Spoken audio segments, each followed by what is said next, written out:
Hello everyone, I'm Broughy1322 and welcome to episode 83 of the Choking Hazard podcast. We got a lot to talk about in this one with my usual co-hosts. Nos is over there trying to count on his fingers. Hello, here I am. Josh down there. Hello. We got Hammer in the booth. Hello. And RDT is obviously not here.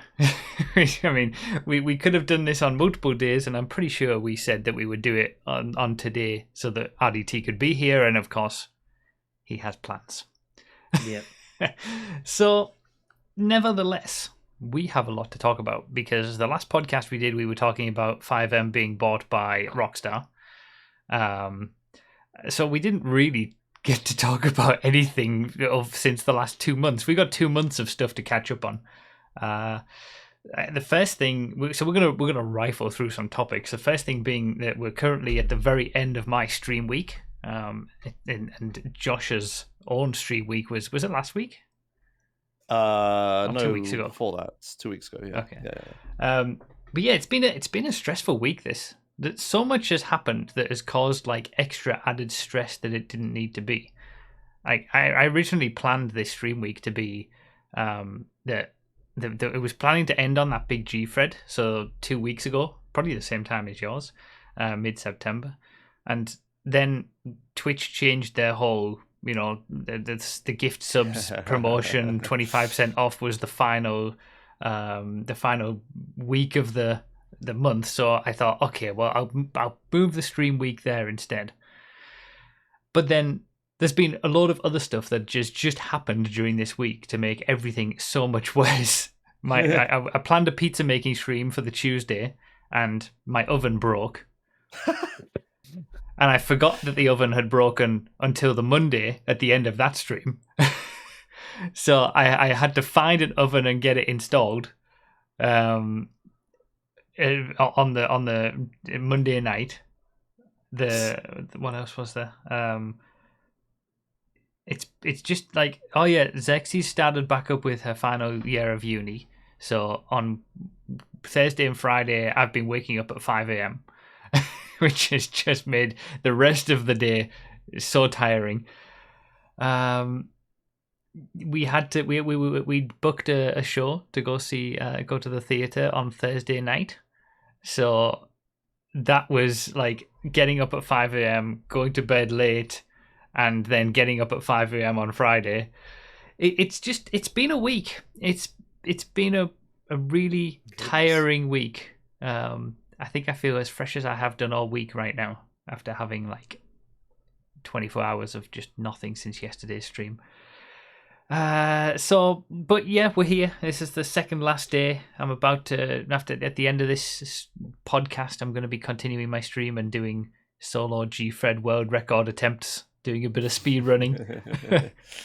And then, yeah, big stream tomorrow to finish it off. But then I'll be karting on the morning tomorrow as well. So there's literally like, just everything all at once is and it's because I moved the stream week to this week. All of this would have happened at different times of the month, but it's all happened at the same time. So, but yeah, it's been a fun week, and we've had some really great streams from it, I think, and people have really enjoyed it. So, how did yours go, Josh?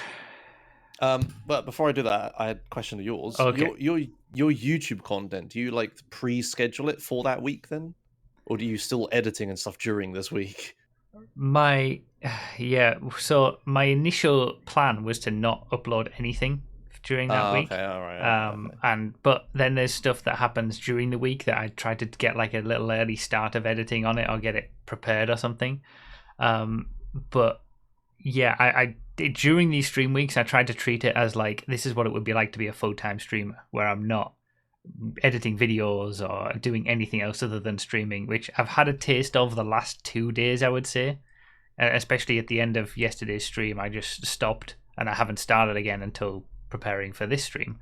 But most of the other days, I've been doing other stuff as well. So yeah, it never, there's always other stuff to do. So it's been a busy week and a tiring week. But as always, every year, it's always fun. Yeah. that's the sentiments I have with my Josh Done Quick as well. So my stream week is like I frame it as a speedrun marathon, which makes sense. So I have like I use a speedrun marathon making tool, schedule making tool, sorry. So I make a little schedule. I have like, a list of games I'm going to do, exact times of estimates and stuff like that, and I just do a bunch of speedruns for 5 days. But the thing is, mine is like 12-hour long streams. Like, let me get on my schedule. So like, if I go Josh Done Quick 23, each day is 12 hours long. So I have like, I do a run and then I have a 20-minute break, and then I'll do another run and then I'll have a 20-minute break, and then I'll do like a 9-hour long run, and then I'll go to bed or whatever. So I do 12 hours on, and then those other 12 hours I'm not live, I do a rerun of the prior 12 hours. So it's essentially it's like there's a 24-hour, speedrun marathon happening. Is it how many days is that? Is that 5 or 7 days? It's 5 days. 5 days of 12 hours each day.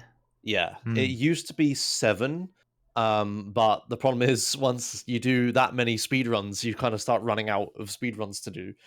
So the original one was 7 days, but in the middle of it, I did like less, like speed, like GTA speedruns. I did like more, I don't know, like Pokemon that I barely knew, and Blur and Crash Team Racing and stuff like that. Things people care less about, right? So it made the marathon like 2 days longer, but the 2 days in the middle, essentially nothing happened. Like, it was just like everyone wasn't there at all. So I focused it a bit more, made it 5 days for the second one, and it's been like that ever since. And this one was the 5th one, so yeah. But I moved mine. I normally did mine in August because my birthday was in August, so I like did it on my birthday as like a birthday stream thing. But this year I decided to move it as an experiment to September for the September thing. And I have what you did. I moved it to September. September. I keep saying September. September. Twitch brain. Then Twitch announced that it was only going to be gift subs for the last week or whatever of September, and I decided not to move mine, and I think that was actually a good decision to keep it in the middle of September, because I feel like everyone under the sun is doing some special thing at the end of September. Yeah, that already makes sense. Yeah. So I got plenty of gift subs and stuff regardless. I think it was fine. But yeah, I moved mine in September because I also wanted to try to get the Twitch Partner Plus thing, which I don't remember if we talked about before. Yeah, I think we did when they announced it. Right, okay. It's been a while though. Yeah, so originally with that Twitch Plus thing, you needed 350 subs 3 months in a row in order to get it. And my first month, July, I think it was, that they started counting it, I only had like 340 subs or 30. I barely missed it. It was really sad. And then in August, I barely missed it as well. But then they changed the rules. They made it sub points instead of sub, like, raw subs. Yeah. So tier 3 and tier 2 counted more. And then it just barely pushed me over the edge for those 2 months. So I was like, okay, I'll use Josh Done Quick to make sure I get it the 3rd month, and I hit it. I'm a partner plus now. Has it officially happened now? Has it gone through and everything? So you'll get 70/30 on your next payment, or? So they made a little page for it. Thankfully, what will happen now is that I can't actually find the page, but whatever. So starting next month for 12 months, I'll get 70/30 on subs and stuff. But if I ever have another 3-month concurring months in a row where I get 350 sub points or more, it will add on, like, it'll start the 12 months from there. Months again, yeah. So see, this is what, like, my stream week. It's funny because my original stream week back in 2017 was to get onto the 70/30. It was I was told that if I get 500 subs, and this was before gift subs and prime subs or anything, I think so. I was told if I got 500 subs, that's when it was real. I'd be able to get on the 70/30. So that's why I did the original stream week back then, and since then I've just done it every year as like a tradition, because that first one was successful to get me on that 70/30. So I've been on that since then, and it is a big like jump. Like you're just getting an extra 20% money. Yeah. That the first payment of the extra money is like, wow. Yeah, it's like that. That's why I really wanted to push for it, and I tried to get my community to help because it's Yeah. just it's more money that they don't have to give me. Like I'm Yeah, just taking yeah. it from Amazon, right? Like it's better. I didn't realize you had 70/30. You were one of those guys. I was one Damn. of those. I thought we talked about it when Oh. we talked about it on the podcast, but maybe not. Maybe. No, I've always had 50/50, and I've been here for years. Twitch Yeah, just yeah. doesn't talk to me. I don't Yeah, have a yeah. Twitch rep. I don't have anything. They never speak to me. I mean, I don't now, but I did at one Right. time. Yeah. But yeah, it was. I mean, because now I feel like I think I was in the same position as you when they initially announced it. I counted the amount of subs I had, like non-prime or gift subs, and it was like 347 or something like that. And I just thought, I wonder how many current 70/30 they have that are going to actually drop out of it because of this program rather than the amount that are actually going to get it. I feel like maybe they might even not be worse off from it. The amount of people who drop out for having, like, say, 250 subs, that's money that they're not going to have to pay now, and it might balance out the money that they're going to have to pay to new people. But that's Twitch these days, isn't it? There's always some sort of ulterior motive going on. But congrats that you got it. Yeah, thank you. Yeah, it's like I found the page. I've got a nice green tick next to July. I got 367 out of 350. Then August, I got 385, and then this month, funnily enough, I don't have a tick next to it yet because I guess this month's not over yet. Yeah. But it's 574. Oh, so I think yeah, you're totally fine then. Man, that's awesome. Yeah. So yeah, well, hopefully that will help out. So yeah, I think moving Josh on Quick to September, especially this year, worked out. Yeah. I'll decide what happens next year. But it was nice to actually have a birthday as well, where I didn't have to work. Yeah, that's true. Yeah, I mean, yeah, having to do that on your birthday every year, it was stressful for a birthday week. All right. Well, you might as well continue then and talk about your bad couple of things that are listed in the document. We've got a long list of things in the document this week, by the way. There's so a lot many. of them are me, and that's why I'm being quiet. Yeah, document is huge. Yeah, so I had last month in the time we didn't have a podcast, I thought it was going to be a rough month, but thinking back at it, it was just two big bad things that happened, but with other good stuff. So I'll just call it a couple bad things.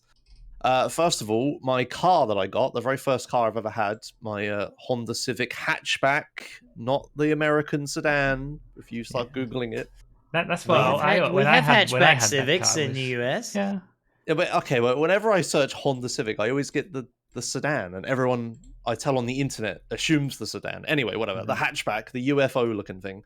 But yeah, every time I had, because I had the same car as you before this one, and every time I would say I have a Civic, I think that a lot of people just assumed it was the sedan American version. Just the ugly one. It's not ugly. I like it. Anyway, I got it MOT'd because the MOT was finally due in August. So I got that done. I'd never done it before. Is that like emissions and like safety inspection? Yes, or of course. Yeah. So there are no regulations where I live. Is that right? Really? None. I'll explain it this way. Okay, so every to have your car on the road, you need to have it like registered and taxed with the government or whatever. And depending on how new the car is, you need to take the car in for a government mandated check with a mechanic. Yeah. This is tyranny. Did Broughy's OBS die, or is that just? No, I've just stopped it because so it's still we're still streaming everything. I'm having encoding overloaded, so I'm just not gonna be. You're not gonna see me. That's all. I'll keep talking. That's fine. So for me with my like 2008 model year car, I need to have a check every year to check the car is roadworthy and is meeting emissions and all this good stuff. So. This is tyrannical. Tyrannical bureaucracy choking the life of the common man. I can't believe you don't have something like vehicles. That. If you buy like a new car, is it like 5 years you get until you need to get it checked or something? Anyway, it's called an MOT because it stands for Ministry of Transport. It's Yeah, just I literally shorthand, I think. just looked that up because I didn't know. Oh yeah. It's the It Military stands. of Transport Test. Yes, that's it. Yes.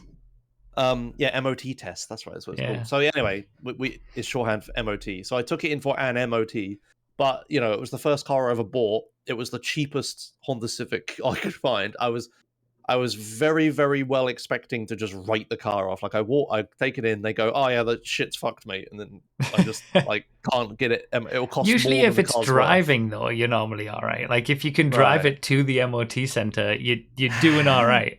Fair Yeah, enough. I mean, especially, as long as, I don't know what rust is like on cars up there, but probably pretty bad. But, and I would assume your emissions would be fine if you have a working catalytic converter. So, I don't know what would they fail you on. I'll put a link in choke chat. It might have personal details, so maybe don't show it on Okay. stream. But maybe you could show the pictures if you did it full Here, screen or something. At But the very least, we can look at it. yeah. So this is like I took it to the MOT place and they gave me this page. Oh, goodness me. Anyway, I took it for the MOT and Yep. Your tire's worn. You got a little bit of dry rot there. That's not good. yeah. So I needed 4 new tires. All 4 of them were buggered. Yeah. I had to replace all 4 of them. What So I was was the like, date? okay. What was the date code on your tires? Do you have any clue? No clue. I don't know. Okay. But I had to replace all 4 of those. But that was like I bought this car because with the MOT tests, you can go back and look at the history of a car and look at all of its previous MOTs. Do you need calipers and rotors all the way around? Hang on, Nuts, we'll get in there. Sorry, I'm not going to just show looking at these the images photos, just and I 'cause can I'm tell finding it you that you difficult need these I things. can't really okay. go full screen on it, so I'll just Fair enough. Yeah, Okay, well, whatever. It's all rust. yeah The basically, car there's is made photos rust. of rusty car segments and tires. Yeah, so I bought this car because you can look at the history of MOT tests on the website, on the government's website. So you can see like, oh, this car had broken suspension like 17 every single time it's come in. They've had to replace this thing and it's broken. And I looked at so many minis that were like just totally broken. But this car, the only thing this car has ever needed. Oh, lovely. Muted on stream. Okay. The only battery. God, it's hard to think for that. The only thing this car's ever needed has been tires and lights, I think, and I look at the history of it. So this car was doing all right. It was functioning. It never it had people looking after it when it they at least fixed the car before they took it in for the MOT, which is still better than most people, I guess. So yeah, needing to replace all 4 tires was a bit of a shock, but anyway, that was fine. That was all the legal requirement stuff, and I had a headlight out apparently.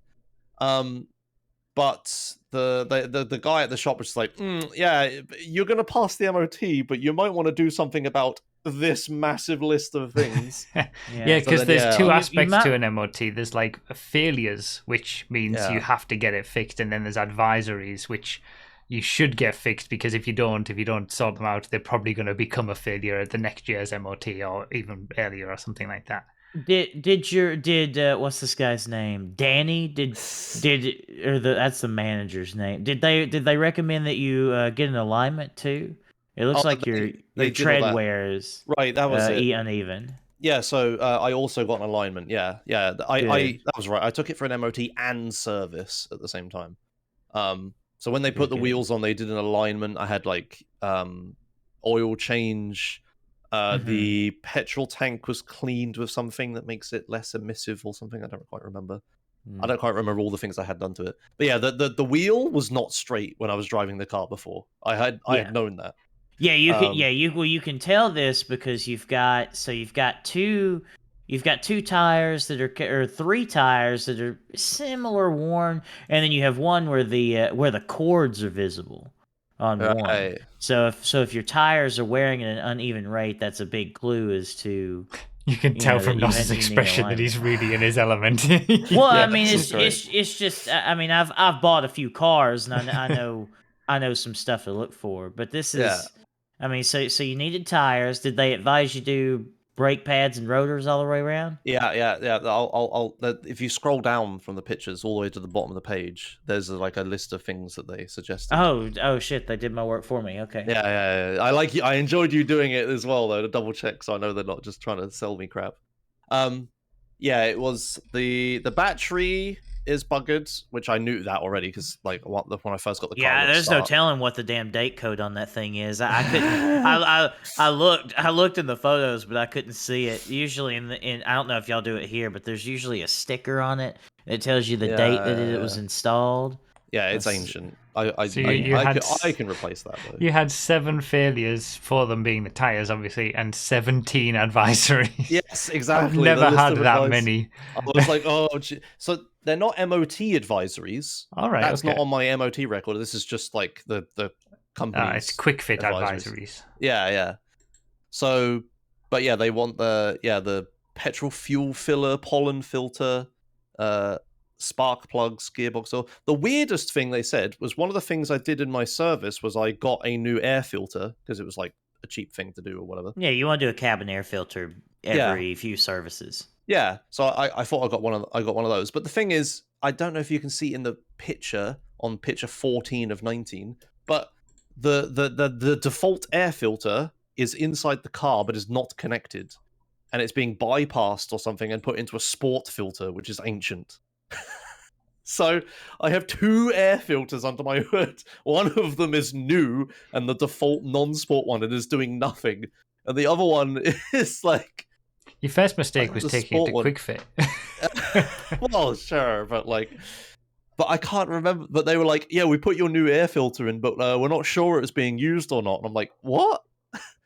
I'd have to go under the car and take a picture. Maybe that 14 doesn't show it. Yeah, Um, I'm having a hard time understanding. Yeah, I don't think it's in this picture, maybe, but the guy showed me, and he like, yeah, there's like a secondary like pipe going from the filter thing, and it Oh, bypasses the other one to like, yeah, just so someone at some point added a sport air filter to the car, you got but you got you you got you the hot air intake, the cold air yeah, intake. left the old filter in. So Quick Fit thankfully replaced the filter that does nothing. So I was like, "Cheers, that's great." But yeah, there's just a bunch of stuff that needs doing to the car basically. But the car still runs, and like, so I was like, I Oh was a yeah, of mix course it of still runs. I was a mix of pleasantly surprised that I passed my first MOT with only 5 things, like 4 tires and a light. But then also like oh shit, I'm gonna have to like actually do maintenance to this to keep it going. So yeah, I'm not sure if it's like, I don't know how much of this is difficult or if it's worth continuing to do this because the car's quite Well, old, right? well, I mean- mean, your big. I mean, my car, and also someone said I cannot be a mechanic. I could be a service advisor. I could not be a mechanic. Um, but I mean, you said you got tires in alignment. That was probably your biggest concern because if you get if your tires are unsafe, you could have a blowout, or you could Yeah, if yeah. they're too slick, you could hydroplane. Yes, there's a Um, minimum trip depth and stuff that yeah, you have to your abide to. your battery. I mean, it's not a safety thing. It's just you'll go outside one day and it won't crank up, and then it'll be that one day you really needed it to. What about do you have air conditioning in your car? Does it Oh work? yeah, no, the air conditioning doesn't work. That's Oh, one of the things they say. okay. Yeah, No, I need. no. Just hold the L on that one. I wouldn't Yeah, even yeah, bother. yeah. That's what I I'd was roll the thinking. windows down and be a man. I actually I got the AC fixed on because I had the same car as you, and my AC didn't work, and then I got a guy out to like refill it with the coolant, and he said, "Oh, the coolant's actually fine, but it's the radiator that's like needs replacing." So then I got that replaced, Okay. and that was fine. And then I had AC for about 2 years, and then the motor died. So that was just before that was one of the final things that was like, okay, I'm just gonna get a new car. Like, because there was multiple things at that point that I was sick of. So the AC stuff, unless you're like, there was a couple of days where it was like really, really hot, and I wish I had AC. But Yeah, most of the time, you probably won't need to worry about it. yeah. So I can skip that. Plus, it can be expensive if you've got multiple things go wrong. The things I would advise, like you would need to do some research yourself onto whether you should or not. But if they say something like, "Oh, we need to do a transmission fluid flush," because it is a manual, right? Yes, yeah. Yeah, I would do some research on as to whether that's actually advised or not. Because I've heard some horror stories of like, oh, well, I got my transmission fluid flushed, and then all the metal that was in there just got swirled around, and then my transmission died. So, Right, yeah. I would, that I've always been real scared of transmissions, basically. Yeah, that wasn't necessary. That's Yeah, I mean, on their if you list. got it, yeah, I got it just see that serviced and attention. stuff, like you would have had the basics done through the service, like Yeah, I'm just looking at the attention soon. I'm trying to Yeah. predict what they would tell you to do. Yeah. I also see a photo of your cat here with some kind of rust on it. I would cling to this cat for dear life for as long as you possibly can because they are so expensive. Right. Okay. What is Until a that? government agent tracks you down and tells you to change your catalytic converter, I would cling to this. Wait, So what picture is that? I think that's your cat, or am I just stupid? I have no idea what a catalytic converter is. So Picture 18 of 19. Oh, okay. I would say that's exhaust. I don't know, but Well, if you the say catalytic converter is part of your exhaust. Oh, okay. It's what takes. So down here, we just cut that off and then sell that at a scrapyard because it's very expensive, and then our car's really loud. I see. But over there and in other states where you have to pass an emissions check, you need a catalytic converter. It basically it makes your exhaust not as toxic.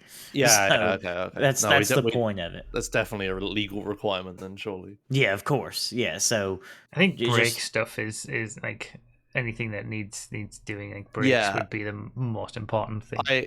I have had some moments where I'm on the motorway and then like I need to come to a very sudden stop because there's traffic or something, and the brakes, oh boy, they don't do a lot. I'm sure your calipers are all bad, not great. Your rotors, that's definitely due. Anything that's due key for to the service. actual driving experience, the things that you're going to actually touch to control the car. The other stuff like AC and whatnot, you don't need to worry about if it's not bothering you. Sure. Okay. All right. Then fine. So brakes are the main thing. Okay. So yeah, this is what I was thinking. Just having like someone who actually knows reassure me is good. Yeah. Okay. Cool. Yeah, I would definitely advise you get your brakes, like get rotors and pads all the way around, and then just as long as you make sure that you keep it serviced and you actually change your brake pads whenever they need to be changed, you'll be good for a extended period. All right. Okay. I would Cool. say. Well, to add on to this story, I think it was 1 or 2 days after the MOT, I drove back to my hometown Portsmouth to play board games with my friends. At the end, I walked back to my car and my passenger side mirror was hanging off. Oh yeah, I remember that. Yeah, someone had and that was on the road, the pavement side, so it wasn't like a car drove past and accidentally hit my mirror, and I was the only one in the entire row, but my mirror was just kicked in or something. Or yeah, it was a person. That exact same thing has happened to me on that exact same side, the passenger side by the pavement. I'm pretty sure it was my neighbor. So I had to get my brother, who was the only one in town at that point, to drive out.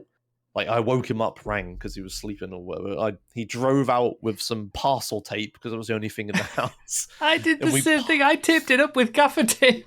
Yeah, we taped the mirror up just so I could get back to Bournemouth. But down the motorway, I was driving so slowly, always on the left in case my mirror flew off.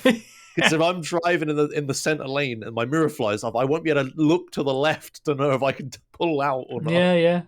Oh my God.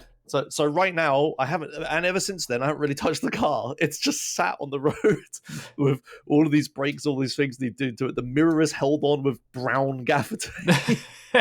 Well, we are having the same experience. You're just like a few years after me, like same car, same issues.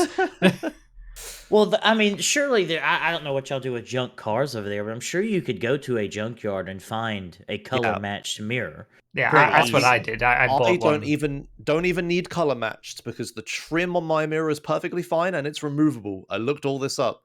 Okay, I can find any old mirror and I can just take the trim off mine, plop it on the new one, and it'll be the same color. How many miles are on this car? Over 10,000. Over 10,000. It's got over 100,000, surely. Sorry, yeah, that number, the big number. It's a big number. Okay. 100,000. Yeah, sorry. Something that I don't know how many miles you drive. I mean, the island you live on is like 5 by 5 miles wide, so you can't be driving that long. But I see here that your engine oil replacement like schedule, like what they would have you do is 12,000 miles or 12 months. I could not live in this reality. I mean, I mean, it's not like engines are just different over there. I would truly think about it like every 6 months, 4,000 miles or so. Right. Just get your Okay. oil changed. That's what I would do personally, especially. I mean, because I know cars don't last as long over there, but I mean, there's no difference in you know Hondas just because of an ocean, Mm-hmm. I would definitely up that interval for oil changes. And then like I said, especially given I don't know if your car uses even if your car uses fully synthetic oil, 12,500 miles is still way too long. That's way too long. But if the car uses conventional regular oil, that's like astronomically too long. So yeah, I would think about doing every 6 months, 4,000 miles or so, whichever comes first. Okay. Okay. So Um, change that more. All right. Well, I Gotcha. got 100,000 miles is when I started to have the issues with my Civic that I thought, okay, it's not worth keeping at this point. Well, I mean, Right. to tell you the truth, if you people over there are like cavemen changing your oil every 12,000 miles, it's no wonder your engines explode after 100,000 miles. So, um, but yeah, that would But yeah, be to go to did my asked about the neighbor issues. This is back in Hartlepool. They were like there was my old neighbor had was having like a party, I think, with a lot of Mm. lads, and then the next morning he knocked on my door and said, "Oh, have you noticed that your wing mirror's been kicked in or whatever?" I was like, "Oh no," and then afterwards I thought, "Do you know what? Probably him or one of his friends." Yeah. Yeah. Yeah. Yeah. Yeah. Classic Hartlepool.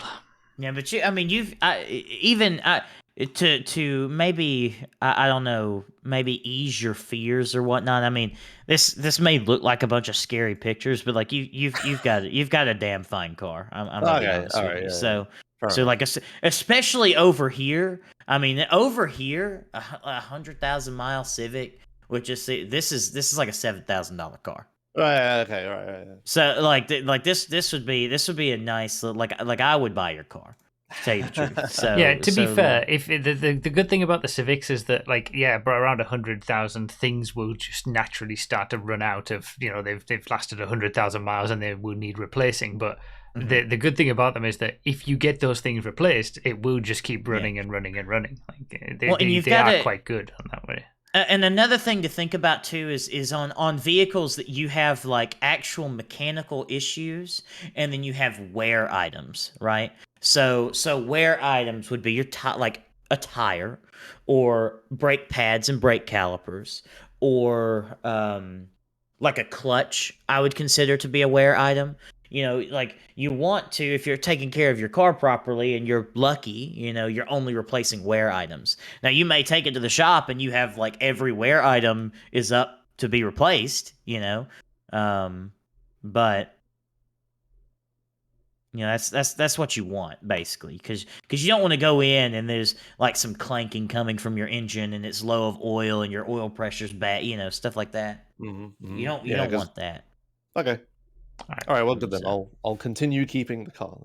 calipers aren't wear items. Well, they are if you don't replace your brake pads.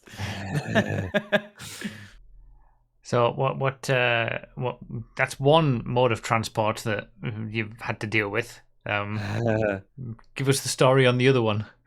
Yeah, so then oh yeah, so yeah, the couple of things. That's right. So the couple of things that happened that month. So my car, the MOT was like better than expected, but also kind of worse. Then my mirror got kicked in. Then a bit later, so I don't know how much I've talked about this before, but I have a bike, like a racing road gravel bike thing that I have that I bought was like the most expensive thing I'd ever bought back in Yeah, like I remember when you 2021. told us about that on an earlier Mhm. episode. Yeah, and that was like, and that after I've had that bike for since then. I've worked on it loads. All the stuff I would have added to the car, the bike, I think the bike is worth more than my car. All the wheels and all the mirrors and all that stuff I put on it. Well, anyway, woke up. I came to my house one day, and the bike was stolen from my garden, which is like insane that someone has. It's difficult to explain without doxing myself, but my garden is not easily accessible to public in any way, right? Like It's you've not like specifically been targeted. Someone's yeah, seen you riding a bike or something, and it's not like I have a fence that's next to a road that you could just hop over the fence and be in my garden from a public place. Like it's nuts.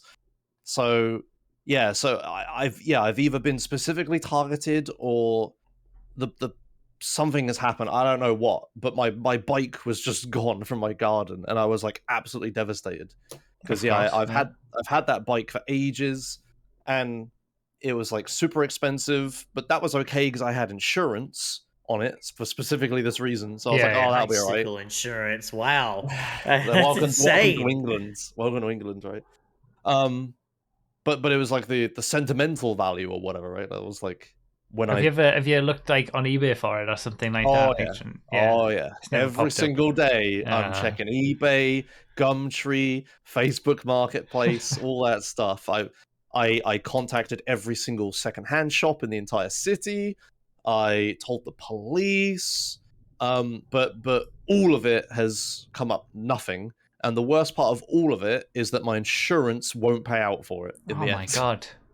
Yeah, after all that years, I had that bike insurance for exactly the bike school reason. But what's their grounds for not covering insurance? I don't know if their terms changed or something. Or the thing is, when I first got the insurance, I still lived in a flat. But apparently, because the bike is not in a building of some kind, they won't pay out for it. What is the So I was point just- with I insurance? was Like, just- yeah, I was insurance like, what is the the fuck is the most point? like. Oh my god, that's so I was like, annoying. when I read that, I was like, what the fuck am I paying you for, Yeah. right? Like, if the bike gets stolen from inside my house, then I think I'd have bigger problems. Like, at that point, I have home insurance insurance. is almost like a scam. I mean, my shower broke. It is a scam. And I called up the home insurance, and they sent someone over to have a look at it. But it would have been £300 that I had to pay them excess just to have the thing done. And it probably would have cost less to fix it in the first place. Like, it is the only insurance that I've ever experienced where it was actually useful to have has been pet insurance for like Summer's issues recently. Like, it's been very helpful to have it. It's not that expensive, and I've actually got more out of it than what I've put into it in that way. Yeah. Apart from that, every other single insurance I've ever had for anything has been worthless. That's what I forgot. My car with the mirror is completely pointless claiming it on insurance. Yeah. Your deductible would be way higher than the cost to repair it. Yeah. That was pointless. Someone in chat said if it's stolen from a bike rack. So when I got the insurance is like, okay, you must do like all of these things to make your insurance valid. And one of those things is having a gold certified bike lock. So I had to buy a specific bike lock, and I have to lock the bike in a specific way where it's like the chain bike lock goes through the rear tire and the frame of the bike to an immovable object. Then I have a secondary lock that will connect to that chain lock to go through the front tire to lock that to the frame so that no one can steal individual tires. And all this is for just click steal. Yeah, exactly. And all that and all the lock is probably heavier than the bloody bike itself, right? Yeah. It's like nuts. But yeah, so if I was left the bike out, I'm sure they'd find some other reason, obviously. But that was what it was for. But yeah, like I'd never anticipated it getting stolen from my fucking garden. No, I mean my old bike that I'm going to be getting rid of it, but it's been in my back garden for like a year and a half now, and it hasn't moved. Yeah, but I know what it's like. I had a bike stolen at uni, like 15 years ago now, and it's not a nice experience. It's like you go to it and it's like, oh, it's gone. Yeah, but and that wasn't a heinously expensive bike either. Crime over there? Yeah, is that your crime? It's just theft, petty theft. But bicycle crime here is absolutely fucking nuts. It just seems unstoppable. It'll be like that anywhere from like just someone taking a chance to like people drive up in vans, snip the most expensive bike they see, put it in the van, take it to like the other side of the country or whatever, sell it there where the police don't have jurisdiction and people aren't looking outside their local communities and stuff for it. I mean, couldn't Or you they just do? I mean, I guess you could just government register bikes. I mean, I did. like, That was another thing on the oh, there bike. is a I There's like did. bins and The registered police and don't give a everything. shit. Like, of course they Okay. don't. This happens all the time. It is registered. It was registered on Bike Oh wow. Register. I had a thing for it. I had the frame number and pictures and all that. And if you go on bikeregister.com or .co.uk or whatever the URL is, and you look through the list of stolen bikes, it's like 10 billion pages long. Oh It god. doesn't do anything. Yeah. The only thing that people have told me that I didn't do is putting a GPS tracker on it or Yeah, I was whatever. just going to say that's a big Yeah. thing that you can do. Like, that's a market here because bike But- theft is so annoying But and then bad. you'd tell the cops where it would be, and they wouldn't do anything. Exactly. Exactly. Exactly. Because they're That's like- cops. It doesn't I was matter like- what side of the ocean they're on. There's It's still like, police. even if I had an Apple AirTag or something on it, and I like look at my iPhone, I'm like, oh, my bike is inside this building. You know, it's a block of flats or whatever. What am I going to be to go to the police, ring them? We're like, hey, can we break into this person's flat without a warrant to see if my bike from my GPS tracker is in it? Right? Like, I don't know. It would help maybe. At least I would know where it is. I don't know if I'd get it back. But that's just like you'd have to change the batteries all the time, and the Apple AirTags don't even work for that anymore because they added anti-stalker stuff to it.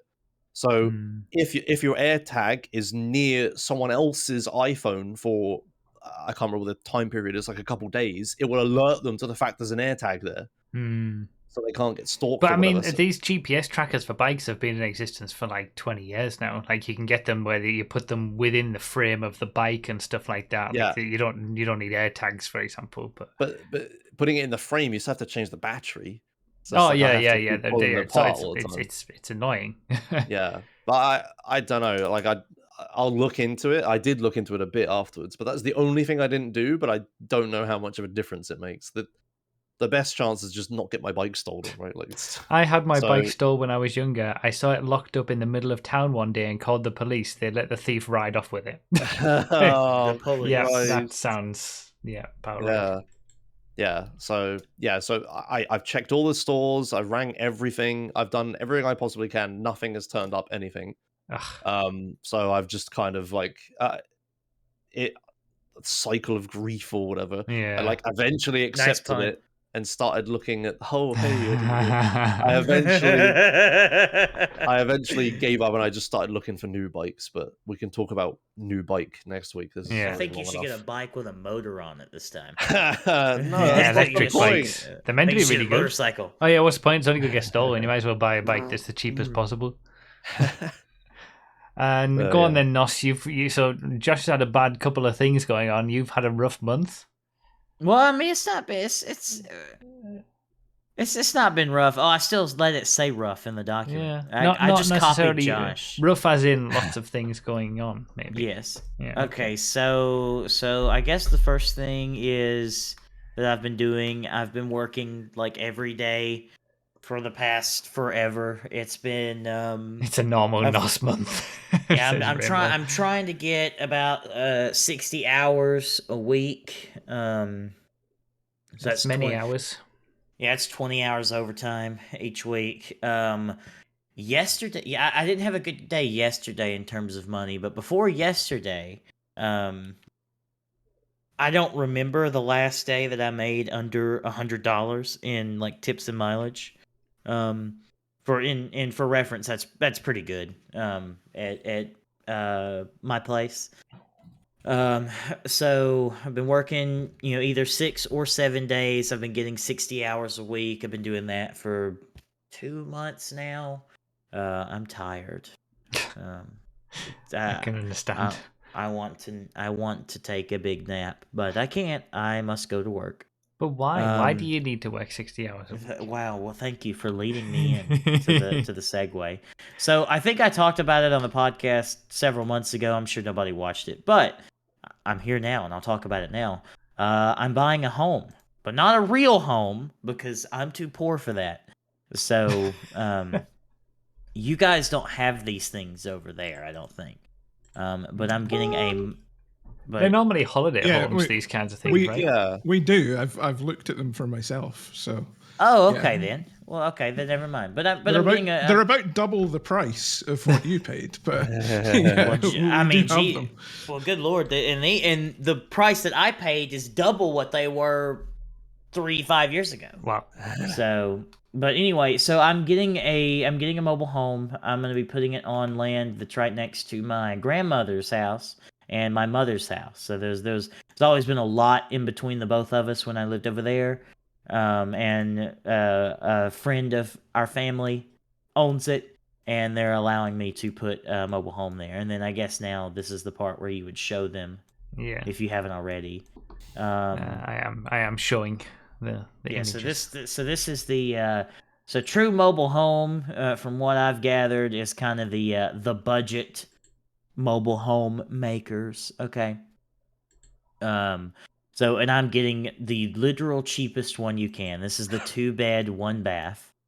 So And as you don't, you're not going to be owning the land that it's on, like the plot.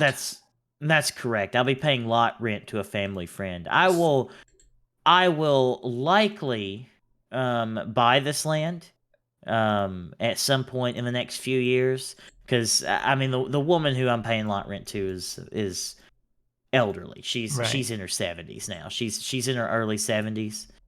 But yeah, So so I will- is that why a few years ago you moved your mobile home from one place to another? Like, was that because I imagine that causes just further issues if you own the home on it, but you don't own the land on it, and then the landowner wants Yes, to exactly. Yeah. There's actually a very educational. I don't know if you gentlemen like John Oliver. But there's a very good video by John, or segment by John Oliver, that talks about exactly this. Okay. Which is how you will get a mobile home. You'll put it in, say, a trailer park or whatever, and then if you ever are not able to make the lot rent, then you would forfeit the trailer too. So like you would like your whole life would be over. Basically. Oh, does it come with the Hello Kitty bag? I have no idea. I don't. Or where are you, in one of the bedrooms or something? Yeah. But anyway, so 2 bed, 1 bath. My uncle works for because of course he does. He's a salesman for these things. He works at a lot, and he sells these things. I thought he was a salesman for cars. Well, he was, and then that just was general and then, salesman. Yeah, and then well, he's always been in sales. Okay. But anyway, so he's doing the deal for me. Let's see, 2 bed, 1 bath. It's this model year is actually new. Like they're doing a new version of it, and I get a couple of benefits for it being new. So one of them is instead of a traditional heating and air unit that you would find in most homes over here, I'm getting a high, and this is at no extra cost, because it's like government like subsidized by the government. I'm getting a high efficiency heat pump for the heating and the cooling or whatever. And those are projected to reduce your power bill by about 60%. So depending on what month it is and what the weather's like and everything. I mean, it looks nice, to be fair. Yeah. Some people, I suppose, people are saying like this is like a 500k apartment in London or something like that. Like it's quite spacious. It's for the price of it as well. Like yeah. Well, and so it's got a high efficiency heat pump, and it also has a whole house ventilation system. So it's got like it doesn't have an attic, of course, but I imagine that there's some space up in the roof. And like there's vents that you can turn on a switch by the back door, and it turns on your whole house ventilation system. Yeah. So, from what I understand, heat pumps are really good in the summer. They might not be as good in the winter. Aircon is just a heat pump with a different name. So yeah, it's just like a heat pump is just aircon in reverse to do warm. Yes. Yeah. So 71 square meters for those who know meters rather than feet. Mm. Pretty sizable. Also, I'm talking about there's an actual fan that circulates air that's in the ceiling, and then obviously your ductwork for your climate control is going to be below the home. right. So you've got that. You've got the heat pump. You've got that, and then there's also in the laundry room in my model, there's a built-in drain to have a dehumidifier.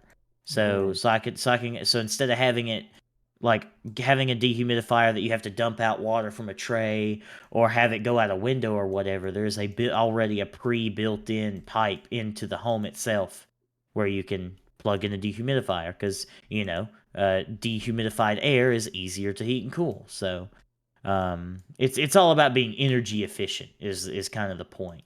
Oh, what happened with the whole washer dryer situation? That clip came up in a while ago. It's a random clip on my stream. Well, I deleted it because this is just uninteresting. I just got a washer and a dryer. I mean, you got a separate one. You didn't get you didn't get a combi one. Yeah, I bought okay. separate units because it was like $500 used for a matching set as opposed to $1,200 for a combo. Oh, okay. So we might have we might have told it. I don't know, but like that clip came up, and I just thought, I never actually followed up with Nuss. And when he got his house, did he actually get a combination washer dryer? But no, I just got the one. If either of those ever break and I have the spare money, I'll probably get a combination. Okay. But So I've just looked up a very similar property because I know there's like a trailer park, I guess you would call it, that is I say relatively close to me. It's about, I don't know, about 10 miles outside of the city, so it is pretty much in the middle of nowhere, right? And you're looking at $176,000 for the same sort of quality and the same size. Well, do you own the land too, or just the mobile home? You own the land and the mobile home, but it's a tiny plot of land. It's just like a tiny. It's the plot of land is the size of the home essentially, with like a little bit of garden around the outside. That's such a big difference. 176,000. And where was that? Sorry. That's like 10 miles outside of me. So that's even like Scotland prices as well. Like. Yeah. The further south you go, the kind of dread to think what that would be like close to London. Yeah. So good lord. So yeah, I'm getting a fantastic deal compared to that. Pretty much, yeah. But yeah, so those are the features. We've been in the process. I've got the land is almost prepared. It needs to have some edits to it because of water runoff and stuff that they didn't do quite right. And I'm also sorting out the septic system. The septic system on the property is really old, and the field lines, I don't know anything about septic. But apparently there's roots growing through the field lines, and so there's going to be a decent amount of work that needs to be done to the septic system, and then I still need to get a power box and pole put up. But once I do that, then it'll be pulled onto the property and set, and then I'll be able to move in, and that'll probably be about mid-October.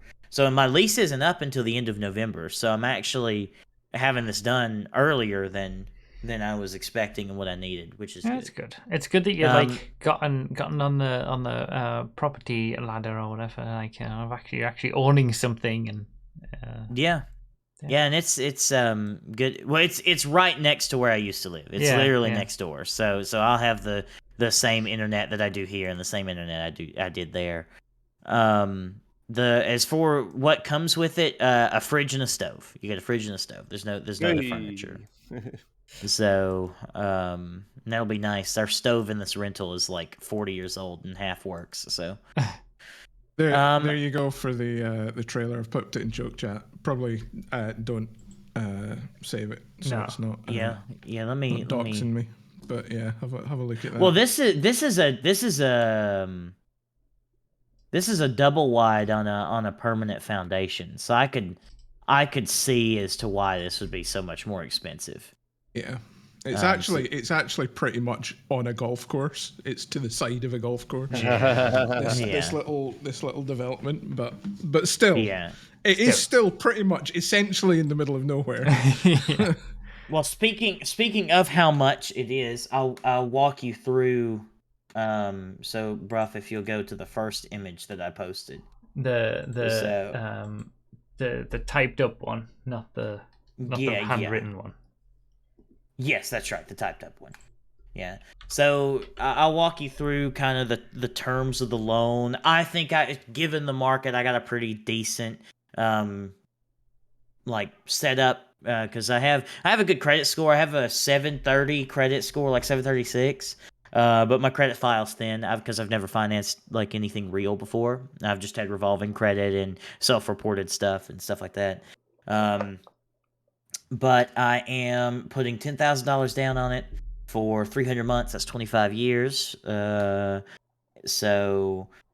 then we're doing my interest rate's going to be 7.75%, and my payment with insurance and all is going to be around $493 a month. So, which is quite good. I mean, for context, I pay $825 a month in rent right now. So, yeah, you're going to be much better off.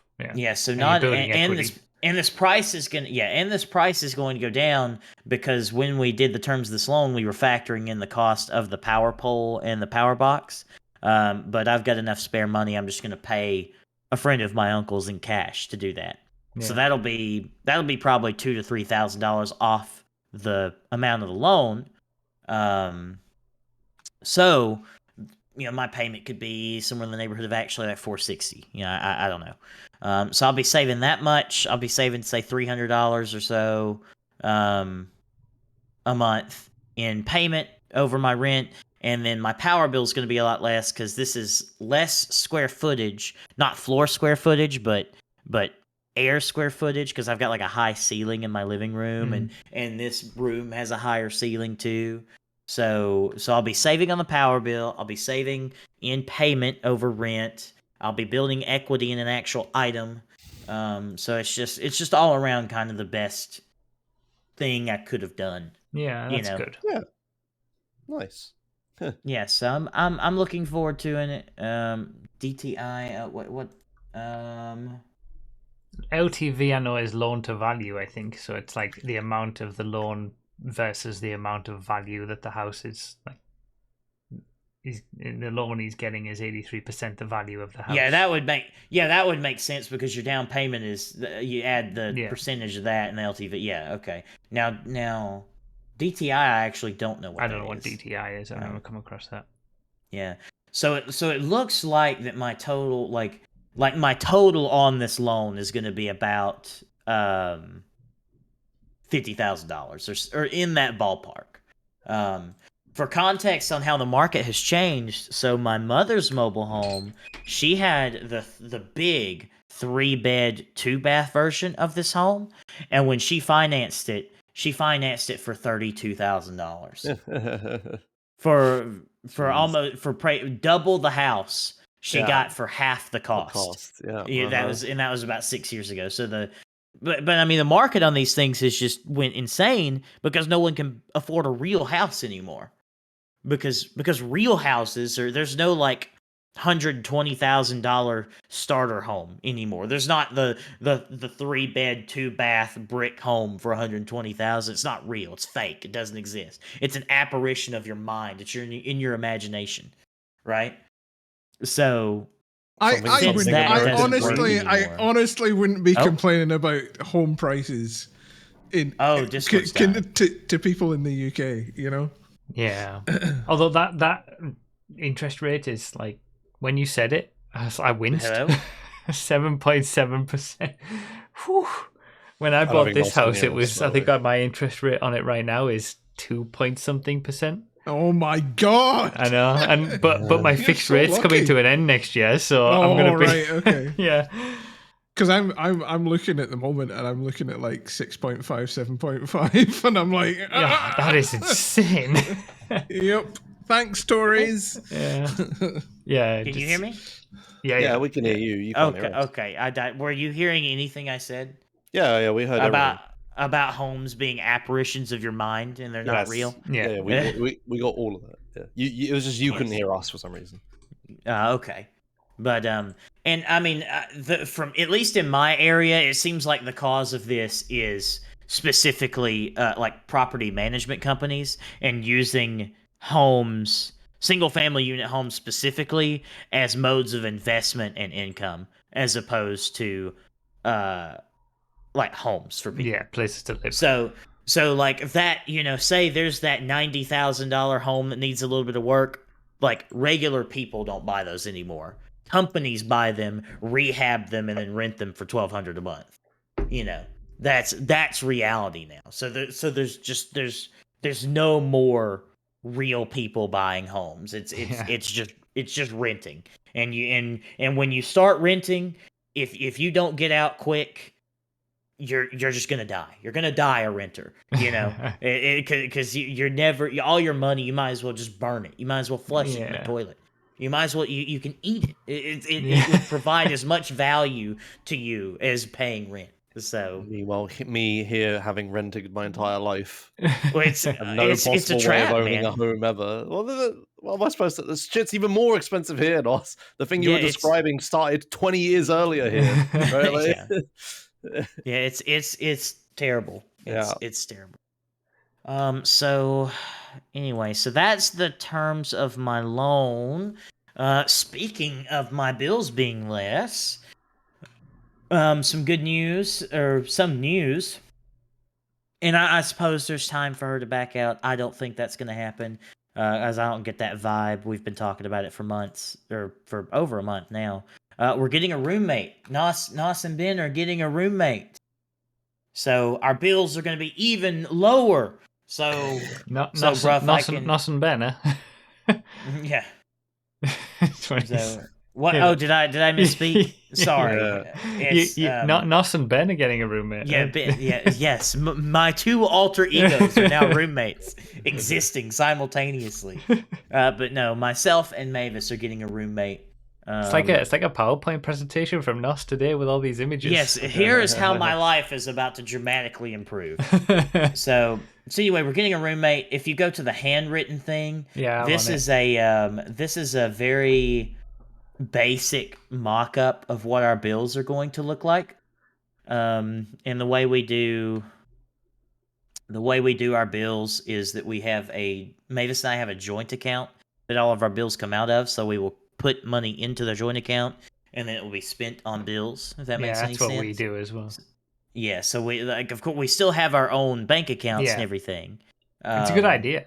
It's a good way to do Yeah, it. That's what I'm doing. it's excellent. All these couples out here that are like both using the same bank account they're just doomed to fail. Yeah. Those Bro, if you couples need are to make doomed this fail. man a spreadsheet.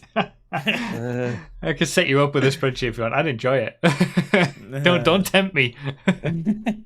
But anyway, if you take a look at the household bills, a very rough mock-up. House payment's I overestimate it's gonna be about $500 a month. You got our lot rent, which is definitely $100. I estimated $160 for the power because I'm paying a little over $200 now. So I just guesstimated $160. Water's gonna be about $40. I know that, and then my internet bill, I get the gigabit internet, so it's gonna be $100. So you take that all up, all the bills related to the house are $900. I used my very large brain and divided that by 2. So Mavis, and Cassandra is her name. I won't tell you much about her because she's no personal information, but that's her name. Her name's Cassandra. So they split that. They're both doing $450 to the joint account, and then Mavis's Ranger. The cost to insure that is about $150. So Mavis is going to add that to the joint account. So boom, she's paying $600 to the joint account. Cassandra's paying $450, and then I'm paying my $200 for my car insurance that comes out of the joint. And then you've got personal bills. I've got $100 health insurance because I'm poor and thanks Obama. So I actually can have health care. That was an unironic thanks Obama, not an ironic one. And then my phone bill is $140, and so my all-in bills are going to be probably around $400 a month, or all my bills. and then Mavis is like $280, and then Cassandra's gonna be $450 plus her phone or whatnot. And it's really a great deal for everybody. I'll sell you on this, and I feel like I feel like I have to do a sales pitch, because if you look at it, like, you see, wow, Ben's paying significantly less in bills. This seems unfair. That But did I'm cross my mind. Yes, I know it did. But for 104, why everyone that I've talked to about my phone bill has like freaked out and like shit and pissed themselves. Is that monthly cost for a phone? $140. Yeah, the bill itself. I also have a watch too. So that's part of it. Like, so $20 of it's the service for the watch, and then probably another $30 is like the my phone, like the amount I'm paying to own my phone, like you're paying because I finance my phone. Yeah. So Right? how much is your phone bill in terms of like well, I'm guessing this is mobile service? phone we're talking about, like the service. Yes. Yeah, the service I think is like $90. I have like, because I needed like unlimited everything. Holy Jesus Christ! What? It's $90. I That's make so that in a day. expensive. I don't understand why you're pissing yourself. Holy cow! Howie, I'm gonna check how much is my bill. I have Fucking unlimited texts, unlimited minutes, 40 gigs of internet for $12.50 a month. That sounds like what I have. I'm on Smarty. That sounds like what I have. Even. What the Holy fuck? shit! That's Well, nuts. I've never paid Uh-oh. $90 for Y'all are all a phone bill robots for me. ever. Uh-oh. I think I'm paying like £8 a month or something. Yeah. Yeah, I'm 18. Okay, fine. Look, I'll go to my Verizon app. We'll talk about it. Okay? I'm Hold on. unlimited everything for 18 a month. Yeah, What that the sounds about right hell? from what I understand from things Yeah, here. Yeah. jeez. Jesus Christ, $90? America is like. But the thing is, what Nos was saying was that's for the phone and the bill. Yeah. No. Now- 90 now, was the service. 90 was the service. Yeah, it's 140 Yeah. total. Oh, The okay. other 140 50 on total. that is the paying off the phone and stuff. Yeah. I'm which going. case- Stop speculating. I'm going. In which to case, fuck that. Yeah. That's why we're freaking out. Yeah, Going to £8. that. My phone is £8 a month for 12 gigabytes and unlimited texts and calls and all that stuff. £8. I'm going to put my 8-pound foot up your ass if you stop. Literally less than 10% of the cost. Okay, for one, my bill was actually $130. It was $129.56. Oh, that's fine. Oh, then. so much Oh, better. that's all right. Oh, it doesn't matter then. It's all fine. No, just yeah, that's fine. Okay, so my stupid Google Pixel watch that I only use to tell the time because I don't really like it is $11.23. Okay, Yeah, and then my phone bill itself, okay, is for my phone is hold on, this is gonna be bad.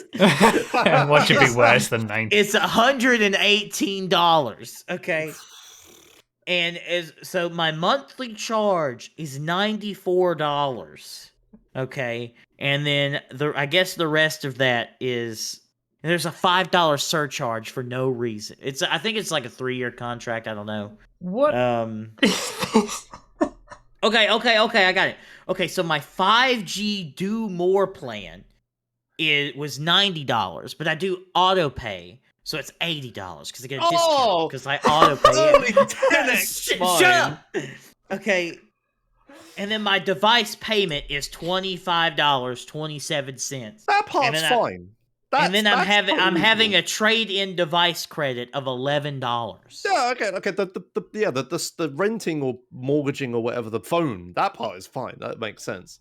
But the Yeah. 90 or 80 or whatever for just the signal, like holy Yes. shit. Well, look, that's I could go. Look, I don't have any other options through Verizon.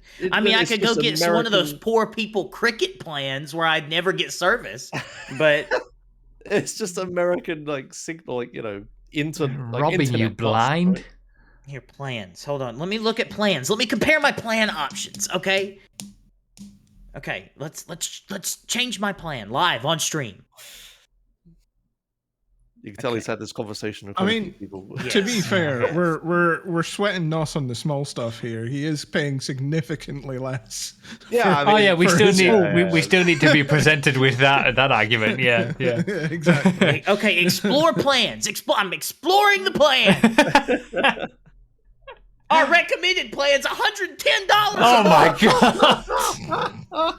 It comes with 5G ultra wideband, 60 gigabytes of hotspot data. Who uses a hotspot for 60 gigabytes? Yeah, they tried to pull that shit in the UK for charging separately for hotspots. I We didn't remember. take it. Yeah, we yeah. didn't take it. We said that's bullshit. Fuck off. Yeah. And now they don't charge for it. So Okay. I can start my own plan starting at $65 a month. Starting. That's just the That's- basic. that's the Basic. Like, minimum? Jesus. All right, I'm gonna Christ. start building my plan. Okay, you people can pick my. Okay, unlimited ultimate, unlimited plus, unlimited welcome. have you okay? tracked how much data you actually use on your phone? Like, can you see how much data you use? in a month? I probably can do that. guys, given Okay, so- how much we have to talk about, Yeah, to be this fair, really- yeah, that's a good point. I hate to Okay. put my Okay, producer fine. hat on and everything, but like, Yeah, Fine. we're not even halfway through the list yet. We need to Okay, fine, rifle fine. through some of these. Oh my god, I'm so frustrated. My leg is cramping. God damn. Okay. So anyway, to sell you on this. Okay. So for one, I've been paying the majority of the bills for the past 2.5 years. Okay. I've been paying a lot. Okay, a lot of money. So. And also, the amount that Mavis pays right now, this plan here that I've got on my little sheet of paper, she's saving over $100. Because right now, she's putting $700 into the joint account, and then has her like individual bills too. Are y'all still there? My Yeah. Oh, okay. is this a room made for your current house, or will it be also for your future house? It's yeah, because the No, bills are set for your future house, so it's This is a roommate that's going to be moving in when Yeah, we get this yeah, mobile okay. home. Yeah. So anyway, this is truly a great deal for everyone. Is it a better deal for me? Obviously, that's why I'm doing it. But like I said, the logic here is I have been paying so much for so long. that and makes working sense so when it comes hard for between so you long. and Mavis. But Yeah, that's and- got nothing to do with Cass. She should just pay a third. Kat, she She should pay well, the thing- 300. Well, right now, Cass is. Okay, so how do I do this without divulging too much information? So Cass is currently cohabitating a space with someone who does not work or pay bills whatsoever, who does not take care of their space, and who is just all around not good. So right now, Cass's bills are looking like, well over $1,000. So basically, you've got leverage over her to, make her to pay a little bit more to get out of a shit situation. Well, it's not no, that's not it. good It's- to see you're getting into the landlord mentality straight away. eh? Yeah, I know, right? No, okay. Mavis is here, and Mavis is in chat. She can divulge as much as she wants. It's more Mavis's friend than mine. But also the thing, Living with a hoarder. the thing with this is, if Cass was paying just a third or whatever, like that, it would $450 is already so low. To tell you the God's honest truth, like, it's not low in terms of like if you combine it with other bills, but this is all of your bills are $450 to live somewhere is incredibly low. And it just like, what am I trying to say? You're being a good Yeah. landlord, I'll give you that. Is that low at 100 I'm of that? not- Is your phone alone? Yeah, exactly. When phone plans are $300 a month. But- Well, for 400, it's pretty good. But if we were splitting it 3 ways, that I just wouldn't have a roommate. Like having the inconveniences of having a roommate would not be worth $200 a month. Yeah. You know? Yeah, I mean, it's like, when if you're renting a property, you're paying more than what the mortgage from the owner is paying because you're renting. So there's the extra added, charge built into that, I suppose. Yeah. So it's what? So what it's like what amount it strikes a balance between like, well, we want it to be like extremely affordable in the grand scheme of things, right? Because we don't want to. I'm not trying to take advantage of any roommate I have, but But I also don't want it to be so low that it's like You'd rather completely just be on your negligible. own. Yeah. Yeah.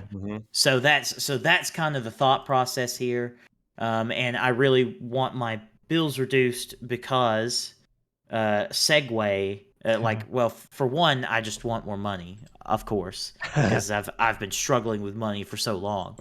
But I would really like to have a car. That would be cool if I could have a car, like a real car, like a newer car. And I mean, and you've on got that like topic, 5, right? I have 3 cars, and Mavis has her truck. I would really like to have a car. I've got 3 already. I have 2 old Japanese sports cars and a 215,000-mile Honda Accord, okay? I'm not living in luxury here, okay? So, on that note, I drove a new MX-5. This was over a month ago that I drove it. It was an automatic, unfortunately. The reason I drove this car is that the dealership it was at, I know people at, so I could realistically take a joyride in it, essentially. But it was an MX-5 RF, and I've always wanted to drive one. So if you know anything about MX-5s, you've got, for the newer models, you've got 2 different types. You've got the normal soft top, which is like a traditional Miata. Are you showing the picture, by the way? I am. Okay. And then you have the RF, and the RF stands for retractable fastback. Yeah, and they look essentially great. they do look fantastic, bro. And so essentially the retractable fastback, instead of a cloth top that goes all the way down, you have the panel that's above your head will retract back into the back of the car, and then there's a rear window that goes away too. So the reason I wanted to drive an RF is because I was wondering, like, is this really the convertible experience, or does it feel more like a sunroof? You know what I mean? Yeah. And to my surprise, it feels a lot better than I thought it would. Like, if I didn't already, because I might sell my 2000 Miata at some point. If I didn't already have like a true proper convertible, I would probably not want the RF. But if I were to get an RF, that would essentially be I would sell the Accord. I would be replacing the Accord, and having the hardtop would give it more practicability in terms of weather. Right. So you would have 3 MX-5s. Yes. Yes. So very practical. Look. Yeah, it looks really good though. Yeah, but I wouldn't get it in this color. I would get what I would truly want is, thinking about it, I would want an MX-5 RF in Soul Red with the Brembo BBS Recaro package, which is like I've looked at similar. The red does look great. Yeah, the Soul Red is great. But Really not only do I want this, because would want it because it's my dream car, right? But if you let's say, and the car is like $40,000, right? Which is pretty high, which is really high for a car, I would think.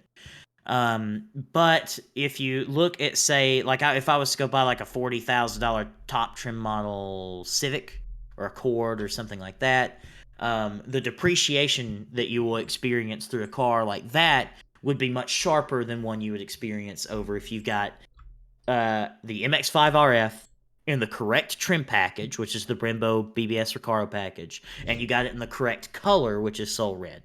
Because from the little bit of little bit of research I've done, that's the spec that gets the most in the aftermarket, right? Okay. So that would be the idea.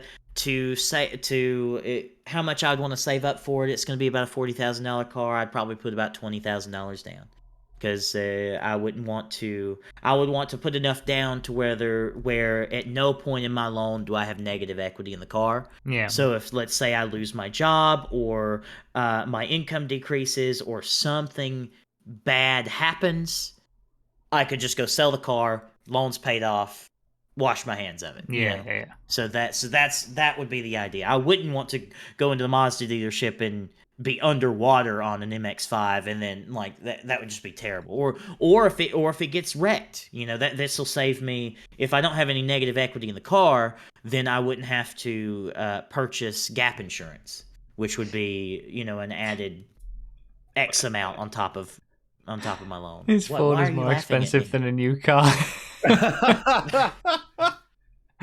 A lot of financial sense for a guy paying $140 a month for his phone. And then Pseudonymous said, further to Nos's phone, just check some flights. For the price of 6 months of a phone plan, Nos could get a plane from Huntsville to London, then take a train up to Hartlepool, and just talk to Broughy in person instead. I'm going to beat you all to death with my fists. Okay. So anyway, that's the idea. I don't know if I will actually be able to make it happen because we're going to be cutting it really close on all the extra stuff I want to do with this property. The septic's probably going to go sideways, and it's going to be more than I expected. And we very well, I will believe that we have a roommate that's paying bills whenever I see that money go into my account and she is physically standing in my house. Yeah. I will not believe that until I see it. If it happens, you'll have to give us updates on like what it's like to live with a roommate, because I've never really had. I mean, I have at uni, I suppose, but that was different. Like, I don't know, like having someone come into my home and be a roommate in my home would strange. Yeah, well, and this and the situation and the person we're having as a roommate is pretty unique because I've not really met anybody, to tell you the truth, that I feel would have like respect over a space. And she does. I do feel like she would have that kind of respect of cleaning up space and everything. So I keep a pretty. But Nos, why do you need a new MX-5? Well, this is not a good segue. This has nothing to do. These topics are not. Well, I need a new MX-5 to answer your question. With not the right answer that you're looking for. I'm trying to move the conversation along. Yeah, I know. My Accord is straight up getting old. Like if I was going to sell my Accord at any point and extract any value, it needs to be in the next, say, 15,000 miles, right? Because it's got 215 on it now. Once I'm past like 230, I'm closer to 240 and 250 and 260. There's really no more value to extract from the car in terms of selling it. Even with my service record history, even with its exceptional condition, given its mileage, it's still a hard proposition to get somebody to come buy a 270,000 mile car. Yeah. So that's to answer your actual question. But speaking of MX-5s, I hit a deer. I had a small wreck and hit a deer. I was taking a coworker home. So the first photo that you'll see will be what happened. So I was driving down a back road, and so on one side of the road, there's a huge embankment, right? There's like a cliff. And on the other side, there is just a straight downward, like it just goes into a valley, right? This deer jumps off of the embankment into the center of the road, just stands there, and then I managed, with my proper race car ability, driver skills, I managed to actually brake as much as possible without locking the brakes, because this car doesn't have ABS. What? Yeah, so I got one, but that was it for his terms of locking my brakes. And then I managed to, because I couldn't go right, because I would just went off into a valley and died. And I couldn't go too far to the left, because I would have overcorrected and spun out and died. So so I just turned as much left as I could without upsetting the angle of the car, and I caught its back right knee in my fender, as you can see in this photo here. And it basically just punched the fender all the way back. It knocked my coolant reservoir loose. It nearly busted a coolant line. Like it was inches away from that. And then it pushed the headlight back and it damaged the bumper slightly.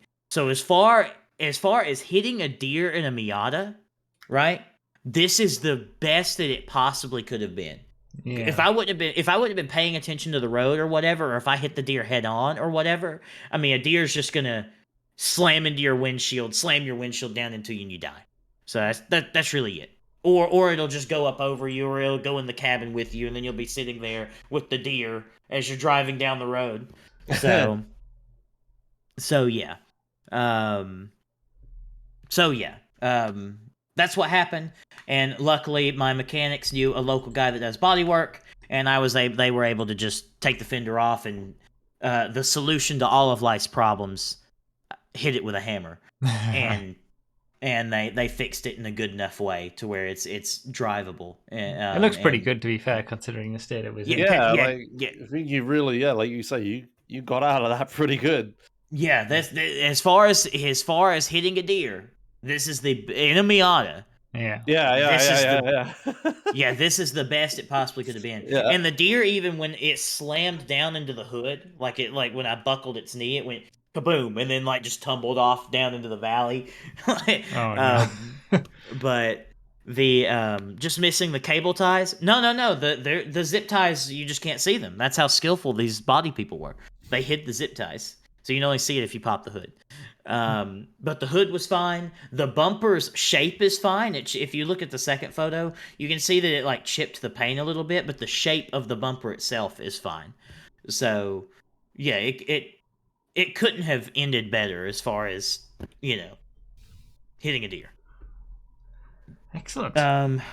Yeah, as well. Well, not for excellent, the deer, but well, I don't care about the deer. Deer are a detriment to the environment. So, and they all need to be slain. So that's everything, and that's happened in the last 2 months with you, then. Yeah, I think so. It was overworking, buying a house, getting a roommate, driving a fancy MX-5, hitting a deer. Also realizing all of his problems could be fixed if he paid less on for his phone. But and to put the bills in, I feel like the bills don't have any kind of context if you don't have my income. So I'll give you the best case scenario. So when I work 60-hour weeks, my checks, and this is net. My checks end up being right at $1,000 if I work 2 60-hour weeks, and then I'm usually making well over $100 each day. So let's say I work 6 to 7 days. Let's say I make $700 a week in tips and mileage. That's a good average. You take that, so it's in a pay period, that's $1,400 plus your $1,000 check. That's $2,400. It's about $4,800 a month that I'm bringing home. And then if all of this works out and we have a roommate, out of that money, I'm spending about $400 of it in bills, and then my credit card bill every month is about $500 for gasoline because I put all of my gas on a credit card. So, that's a surplus of over a very healthy amount. Yeah. That's well over $3,000. Yeah. So, that's right. Where I'll be. That's not bad then. Well, hopefully, you're starting to get into a decent position and stuff. Maybe you can not work 60 hours a week. Yes, maybe. That would be nice. All right.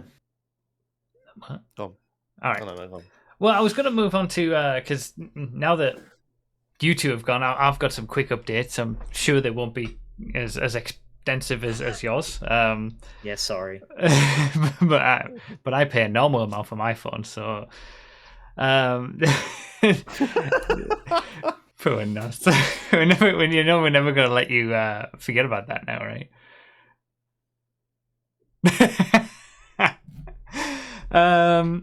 So yeah, I have an update on the PhD. A year ago, I pretty much started the whole PhD process. Well, it was like 2 years ago that I started with like thinking that, oh, I might want to do a PhD. And then it didn't take very long for me to actually get accepted onto a PhD course. And I thought it was going to take a lot longer than that. So I started this year, pretty much this time last year, with like the first couple of sort of introductory lectures that they had for it. And I talked about it in the podcast at the time that I decided at that point that I wanted to defer it for a year because, okay, this has gotten very real, very quick, and this seems like it's going to be a lot of work. I want to make sure that it's something that I can actually do and fit into my time before actually committing to it. Because this is like 7 years at 15 hours a week of time that I would need to put into it.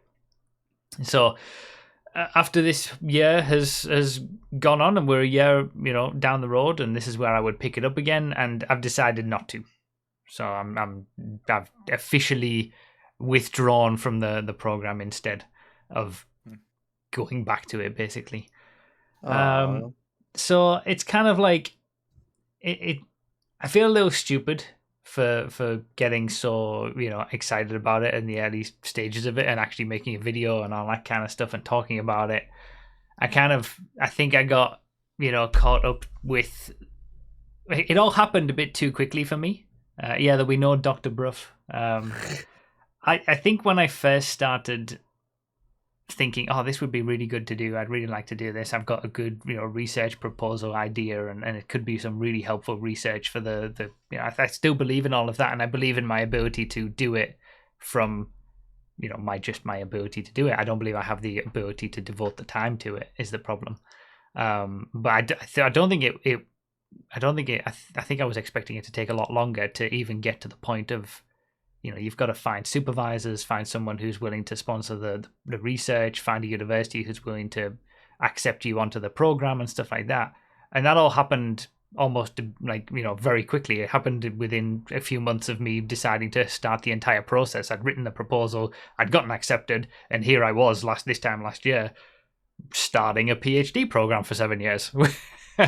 and up until that point, I'd just gotten caught up in, oh, this is going to be great. I'll be able to actually do some awesome stuff and do proper research, and and then the fact that it was going to be 7 years of hellish work. I mean, the first 3 years is literally just you've got to be reading journal articles and reading, literature on the topic 15 hours a week before you even start thinking about actually doing any kind of research or your own, sending out surveys or anything like that.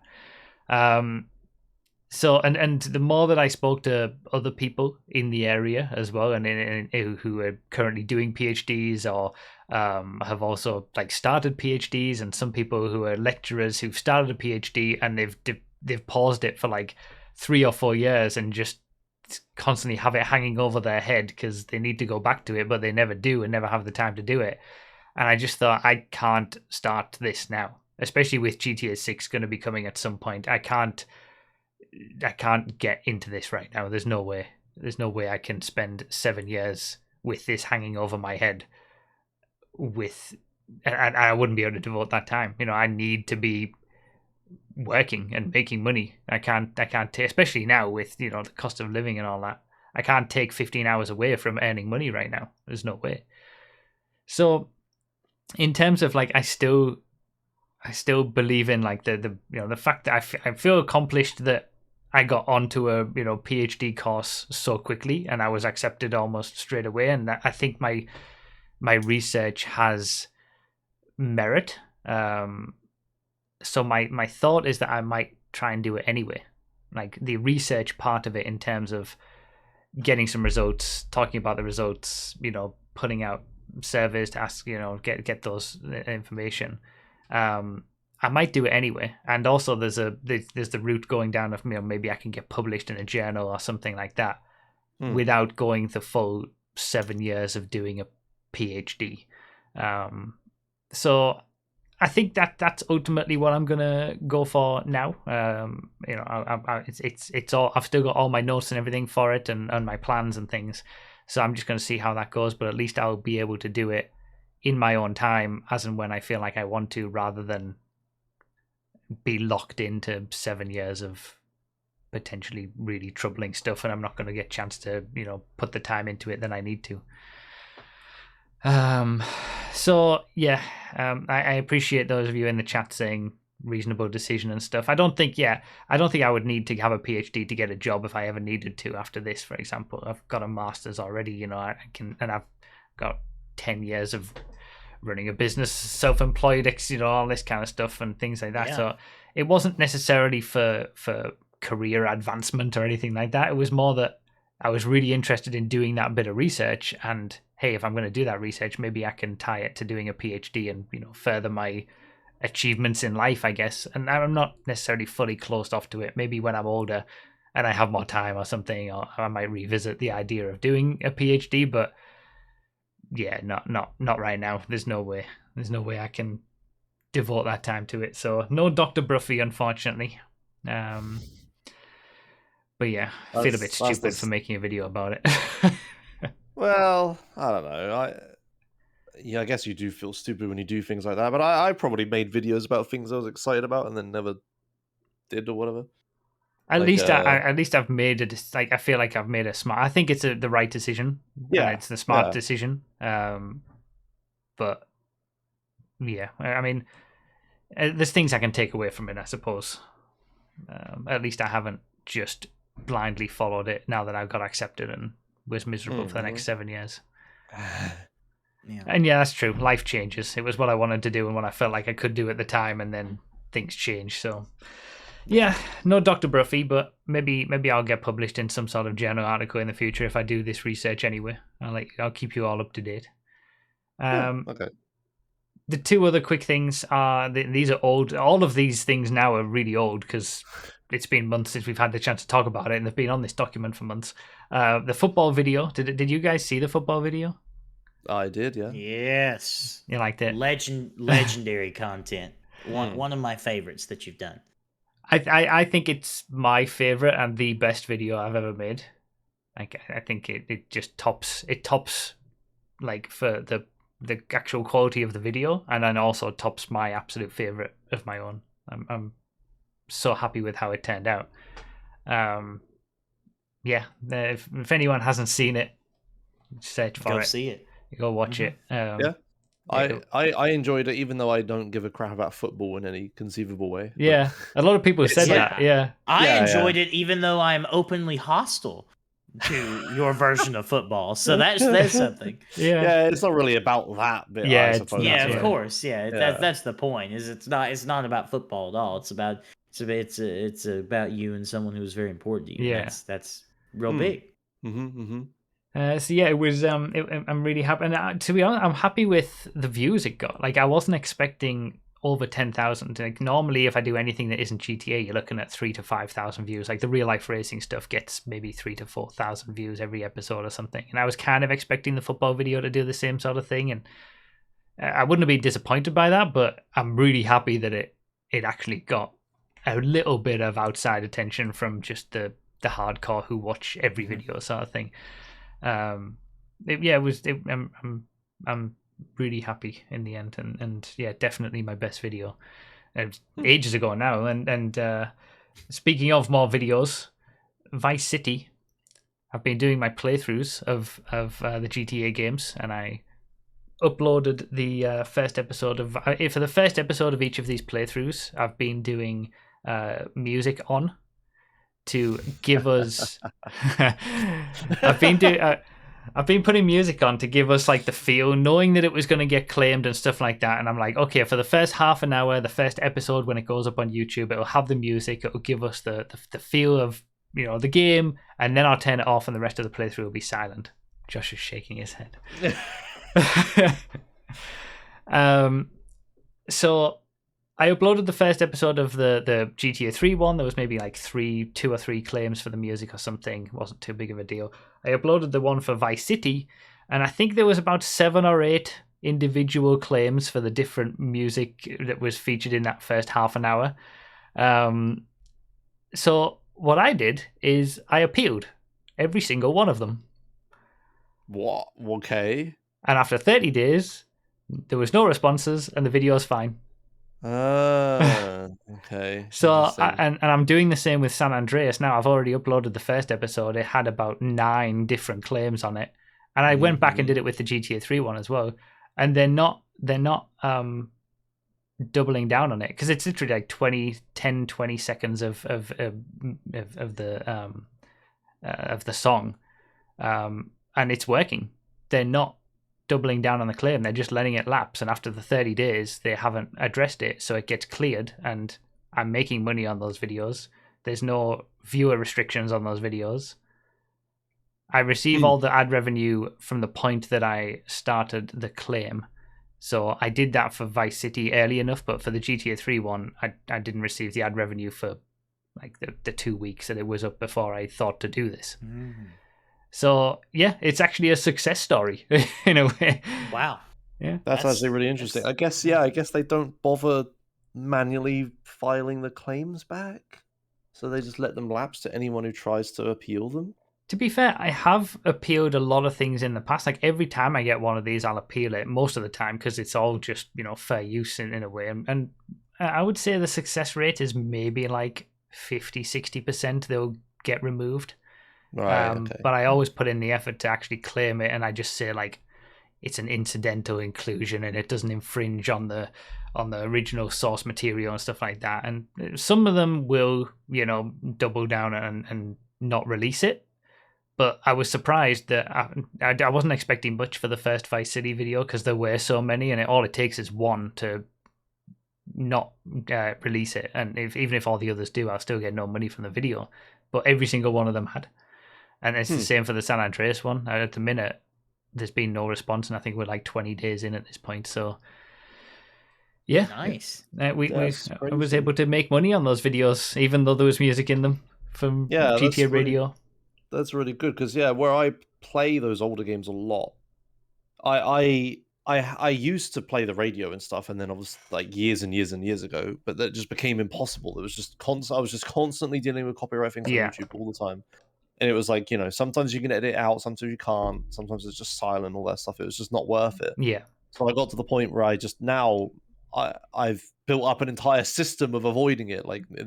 My games, I have the radio turned off, and for the bits in the games where the radio plays regardless of whether the radio turned off or not, I have like a tool that reads the memory and mutes the entire game for stream whenever I'm in those areas. Yeah, because I got caught out by that. Actually, the Vice City, I think there was 3 episodes of it where it had claims. The first one and then like 2 others later on.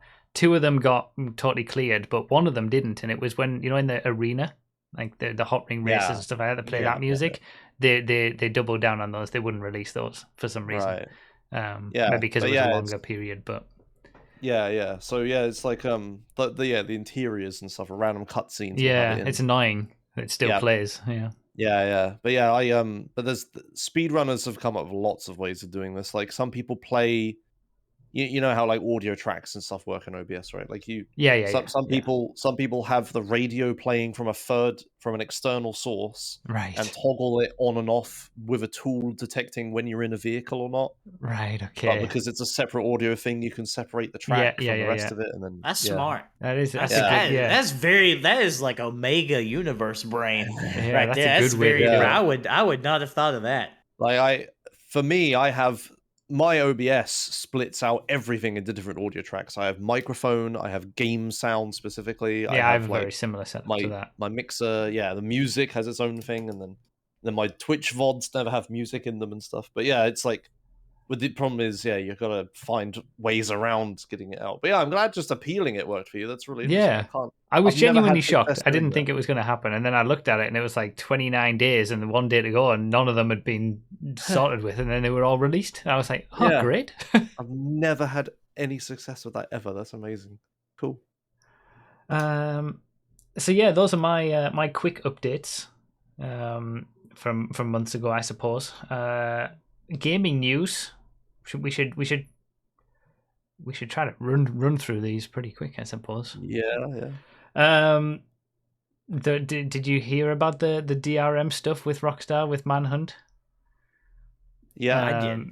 So they for those who didn't see, they were using, was it cracked versions of pirated versions of of Manhunt, and they uploaded that to Steam to get around the DRM issues that were on the original version of the game or something, rather than just patching it out themselves and putting in the effort or something.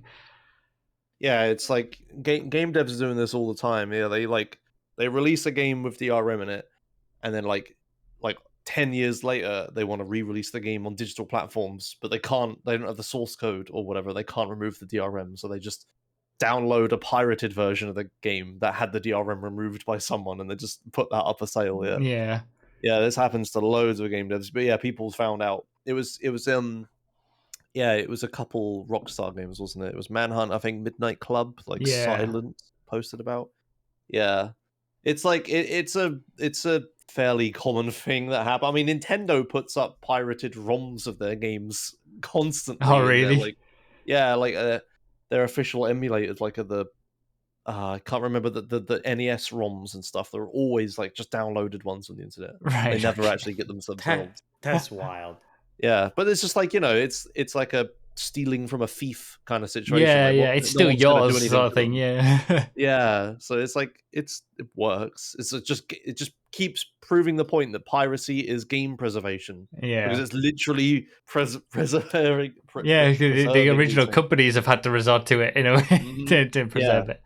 Yeah, like the Sony PlayStation little box thing, that was all just community emulators and ROMs and stuff. They just packaged. Well, I just don't understand why DRM on games is still a thing. I mean, it's like somebody. I mean, pirates crack it in 2 days.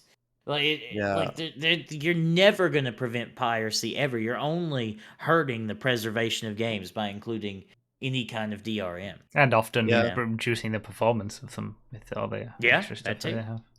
It's just that, but it's been like that for so long now, and the situation just doesn't change. So I can't imagine it ever will. They just keep putting DRM in forever, I guess. In other Rockstar news, they recently put out information saying they're hiring for 5M. I think it was 2 software developers and 1 like project manager or something. So they bought 5M, and they're not just going to get rid of it. They're actually going to hire people to work on it. So that's good. Need Blade Cruiser to apply for the project manager position. We need Insomniac to apply for the software developer position. I wonder if you could give Insomniac enough money in the world to allow them to do that. I wonder if that exists. I'm pretty happy with this because it's like a little bit of I was rightness in the last episode, I guess. Yeah. But it's not a certain, right? Like the project manager, they could be hiring someone to be like, okay, make sure you squeeze this as much as possible. Exactly. Go over them or whatever. So it's the software developers are to develop the monetization aspects of the platform going forward. It discounts they're just going to not do anything, or they're just going to shut it down and kill it after they buy anything. It discounts that. That isn't happening, but there's still various ranges of bad things that could still happen. Unity were in the news recently with their fees. Were they in the news? Every single video I saw on YouTube was about Unity for a while. Fees for the indie devs that they were going to just apply retroactively and all this kind of stuff, and just basically break the bank of devs. Oh my god, it was absolutely such a shitstorm. Everyone, like every single thing in that announcement was nuts. It was it was by the way, we're just going to like track every single install of the game and then charge you for it. It was based on installs. One person installs it 30 times and you're just going to get charged 30 times. And it meant they had like telemetry data, like tracking data for like how many times it installed, because it was automatically reported. So they were going to like fucking spy on every fucking person ever used Unity or installed a Unity game for it. It was absolutely nuts. Yeah, there's been absolute the indie dev development scene has just completely caught fire. So many people are just like, okay, well, I guess I have to games take years to make. If you were 2 years into a 3-year game project and then this happens, what do you do? It's absolute shitstorm. There has been some good back mostly, right? But I hate the warning it back thing. It's like the corporation. Oh, let's take 17 steps into the evilness, and we'll take 15 back, right? If the people put up a stink, but we still took 2 steps forwards. It's still worse than what it was. But people aren't accepting it. Loads of indie devs are now bunch of people made an announcements that were supporting open source in game engines. I personally was going to use Godot. I was planning on, after Josh Done Quick, to do some little game dev stuff in Godot, because I hate Unity for a bunch of other reasons that we don't have time for. But now Godot is the hot new game engine that I saw everyone that knows about. mentioned many times. Yeah. So I'm like, so I wanted to be the hip, cool, like, I was using Godot before it was cool, but now it's cool before I got a chance to use it. So when I've been doing game dev streams, and my bot, if you ask about like Godot or whatever I'm developing in, the bot makes it very clear that I was doing this before Unity exploded. Yeah, I mean, you can't, like, I don't see how any indie dev can trust Unity at this point. Like, they've already shown what they're potentially capable of, or what they're planning for in the future. Like, just go and look for something else. It's just been slowly getting worse. Yeah. Like I said, I've hated a Unity for a bunch of other reasons, and people have been like putting up with it for a long period of time. So now to have them do this is like, people are just, it's too many things now, too many problems. Yeah. Did you guys see the dev of Terraria? Yeah. As well. They were so annoyed with the announcement with Unity that they were just like, we're just going to give $100,000 to the development of this other engine that Josh just mentioned. Yeah, Godot. That's what I was. Yeah, that's what I was going to try to say. They gave in a bunch of money to Godot, which is really good, because Godot had just started a fundraising push to try to get more full-time devs working on it, because it's open source, but like they have a few people. Yeah, it's like managing an open source project. It's like, oh, you just get the community to do it all. It's like, but you need people to check, you need people to organize. It's like, you still need managers and stuff. So that helped a lot. And they FNA, which is an X and A thing, which is what Terraria is made with. They're supporting them as well. There's been lots of, if this just mixes up the scene, it's a good thing for everyone, I think. Epic Games, they laid off, I think it was yesterday, they've laid off quite a number of employees. I think the total was 830 jobs. Wow. Yeah. That's also really nuts, because it's like, our main engine competitor just completely shot themselves in the foot. Hey, let's announce that. This is a good time for a bad announcement, right? Like, because Unreal is obviously one of the other options for a game engine made. So that was silly. But now after the Unity thing, my timeline on Twitter and Blue Sky is just full of devs saying like, I've lost my job, please retweet. Yeah, I saw a lot of that. I mean, it seems like every company did exactly the same thing. If the COVID happened, they got more money. They vastly increased the amount of money they spent on people, and then it all went back down again, which most people could have assumed was going to happen anyway. And now they have to get rid of people. Like, it's especially bad in the game industry, because there's already no job security in game industry. Because you build up for a game, and then you release it, and then you fire everyone. Yeah, and then you slowly build up. It's just awful. Yeah, crazy. And CEO Tim Sweeney said, for a while now, we've been spending way more money than we earn, investing in the next evolution of Epic and growing Fortnite as a metaverse-inspired ecosystem. We're doing this for you! I had long been optimistic that we could power through this transition without layoffs, but in retrospect, I see this was unrealistic. Yes, screw off. You having a wee salary cut there, Timmy boy? Yeah. Where's your salary cut? Yeah. You're not doing that, even though it was you that mismanaged to come. Yeah. That's how it always is, isn't it? Right, the CEOs never get any repercussions, and they're the ones who are ultimately responsible for all the issues. Like, I think the only time I've ever seen it happen is with Nintendo. Nintendo, At one time, with the Wii U. That was the only time I've ever seen it happen. Yeah, how much of a pay cut does Tim Sweeney need to save the 800 or whatever jobs? Like, probably like 5% or something. Yeah. I remember there was a company in the United States. I can't remember what the company was. I think it was some sort of industrial engineering one. And the CEO of the company decided to take $1 million a year pay cut and provide that $1 million directly to his employees. So I think all of his employees' salaries went up by about 17 grand a year, every single one. And he went on these financial programs on the news in the morning in the US, and he basically got laughed at. And then he came back a year later, and it's like, yeah, profits at the company have just like massively improved, and like everyone's so much happier, and like everybody comes to work on time, and no problems whatsoever. Imagine that, giving people more money for what they do, making them happy and more productive. It makes no sense Shocking. to me that it doesn't make like that it's not an obvious thing. Like, how is it that companies aren't like that? I don't know. It just doesn't. Greed. Yeah. Greed and capitalism, isn't it? Really. But, yeah. And the final bit of gaming news: voice actor strike. Any strike anywhere. I support all strikers. Now I will talk about politics. I support all strikes everywhere. Good lad. So there's been all sorts of actors strikes and writers strikes going on, and then they voted to include the video game industry within that, with voice actors and things for video games. So go them, get more money, get what you deserve and all that. Because it ties into the previous topic perfectly. I mean, when you are in a situation where, say, a company or a CEO has so much more power over you, you know, the only power that a worker has is to collectively organize and withhold their labor. That is the only leverage that they have.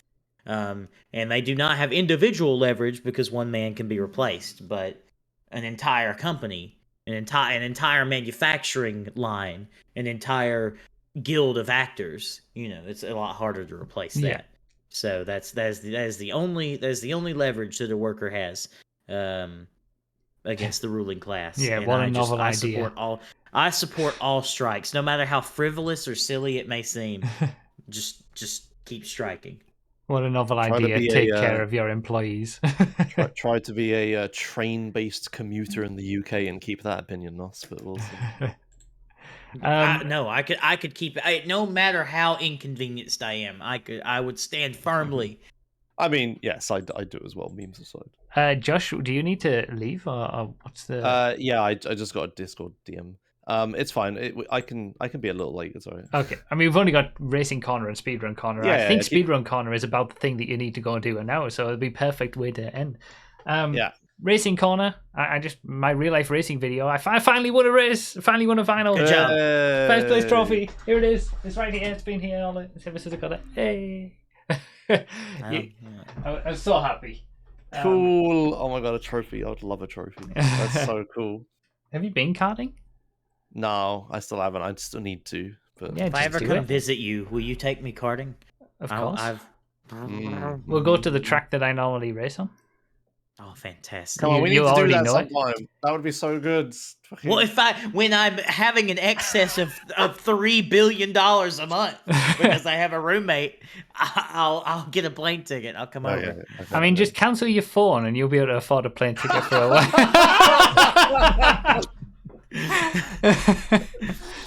Have any of you met in person? Only me and RDT have met when I was in New York earlier this year, and we didn't get a photo of it, of course.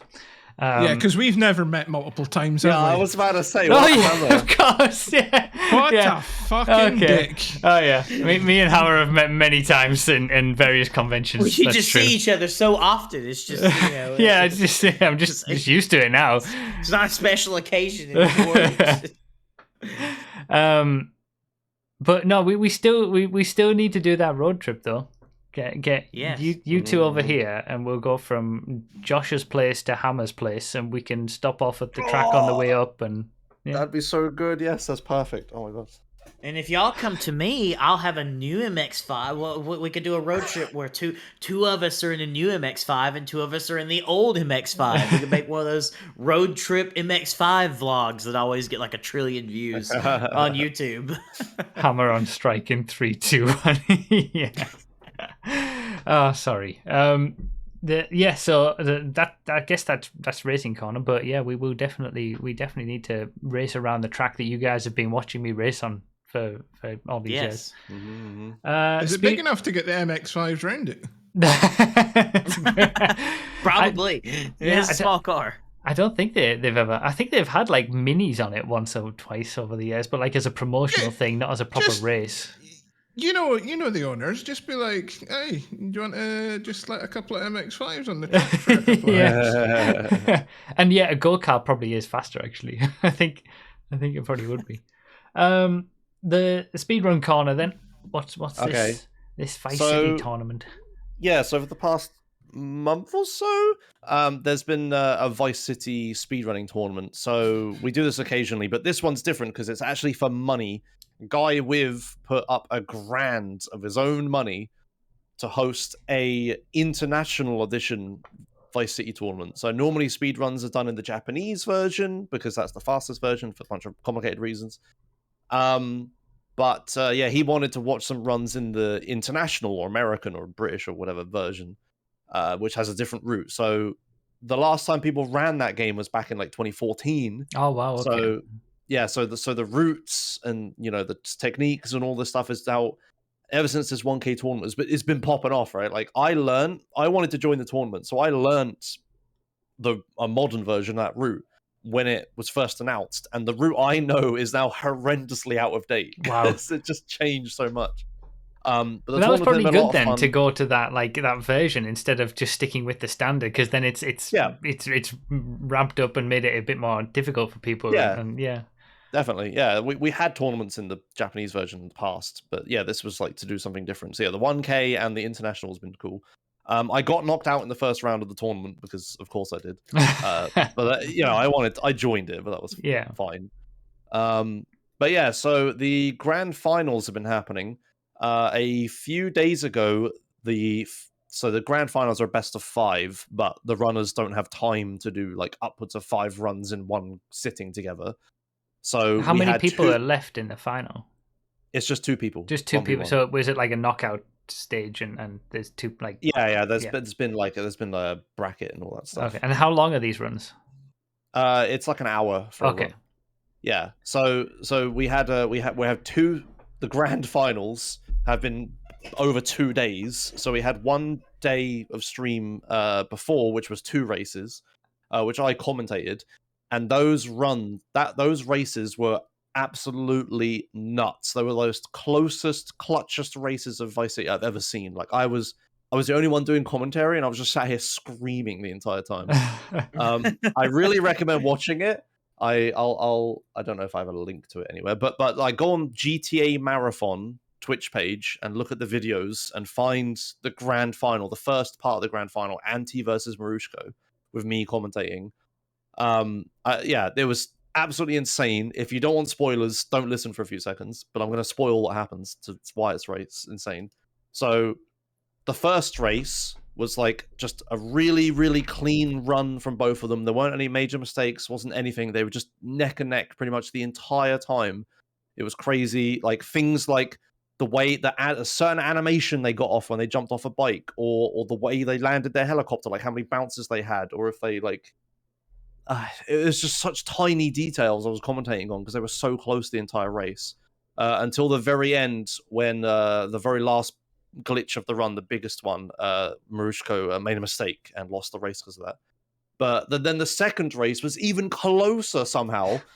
So they started out with Anti making a mistake and then losing 30 seconds, and then we were just like, oh, this race is over, with 30 seconds. That's like bigger than the entire distance of the first race. Yeah. But then Marushko made his own mistake and lost like a minute. So then Anti was 30 seconds ahead, and then they swapped around. It was like really scrappy and everything until literally they both got through the massive glitch at the end, like neck and neck. They got to the very last mission, which is basically an auto scroller because it's on a timer. Anti was like 12 seconds ahead into the final mission. There's no way to save time except a risky strat, which has a very high likelihood of just killing you, which saves 8 seconds, which Marushko did. But we were like, oh, it's not enough. He'll only save 8 seconds. He needs 12. But then, at the very end, the last boss, as Anti shoots him, Sunny can dive out of the way, and it wastes a few seconds because of it, because it's just a random AI thing. He just jumps out of the way. So it happened to Anti. He lost a few seconds killing him, and they literally finished, I kid you not, within milliseconds of each other. No way. It was nuts. I was screaming my head off. We had to literally open the video file and count the frames that they were away from each other, and they were like literally 3 frames apart towards the end. It was an absolutely insane race. So yeah, I really recommend watching both of the races. It's like 2 hours, and the grand finals, like the grand finals. Anti is 2-0 up. But the grand finals, the final day of the finals, or whatever you would call it, is happening literally right now. I'm 6 minutes late to it. I need to go commentate it. Yeah. Okay.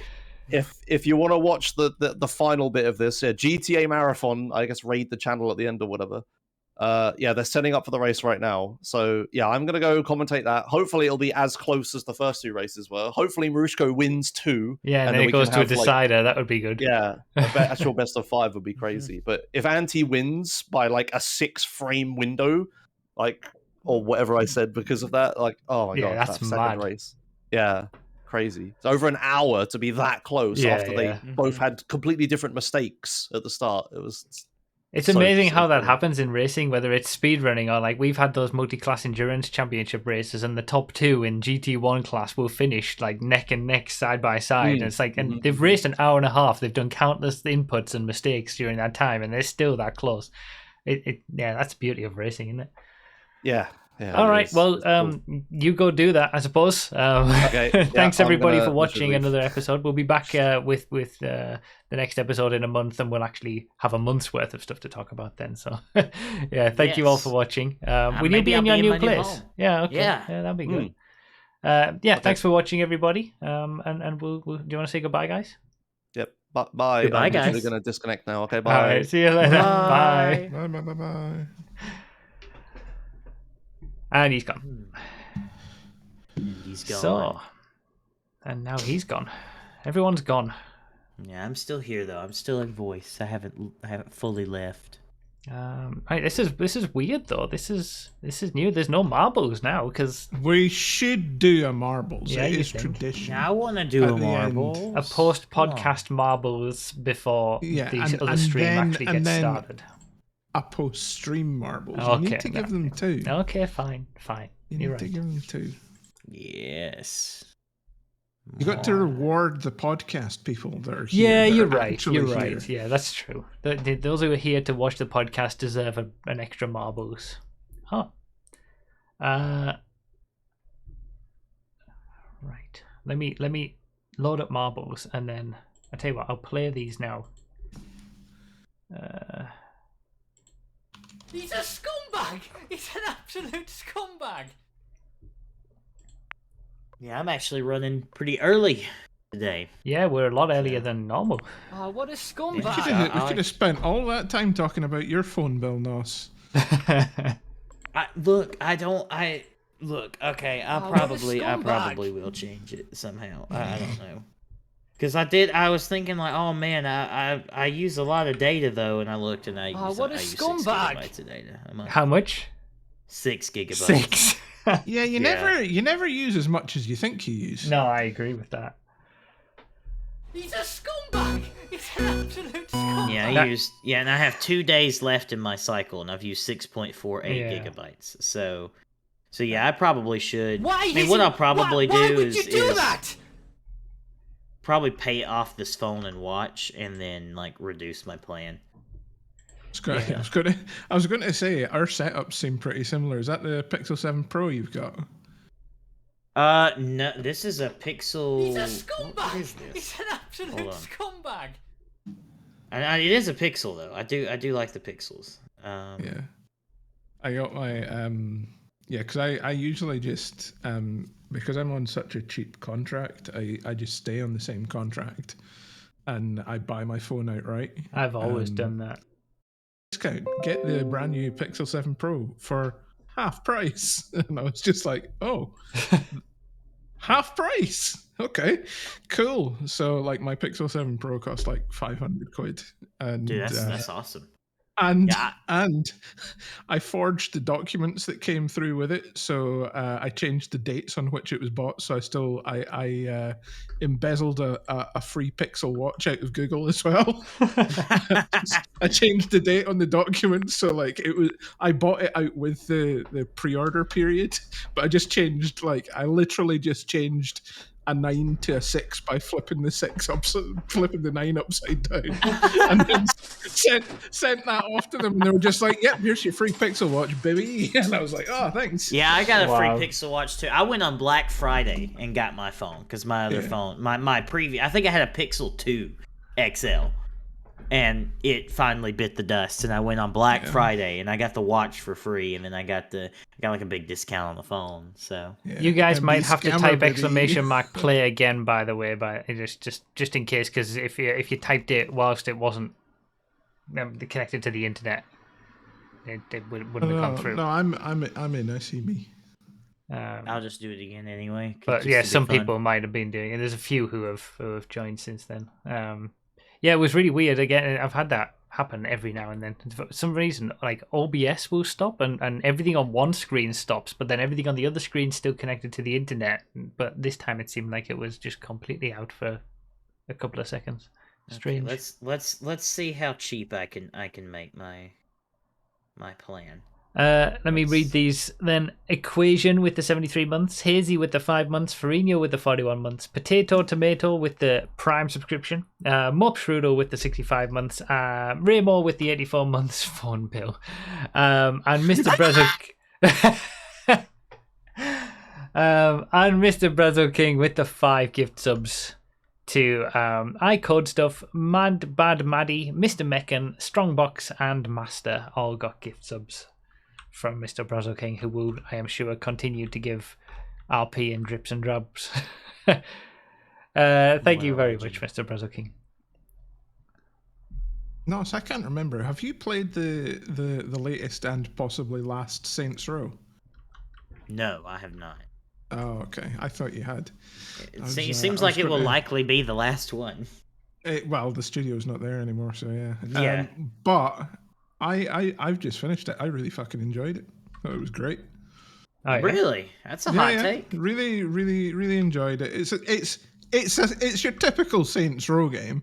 So there are, the typical like badly coded bits and whatnot. But yeah, I really enjoyed it. It's just a standard Saints Row game, really.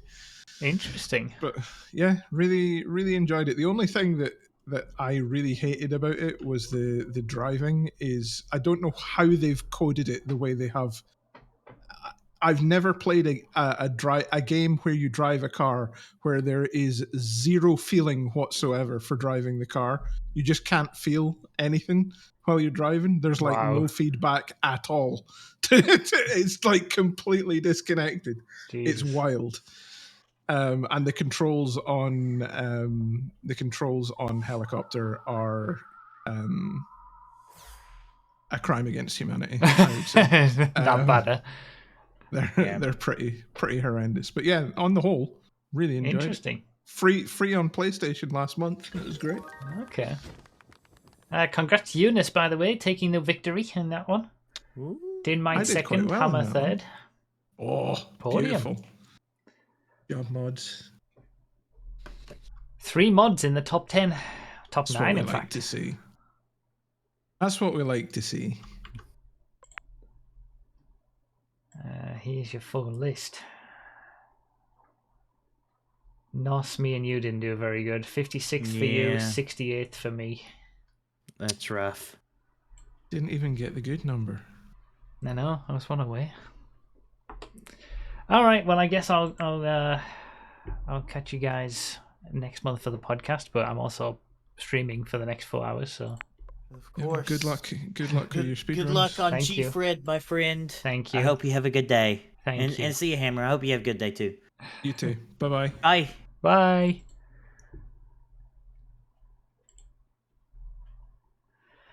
Right then.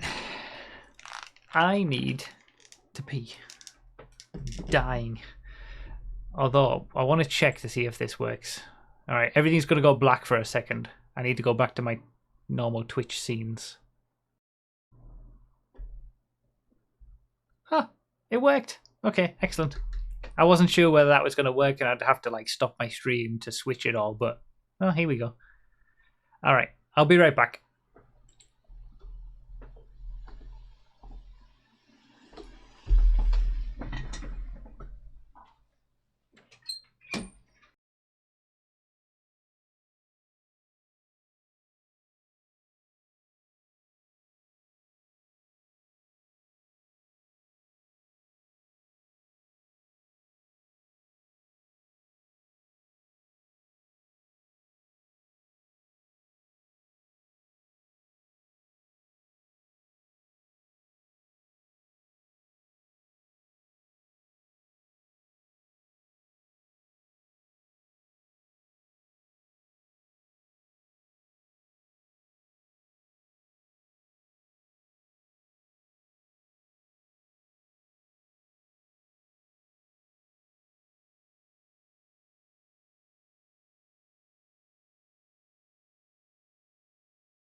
Why is it? Why would you do that?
All right. James with the 5 gift subs. Thank you very much to Wab, Mr. Sosborn, Mekol, Cytec Evo, and Kevlar. All got gift subs from James. Thank you very much, James. Last chance, take advantage of those gift subs. Thank you very much. 25% off gift subs, I mean. Right. Let me just sort myself out. Have I ever done this before? Have I ever streamed after doing the podcast? Like, done another stream after the podcast? Maybe once or twice or something, but I don't. It feels like I haven't. I can't remember ever feeling like this. Like, okay, I've ended the podcast, and now we've got a stream. Highly unusual activity, I know. Need to like switch all my settings back to a normal stream, like changing those settings on OBS and get back into like, okay, I'm actually going to do stuff on my own now mode. Seems like an occasion for some pizza for us all. God damn it.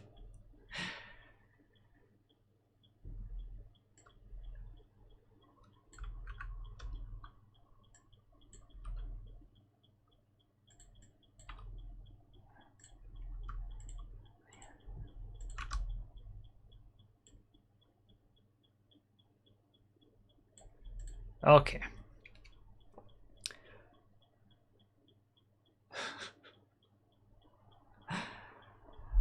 Not sure about that one. It's raining outside, but I'm keeping the window open because it's warm in here and it's about to get warmer.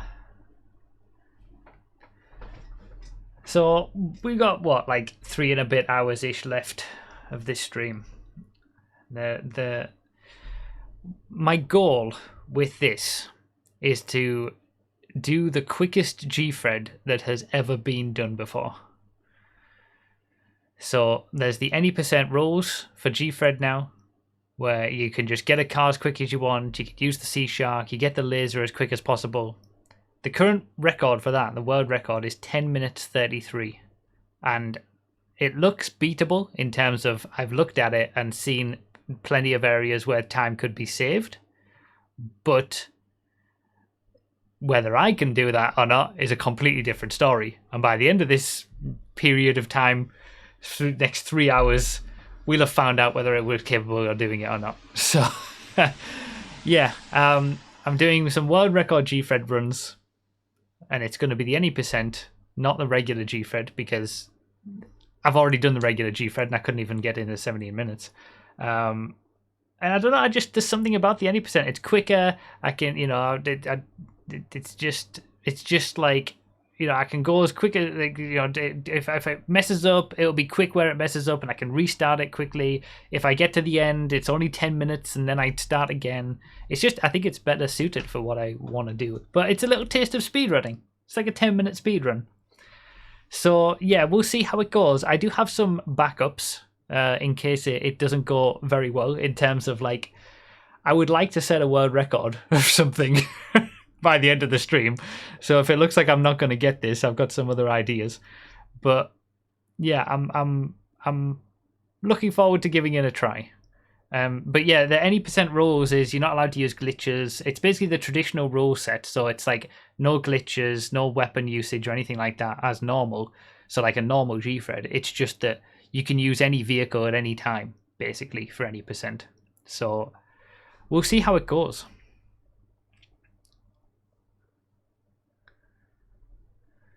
And I'm thinking I should probably do it on PC. If I want to do the absolute quickest world record... did I say GTA Dream Master that you had the world record? I know I said I had the world record at the minute is 10:33, but did I say that you had it or not? Because I meant to. No? Okay. So funnily enough, it's GTA Dream Master that currently has that 10-minute 33 record. And he was the person who had the PS5 record when I tried to do the solo PS5 record runs a couple of months ago. So I'm chasing down the same person, ironically. And then Verdalith obviously took that, and then it's come down massively since then. But yeah, what I'll say is, anyone, all of you pro Gfredders, just give me 3 hours, all right, before you take this one. let me have a chance to get it.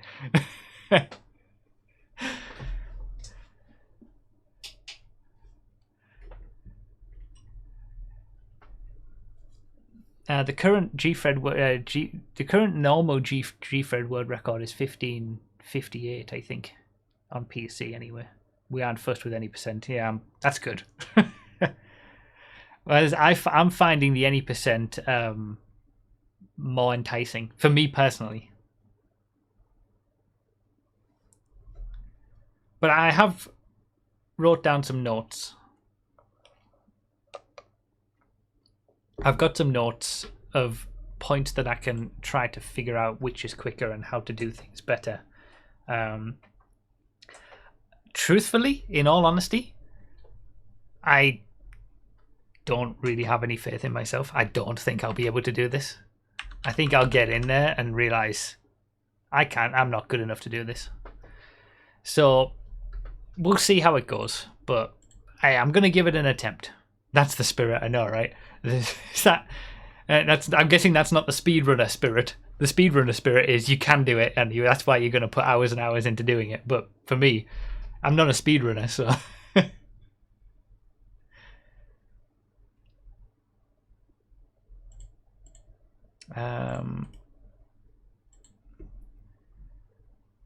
The one problem that I'm going to have is the whole 60 FPS thing. I'm going to put it at 60 FPS. But it might not look as good on the stream and on the recording. I might just have to deal with it.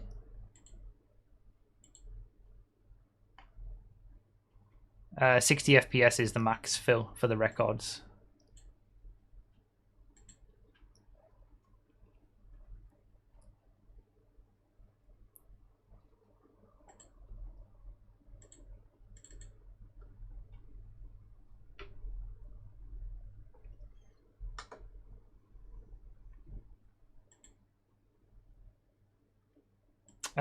Yeah, that's it. That's the current record. Jan. The spirit is, why am I doing this? I hate this effing game, but my PB is so shit it can be better. That's the overall spirit of a speedrunner, okay.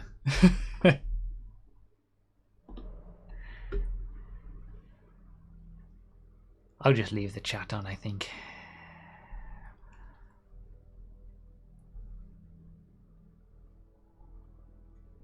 Yeah, I'm not a speedrunner. I give props to you guys who are able to do it, but you know, I'm enjoying dabbling into it every now and then.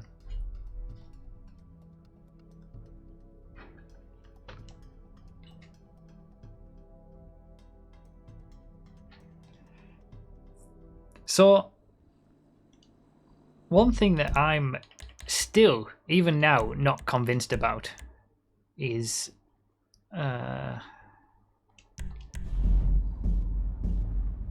the speed difference between going to the quarry first and then going to Zancudo versus Zancudo first. It seems like people have just actually like decided that Zancudo after the quarry is actually quicker because then you fly straight to the airport. But has anyone actually tested it side by side? No. I've done testing. All right, okay. So I'll just assume that then. Verdlith with 100 bits. I question my sanity every minute I spent going for those records. Okay, so that's what I've got to come for me, is it? Okay, great. Thank you for the 100 bits, Verdlith.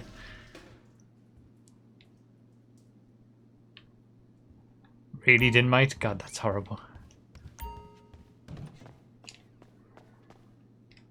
All right. Don't need to worry about a parachute. I tell you what, let's just go straight into it. Let's do it. Let's just get a a feel for it first time out without any real thought of how to do it. I'm just gonna go straight into it and see how we do.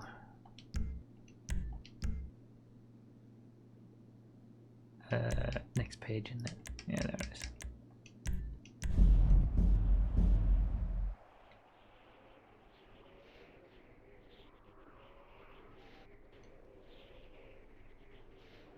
It's not even about that, Nicola. It seems to be that it's actually just straight up quicker to go to the quarry first. Because it's quicker to drive to the quarry then to Zancudo than drive to Zancudo, then have to fly to the quarry and then to the airport. That's what it seems to be the case, so... let me know how it looks as well on the screen. Hannah Foxy with the 2 months, thank you very much. Because I've locked it to 60 FPS now. Previous transaction pending. What? Alright, whatever. I have locked it to 60 FPS because you have to have it locked to 60 FPS for the record. But normally 60 FPS doesn't play well with my setup. So just let me know if it's absolutely no good when I start moving and get into traffic and stuff.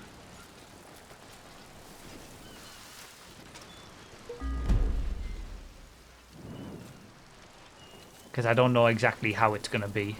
But I'm willing to accept a little bit of... Oh, it didn't work. I'm willing to accept a little bit of, like, not perfect smoothness. Just so that I can, you know, go for the record is more important than the smoothness of the footage, I would say, for this one. Thanks for the good looks. This is just the first, like, sighter attempt. This isn't, like, a proper... Also, does the sea shark spawn every time? Because I'm guessing I'd have to, like, restart if it's not there. Oh no, there it is.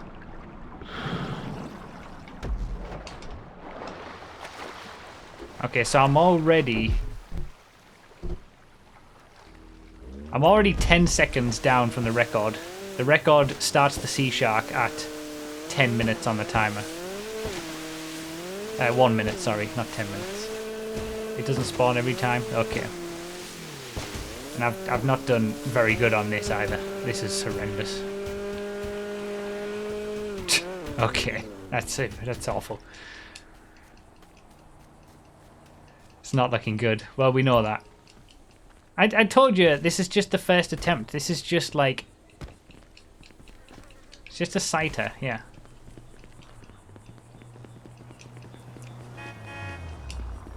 And the GTA Dream Master on his record run, he got a PCJ 600 bike here on this road. It was a pretty good spawn, really. And he kept that all the way through. Yeah, obviously with 80% you can get a car as quickly as possible. Obviously I'll be making use of the laser.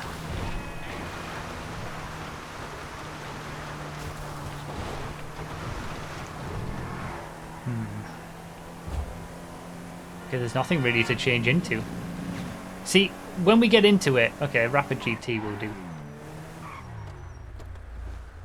And the 9F might not actually be the best one to have as well. Because... I mean, I'm sure the Rapid GT itself, now that speaking of it, now that I've got it, that's got a better top speed than the 9F stock, I think, so...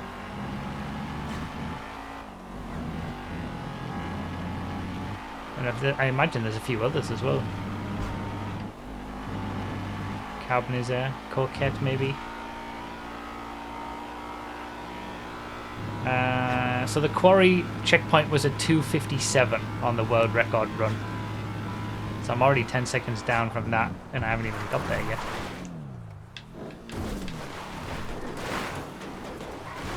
yet. But yeah, I probably would have already restarted in the future, in future runs. This is just a sighter to see what kind of time I can get. I would have already restarted by now in future runs. So my second... Really? Really? Okay, it's a very me Gfred so far.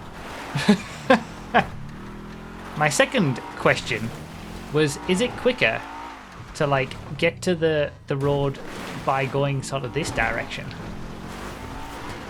Like, is there a quicker way out of the quarry? This doesn't feel like it. I mean, this way isn't, obviously, but like, because you're going on this road anyway. Yeah, probably not.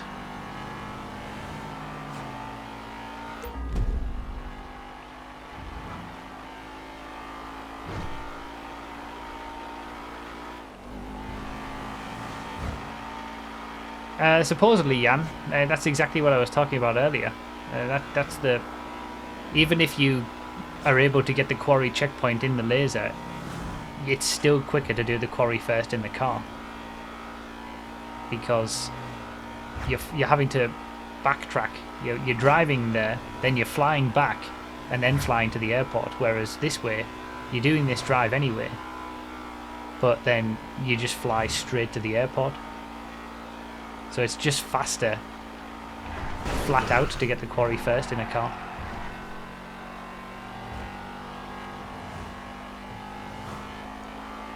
5 minutes 36 was when the laser flames at the back start. The jet starts.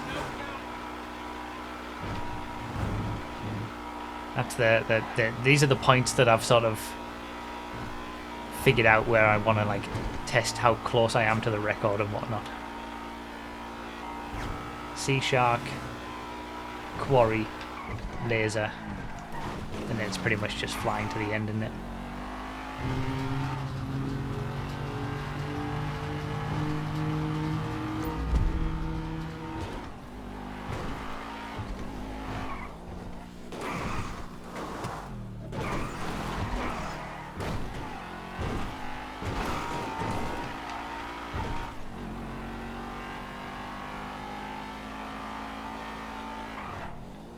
Okay. I thought going back there might be quicker, but it's not, because you want to be around this side, don't you?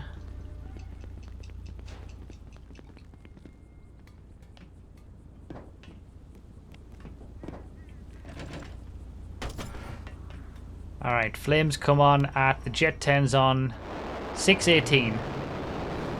So I'm about 45-ish seconds behind at the moment, so we're not even going to get 10 minutes.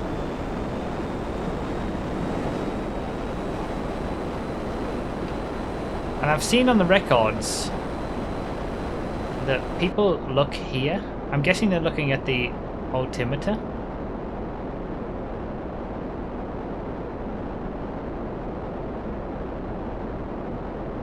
I mean, I don't know what it actually needs to be on.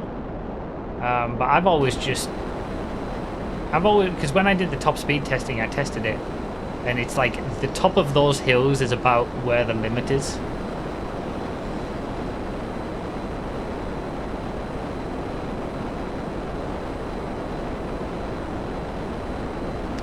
Does it really hammer? Okay, I can try that. Airspeed and altitude.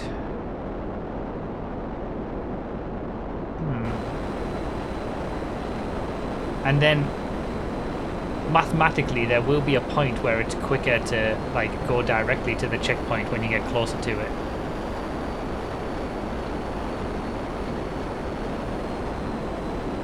And take the slower speed from being lower. But I'm not about to work that out. You don't want to just go straight there and straight down. And you don't want to go too low too early.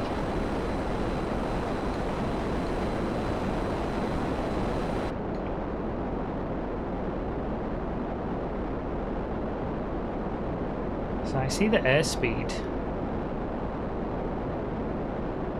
We got vertical speed as well.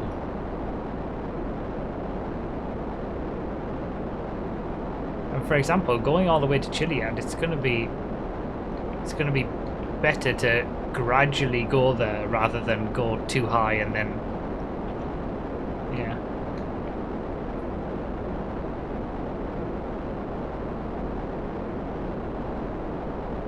And I don't really understand what the altimeter's saying. 1,000 feet. Oh, so that's 1,000 feet, 2,000 feet, 3,000 feet. Okay. Is it 800 feet or 900 feet that you need to be above?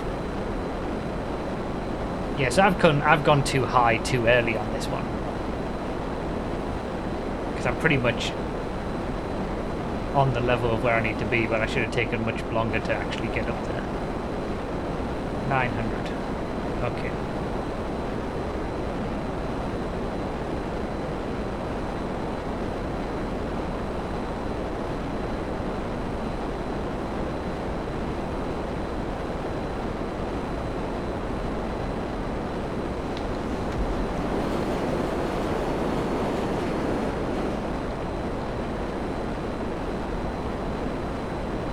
See the quarry. The quarry, the observatory.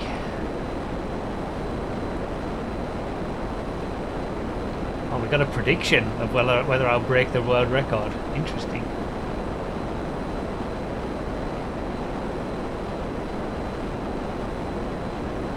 That's true. You can see the quarry as well.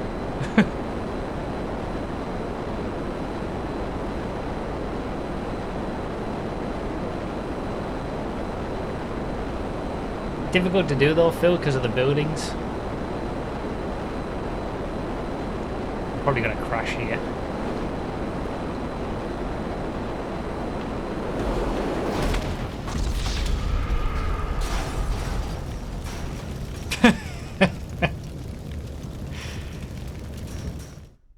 Okay, rip. I'm in the classic speedrunner fashion. We start again.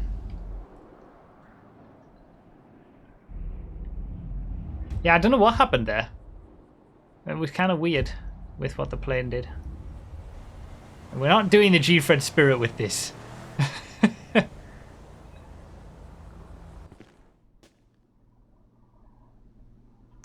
How was the footage? Was it okay, or was it frame droppy or whatever? Pulled up too quickly. Okay.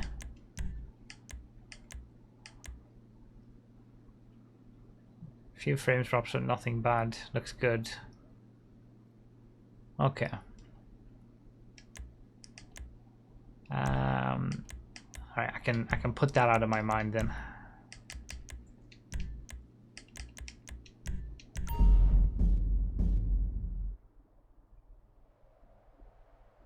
Okay, I'll try that hammer.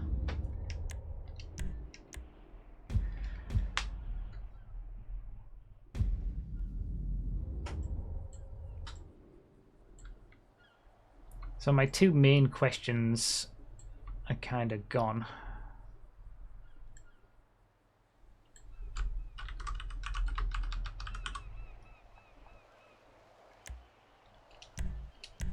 All right, let's try again. But now we're in the stage where I will just, if it doesn't go well, I'm just gonna, you know, restart the race early on.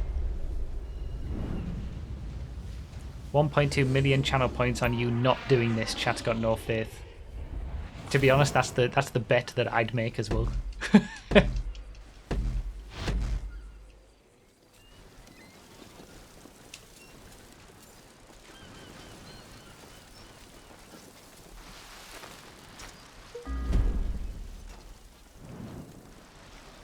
I very rarely, even when I did the solo runs before, I very rarely got... Oh, there we go. And then I punched. I believe, Broughy, you can do it. Oh, isn't that nice? The current world record holder is giving me tips and also believing in me that I can do it. I don't. Your biking is so slow. What am I doing wrong? Do you still need to tap on a bike when you're in first person? You don't, right? Or do you? Because I haven't been. Oh, you do? Oh, I'm an idiot. That's why it's so slow then.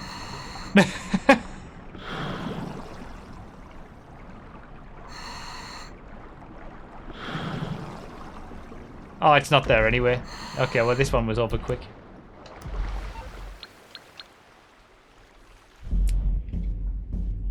And now we're into speedrunning territory.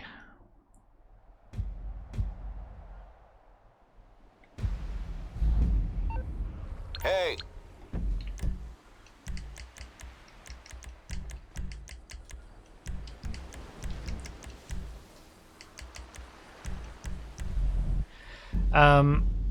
A or X? Or does that mean A and X?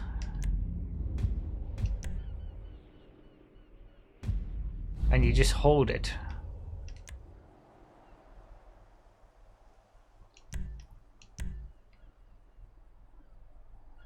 Oh, Xbox PS, okay. So you just hold it before the timer starts. Like now. So we're holding it. I should automatically be in first person. No?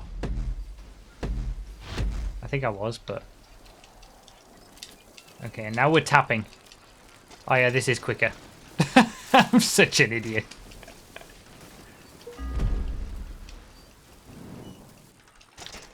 Ah, that wasn't. No, I've gotten back on it. I got back on it. Oh.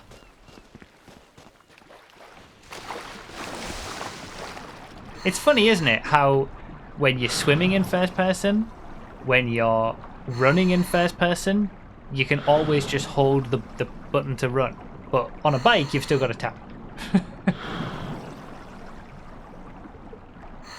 Do the jump off to the left. I saw you do that in your run, GTA Dream Master, and it didn't look like it was actually that much time difference between that and RBS's record run. In terms of the point at which you got to this point to get to the Sea Shark. I mean, I need practice with the Sea Shark anyway, so I might as well. It's about the same when done properly. Really? Okay, I can't do that in first person.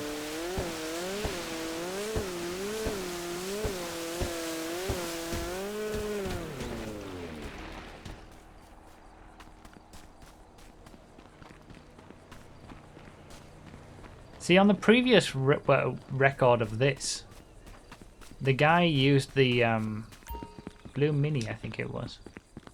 Ugh. Used the Sea Shark to launch himself up on land for a set amount of time.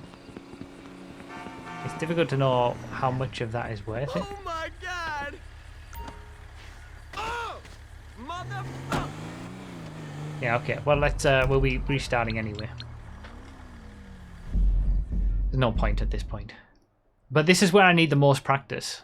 The other stuff I've done, I mean, it was the same with the solo world record runs for the regular Gfred. The most practice, the time where I was losing the most amount of time was the start, and it still is, because I find it so difficult. But especially using the Sea Shark, it's you know, completely new to me, so this is where I need the most practice anyway. No, Jan, only the laser spawns.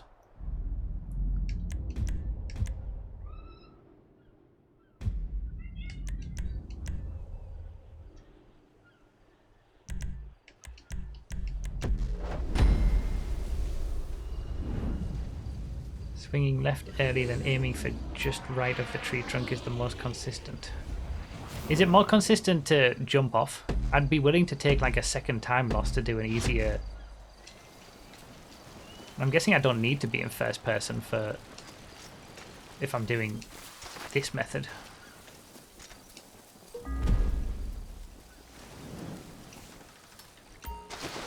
Okay, that probably wasn't the way to do it.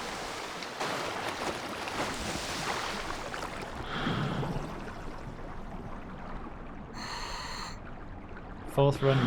Yeah, this is the fourth run.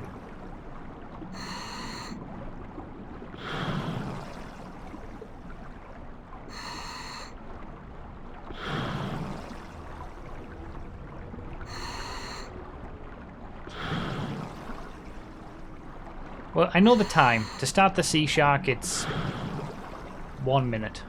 So I know how badly I'm doing on this segment every time.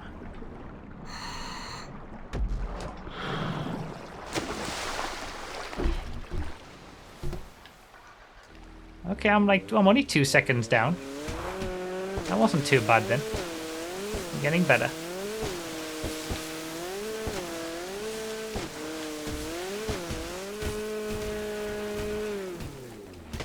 Oh, that didn't go well.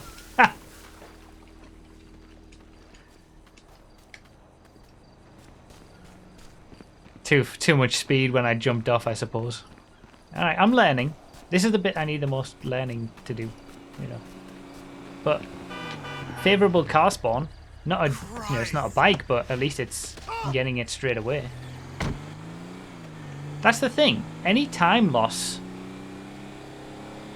that I might have getting off the Sea Shark doesn't really matter, because I'm limited by where the car's going to be. Like, that car was always going to be in that location at that time. So I wouldn't have saved too much time by getting to it earlier. By getting to the road earlier, I mean. Oh, really? Oh, really?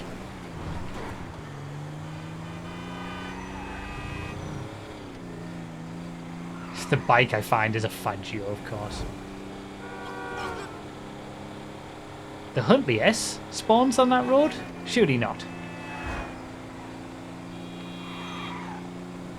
The Huntley S isn't a regular spawn.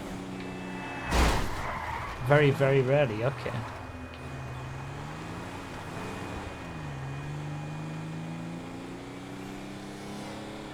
Yeah, alright. We'll start again. I'm not finding anything. I don't think I've ever seen a Fadju on a Gfred. You're probably going to always lose time to that PCJ and make up the time somewhere else. Yeah, I suppose that's true. That PCJ early on is powerful, isn't it? So I'm aiming to get something that's quicker than a PCJ on the highway to make up that time all the way to Zancudo. Like, I need a rapid GT or something on the highway straight away to try and make up that time back. It might not be possible, because that's time to change cars as well. And the PCJ with the wheelie, I'm guessing its top speed isn't too bad.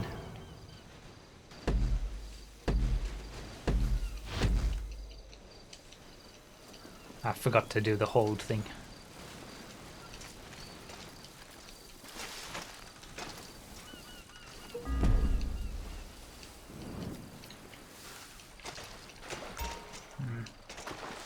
Meh.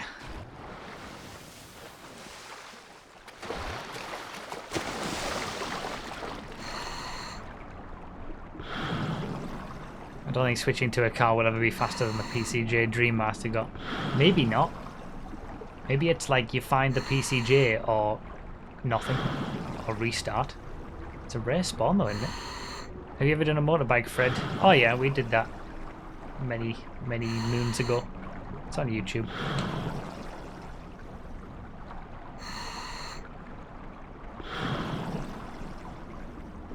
I don't think so, Phil.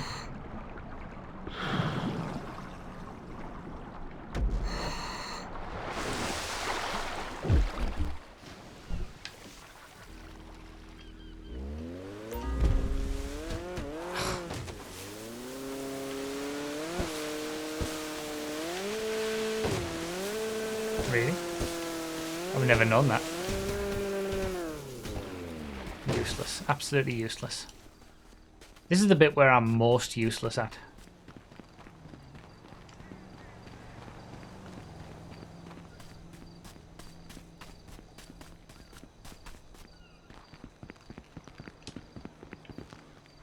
All right.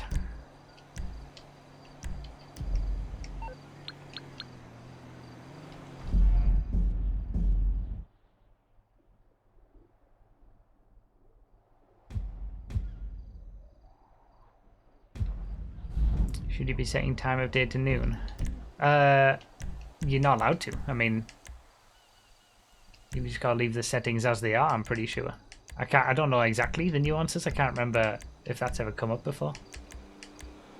What am I doing? Recently played.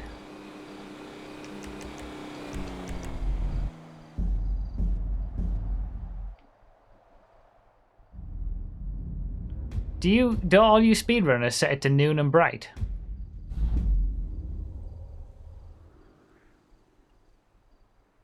Oh, well, I will then.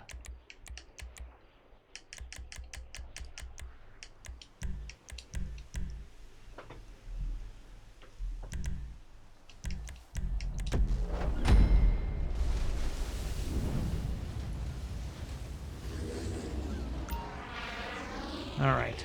Hold before the timer pops up.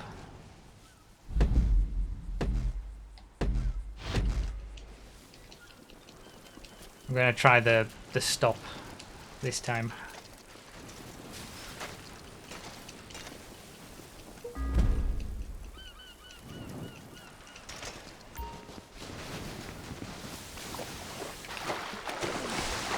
Hey, that wasn't too bad. I feel like that's the best start I've had so far.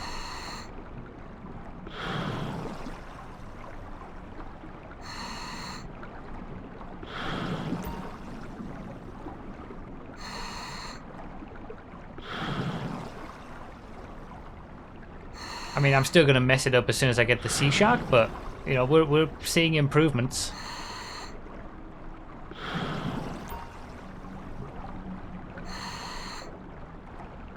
good to know that if my vehicle gets damaged, I can hold Y to respawn at the... Oh, it's not there!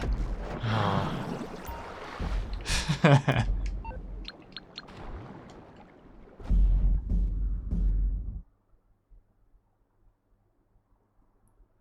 Mitch, goddammit.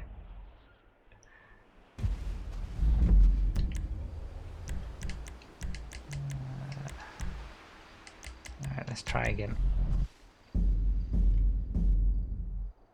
Now imagine this, but 100 times worse with not getting a 9F at the highway, and now you know how I struggle.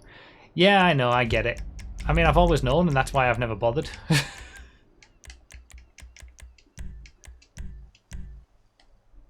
But this is why this one is more appealing to me, because it's a lot quicker to know that you can just restart.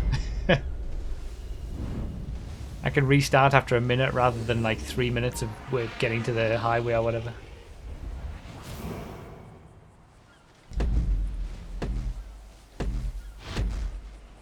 Yeah, I didn't hold it there. Damn it. When you get on the Sea Shark, hold full accelerate and full right. Is that enough to get you where you need to be?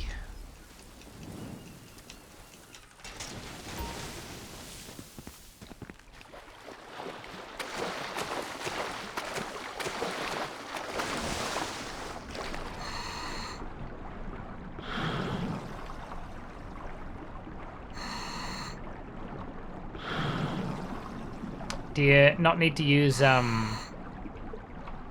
handbrake on the Sea Shark at the start to get turned around quicker?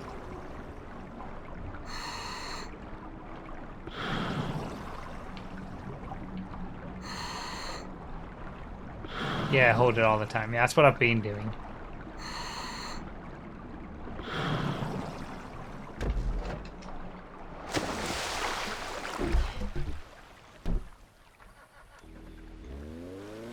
Oh yeah, there we go. Okay.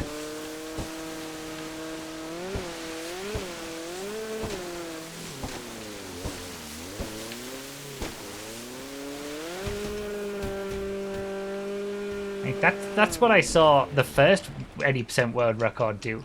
That's gotta be quicker than just leaving it to no spawns. No spawns. Is that not quicker?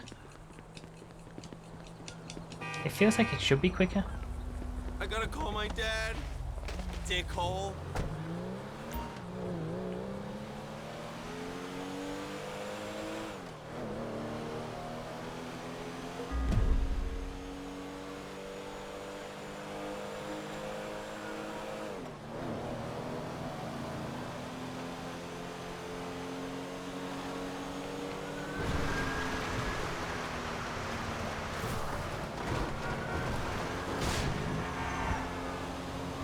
Yeah, I'm gonna continue with this just for a bit.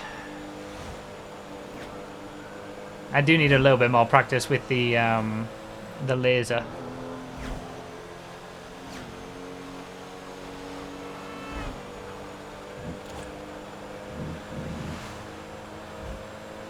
So to be clear, if you get a fast car on the highway, it will beat the bike. All right. So we're looking for a nice clean start. Getting a... I mean, an FQ2 isn't too bad of a starting car.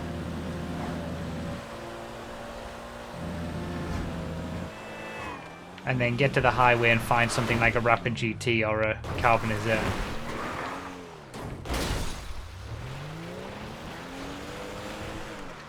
And then we've got a chance. Well, we've got the timestamp for the quarry as well, so the laser. So I'll know if I'm ahead or not at the laser.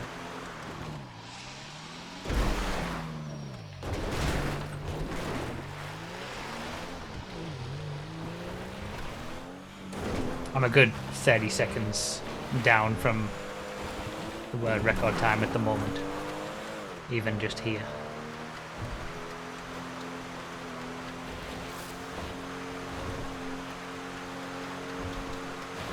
But I should at least complete one, because the worst thing would be if I do an incredible start because I've been practicing it for 2 hours. And then I get to the laser, and then I mess that up because I haven't done it for the last 2 hours and I don't know what I'm doing.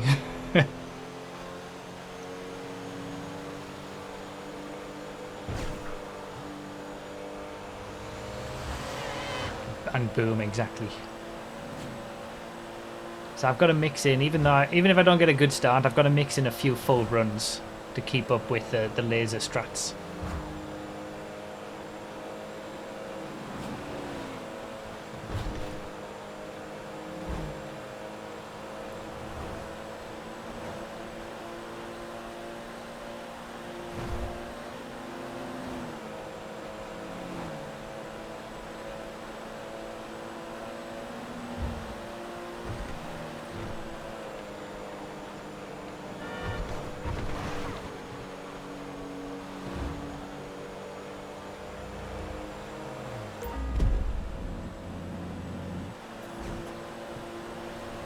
Is it still looking okay for you guys on the footage?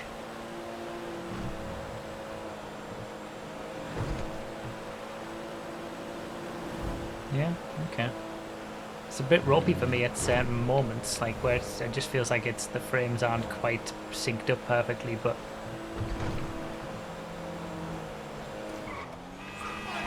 as long as it's alright for you guys. Watch out for proximity mines.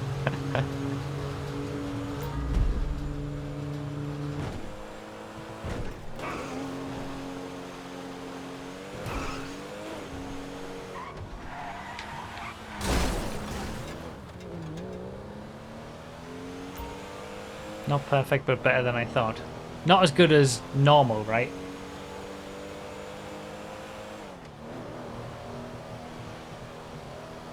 So it looks like this is the most... Yeah, I see why GTA Dream Master kept going for this laser. Seems like it's the most common spawn.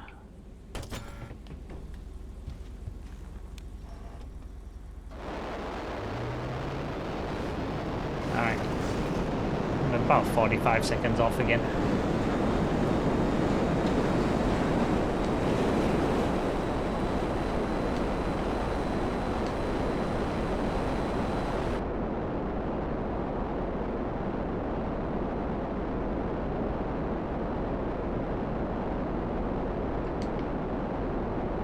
I didn't realize there was a vertical speed thing. So you want the vertical speed to be like... Yeah, you can tell whether you're horizontal or not. As long as the altimeter's around the 1, we're going fast enough.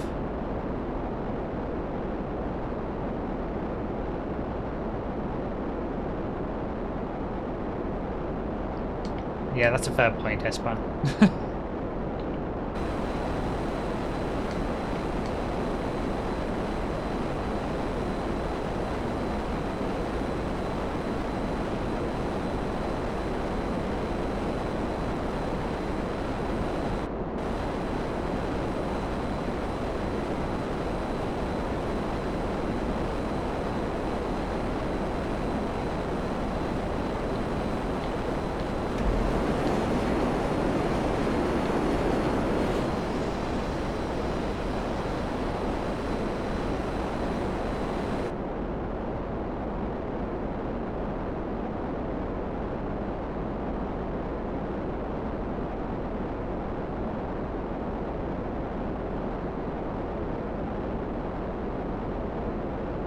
There we go. That's the limit. It's shooting up there. The airspeed just shot up.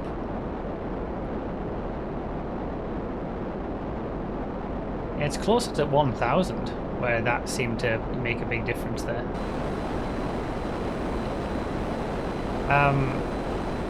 It's these hills. I'm like, I wanna be able to maybe not have to go first person and look at those.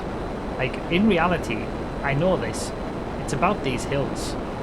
Is the limit of if you're above those hills, you're going faster.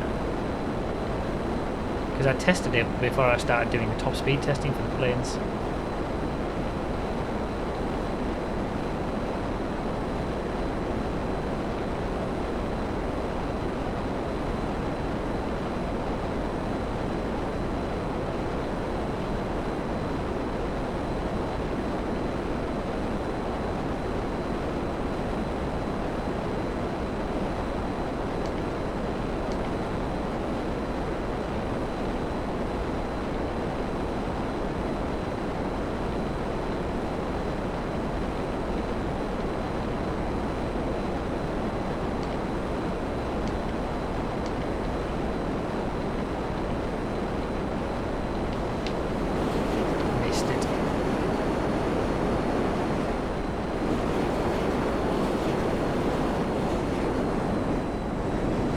crashed it. I mean, I knew it was over at that point. Looking at the altitude tells you how fast you're climbing or dropping.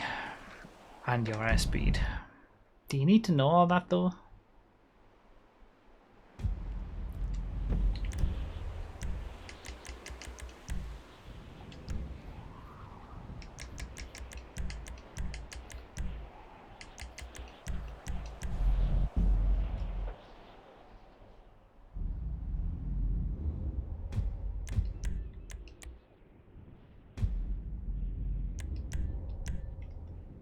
You don't need any of this.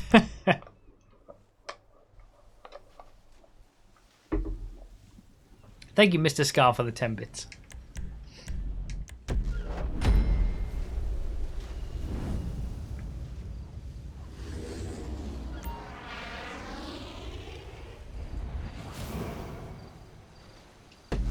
Oh, what a scumbag! Oh, I forgot the hold again.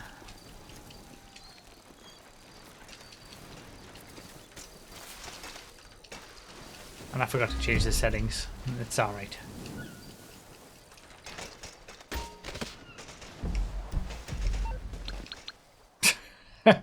Dope Kitty with the 5 months. Thank you very much.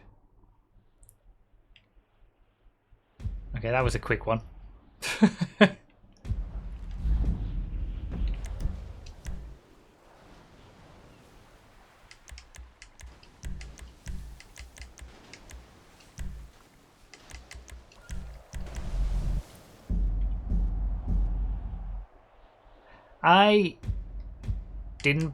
I went, like I said earlier, I don't believe that I have the ability to do this anyway.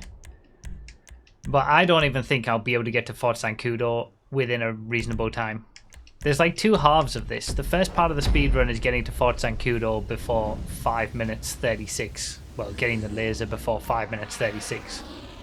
And then the second is flying the laser properly for the rest of it. And I don't even think I'm going to be able to get on pace for the first bit.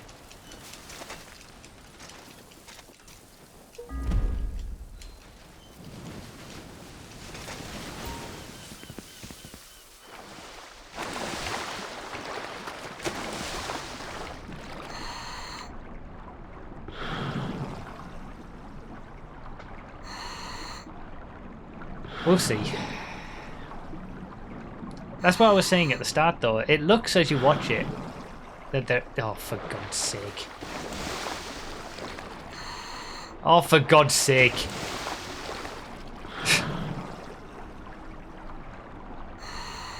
That's what I was saying at the start. It's one thing to watch it and see where the... Oh, yeah, time could be saved there, time could be saved there. But it's another thing to actually be able to do it. Didn't matter anyway.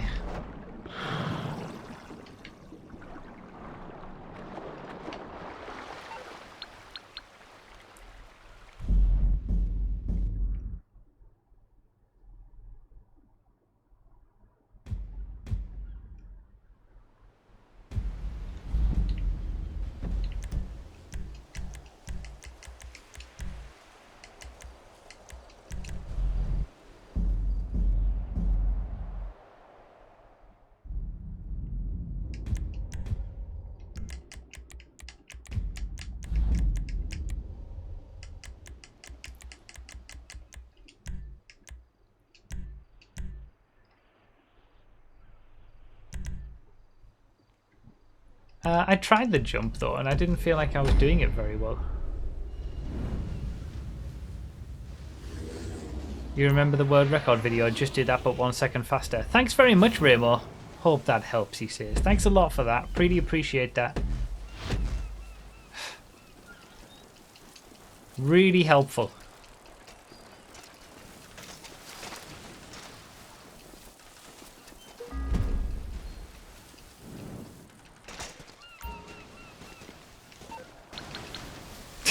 Okay, I'll try the jump.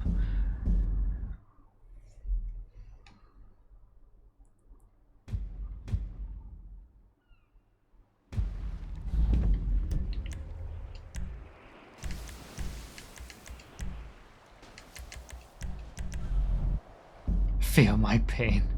Stop hitting the trunk directly. You need to hit to the right of it. I'm still gonna go. I'm gonna try the jump. Damn it. I can't even go through the friggin' menus quickly.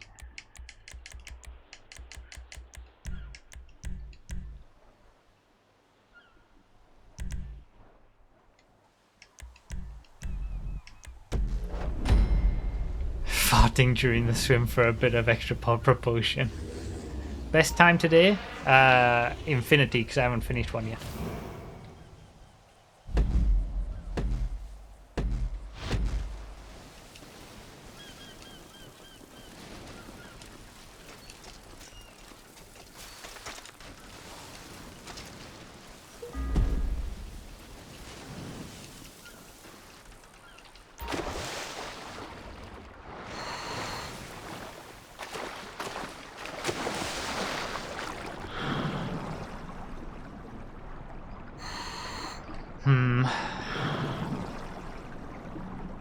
I feel totally useless at that. Even more useless than the trying to stop on the tree.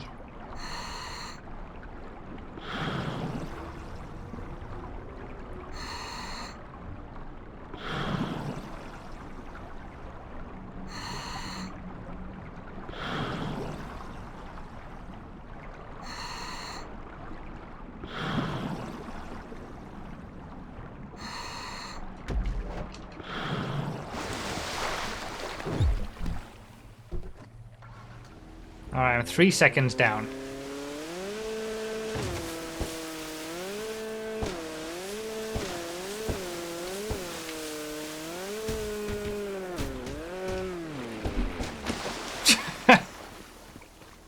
I might as well have just gone off at the base.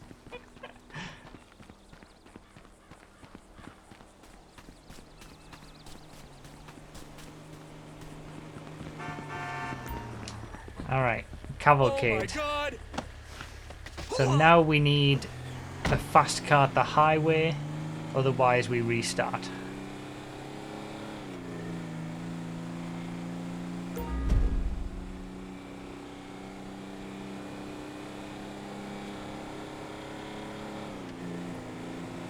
This is a fun flow chart.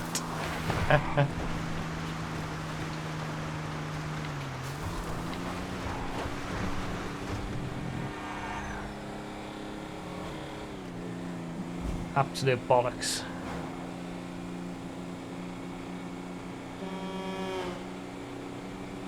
Sultan's not quick enough, really. Considering I'm going up against a bike, a Sultan's not really going to do it.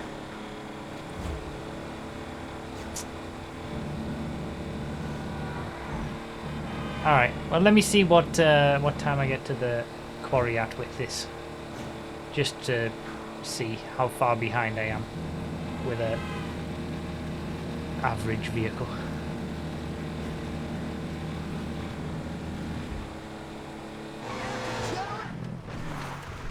Because I've got to add in the time to swap cars to this.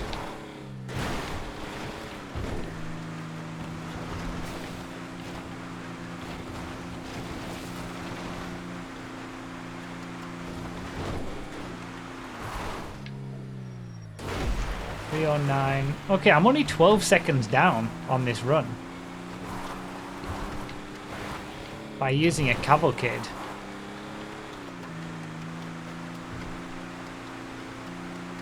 So yeah, if you get a quick car early on the highway, you can definitely make up the time on the bike. You must be able to.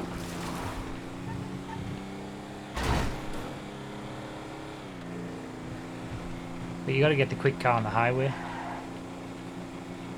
Alright, I'll use this as my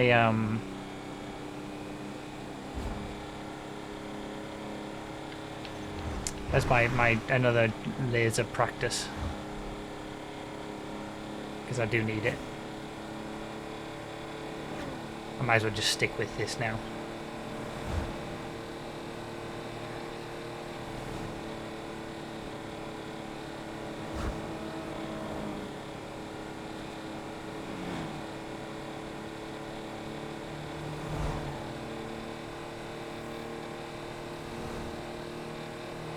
It decreases your usable RP, chicken, not your all-time RP. Usable RP is reset every month anyway.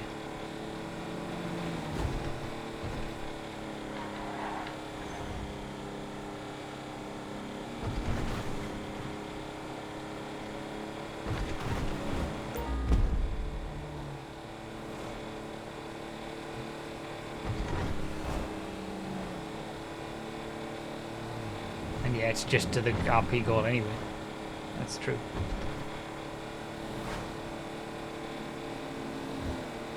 You guys are almost at 90%.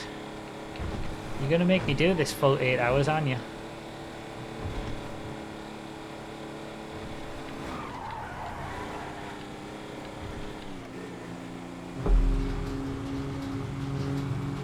So I see why GTA Dream Master took the route that he did in Zancudo, because it takes you straight to the most common laser spawn.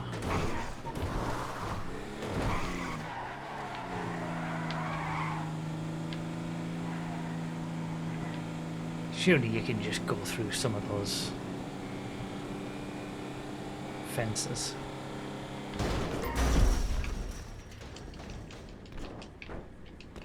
God damn it. God damn it!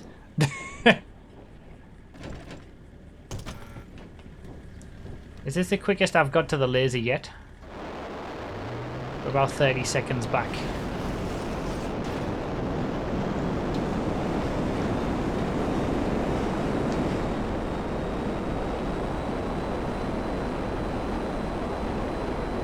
I'm just gonna wing it. I'm not gonna go first person.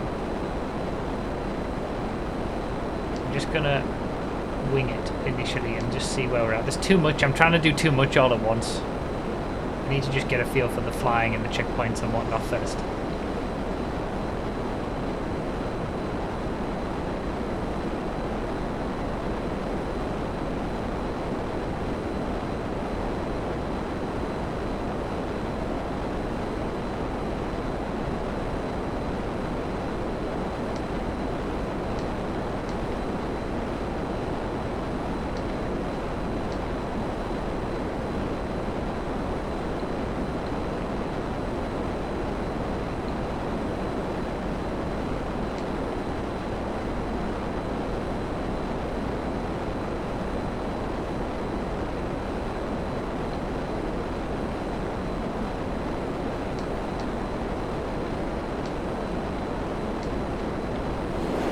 God damn it.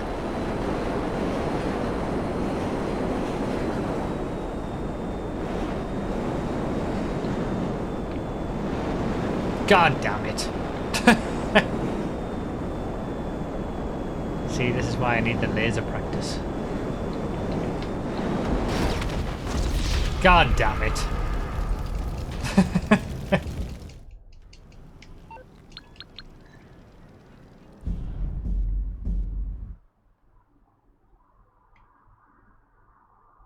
I got the checkpoint at least, yeah, that's true.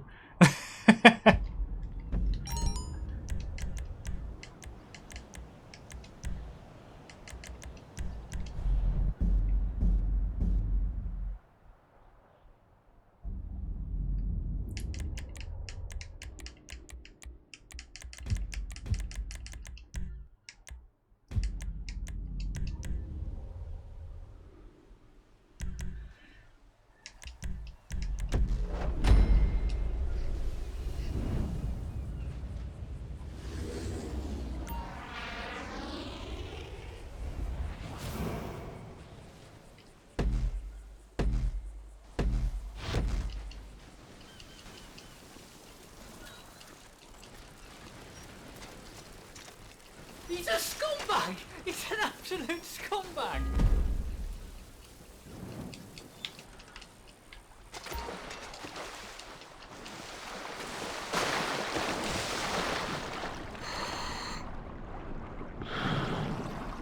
Captain Punk with the 70 months, thank you very much. Nicely done on the Broughy oranges in the chat as well.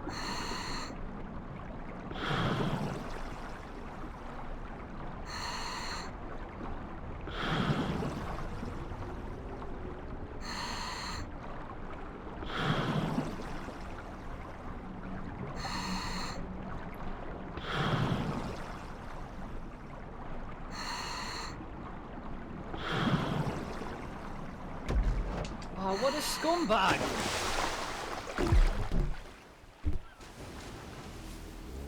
Quickest I've been so far. I'm still about 2 seconds off, but...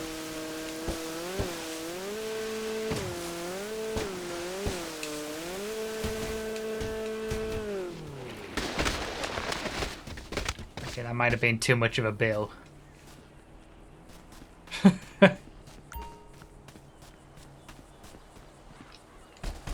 Ah. Ah. Damn it! I needed. I didn't. Ah. That was that. It was that little break of getting up the hill. If I'd got up that first time, I would have had straight into that car. Bollocks.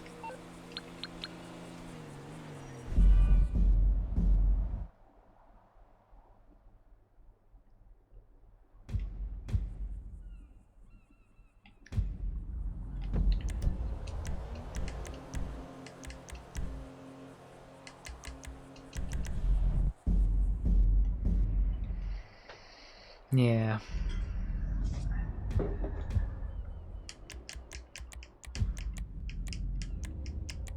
I mean, this is the speedrunning experience, right? Like, I'm showing everybody what it's like to speedrun something. It's not just doing it and getting the world record that you see in the videos at the end. There's so many hours of this first. When you take the jump, go a bit right. Okay.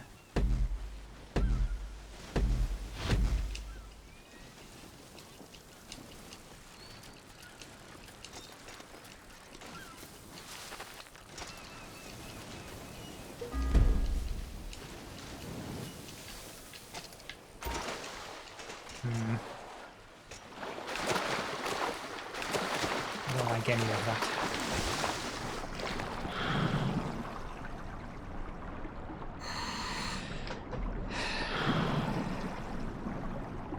That's it. I did it. Okay, it didn't seem good, but jump sooner. Jump whilst you're in the air.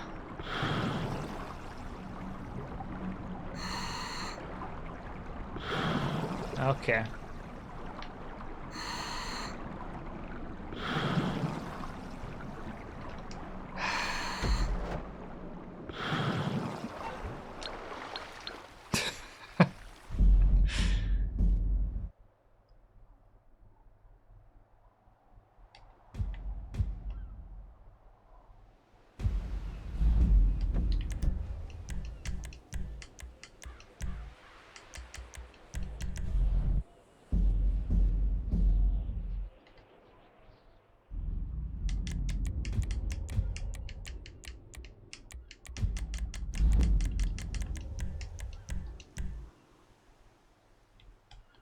One of us, one of us. I don't know, man. I can see the improvements, to be fair. It's whether... Oh, what a scumbag! It's whether I'll improve enough to be able to do it in the... what, like 2 hours we've got left.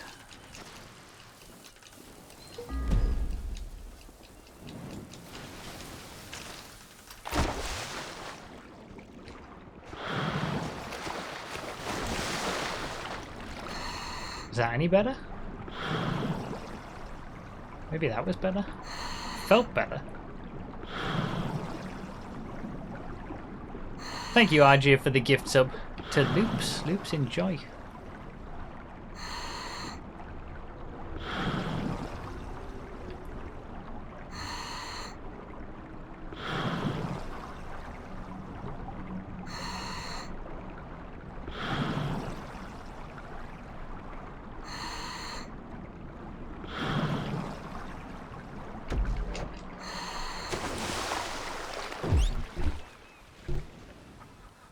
Still 1 or 2. Everything I do, I can't get those 2 seconds.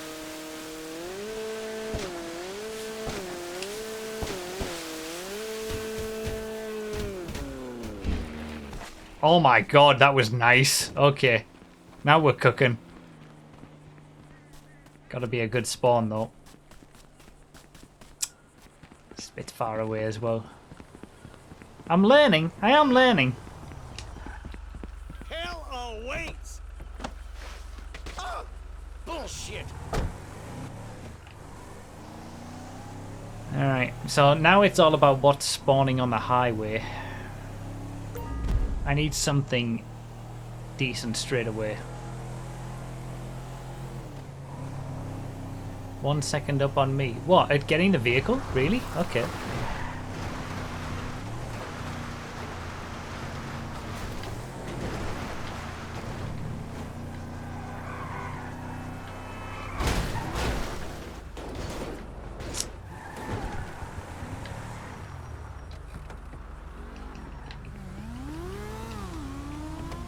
An exemplar's not going to do it. There's the bike. Oh well. Again, I'm going to do a bit of laser practice in this one. Yeah, that's where the second is lost. I needed that bike to spawn on the road that after the swim, the sea shark. Not here. But we'll get some laser practice in.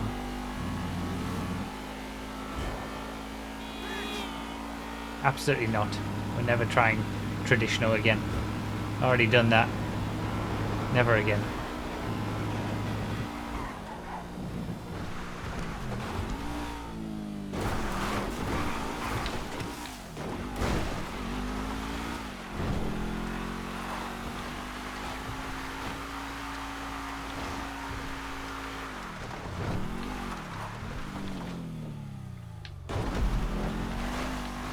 $320 at the quarry. Is that my PB at the quarry? 320? I should take into account what my PBs have been each time. 23 seconds down. No, I was 12 seconds down in the last one, wasn't I? So, can't have been. Swapping the car costs a lot, doesn't it?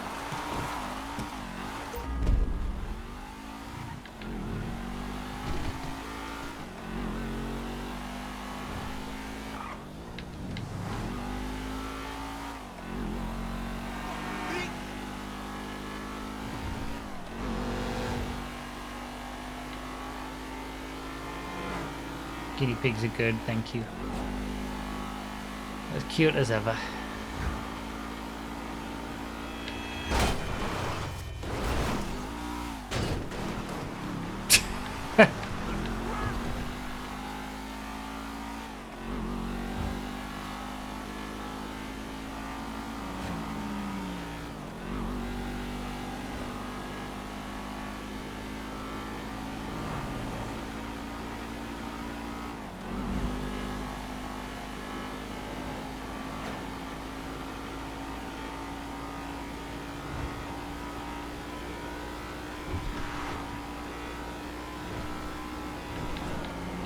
Ah, misjudged it.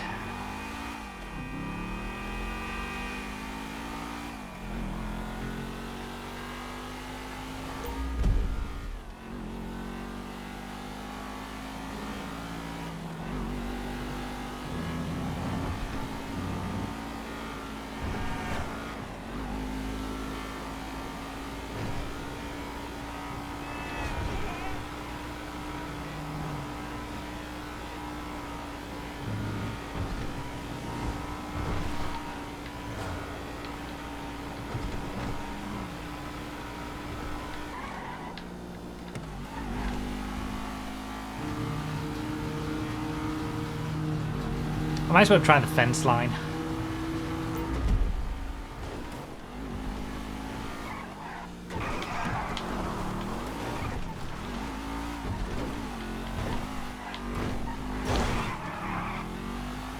There's got to be a time saver there, shoot.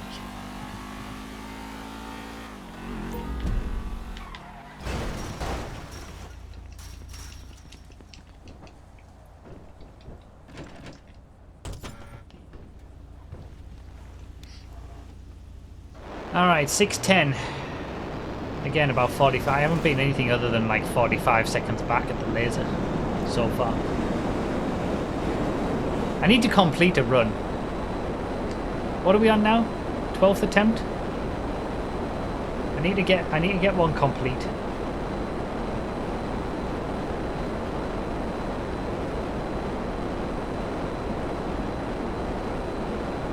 I need to get 13th attempt, okay. I need to get a PB on the board.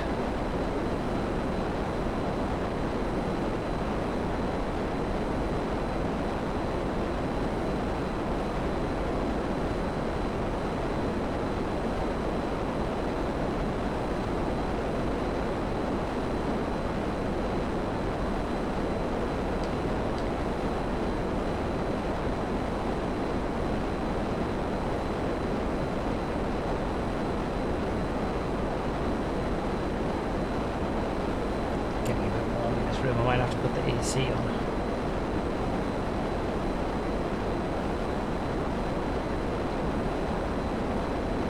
I don't have any splits. I did that last time I did the Gfred solo runs, but it was too much to think about, having to press the button every time I got to a checkpoint and stuff.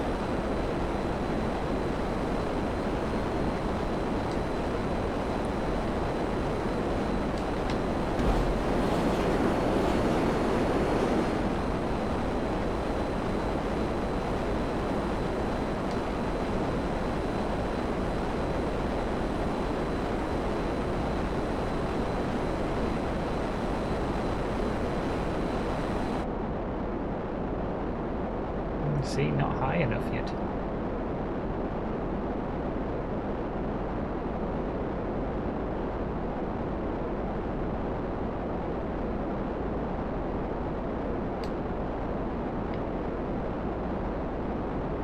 It seems quite inconsistent.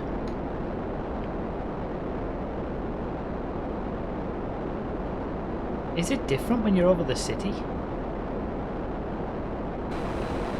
Oh! Oh, sweet Jesus.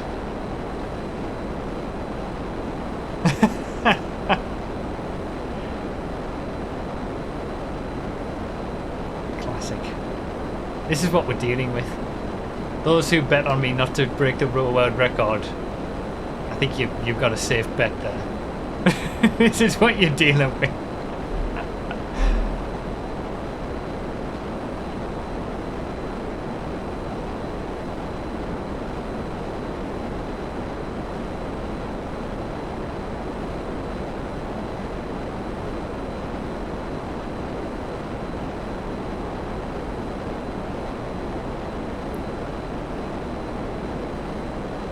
Oh, did it open after the checkpoint on the airport? Okay. Yeah, like a panic horn. Yeah, the buildings make it more difficult to get in. Oh, there we go. And the angle on the checkpoint itself, but...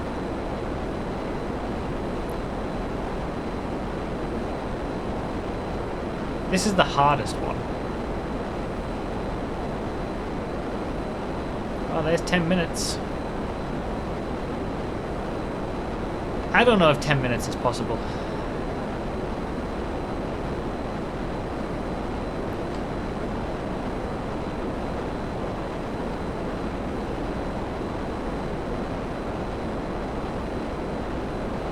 Well, under 10 minutes, I should say.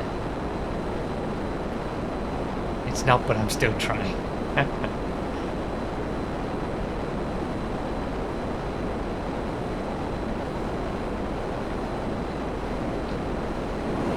Oh, really? Alex.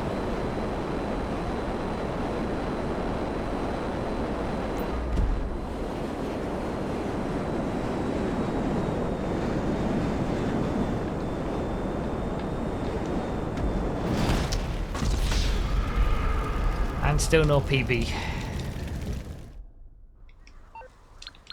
This is what I said at the very start. It's one thing to...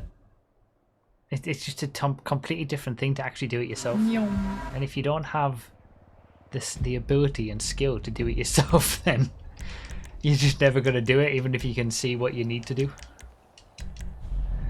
Full axe with the 100 bits. Thank you very much.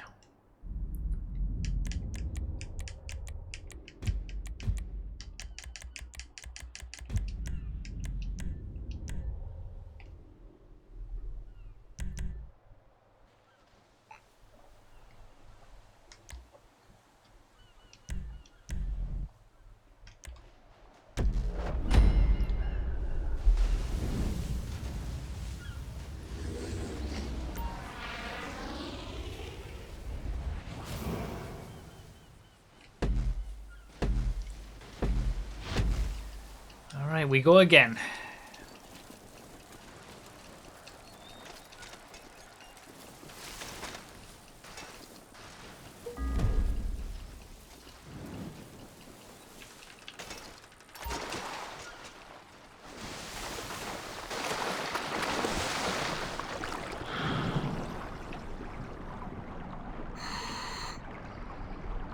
It was a good run, that last one, at the start at least. I was actually a second ahead. That's the first time I've ever been ahead of any world record attempt ever, I think. To be a second ahead at getting the vehicle. So at least there's improvements.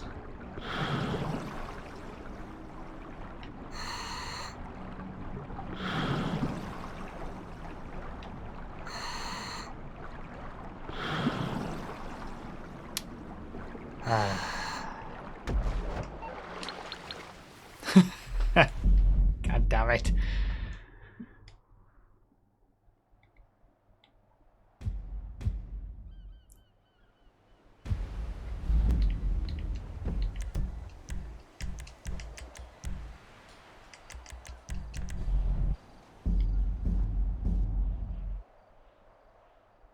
How can I skip to the successful attempt?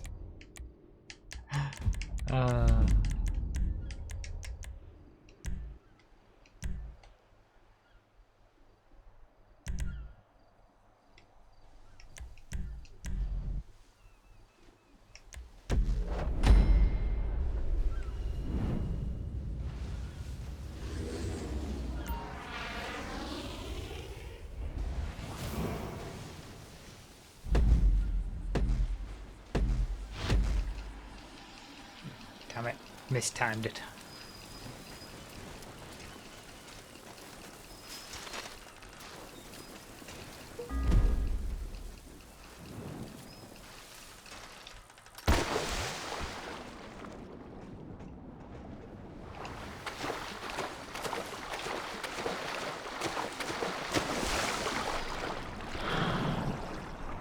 Okay, it's not going to be this one, but we'll still see how it is.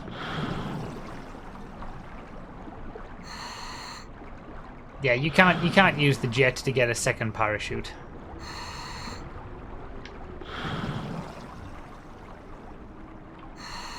It's the same principle as not being allowed to use weapons, but you're also not allowed to use the weapon wheel at all.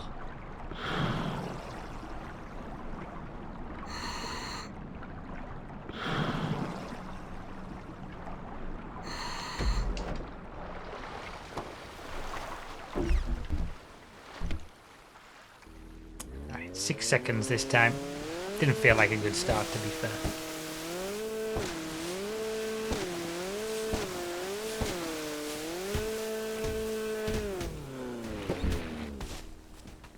Getting that transition down now.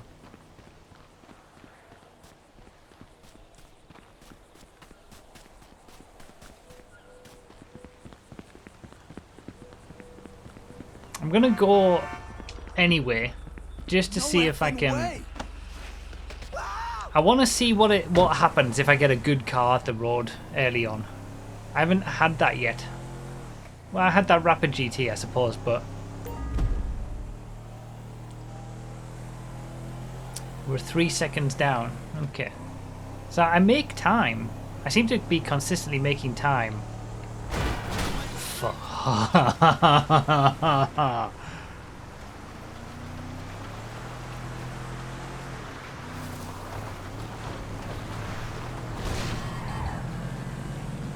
Yeah, it's nothing decent. Yeah, why do I say things? I know I should just be quiet.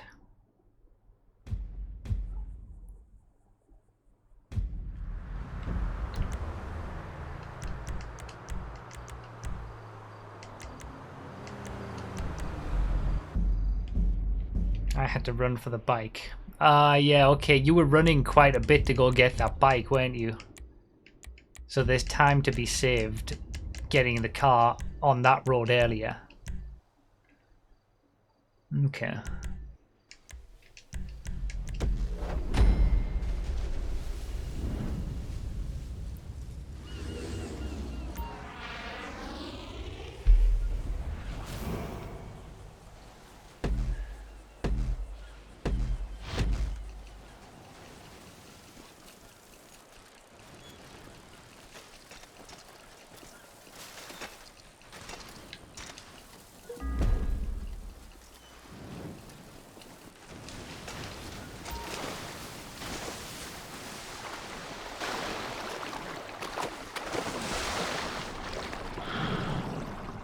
Wasn't the best I've done. I think doing that jump is more consistent for me than trying to do the tree strat.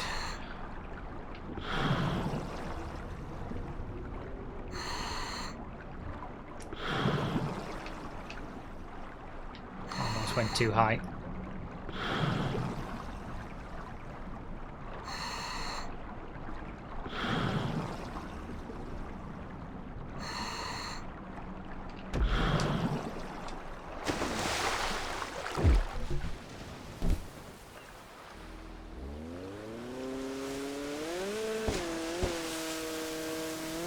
Still consistently down when it comes to starting the Sea Shark.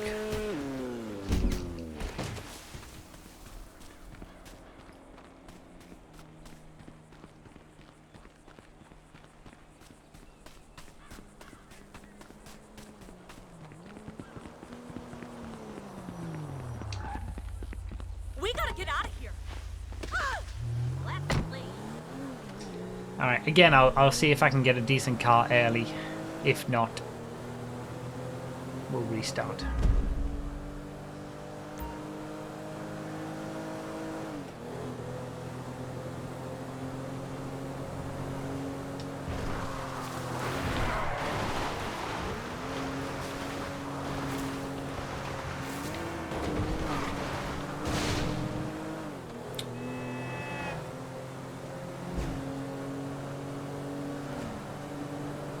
Nope.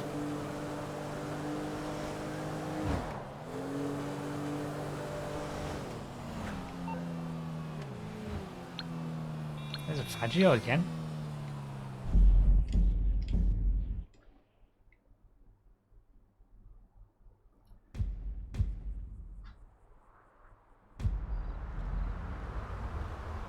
Oh no, I already know that, RBS. I've been tricked by that many times.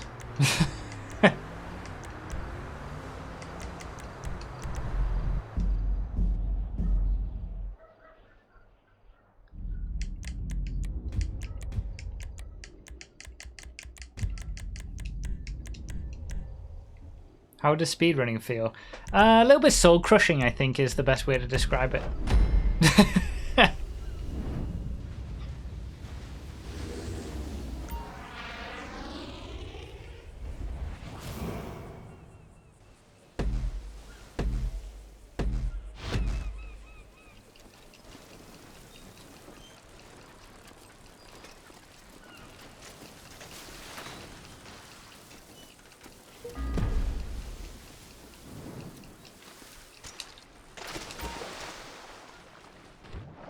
Come on.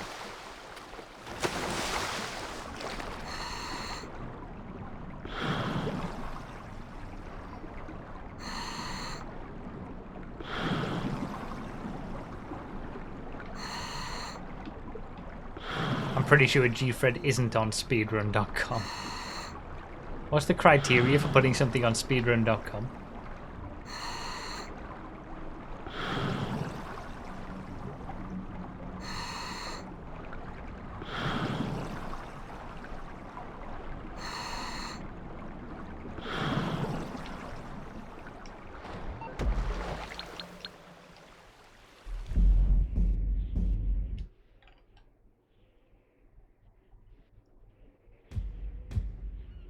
Okay.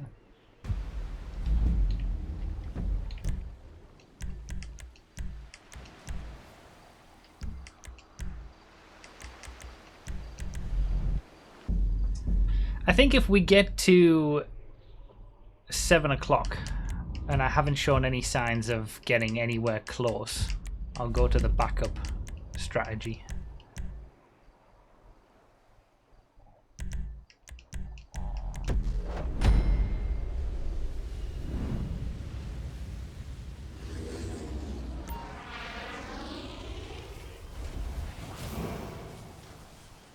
Game Genie.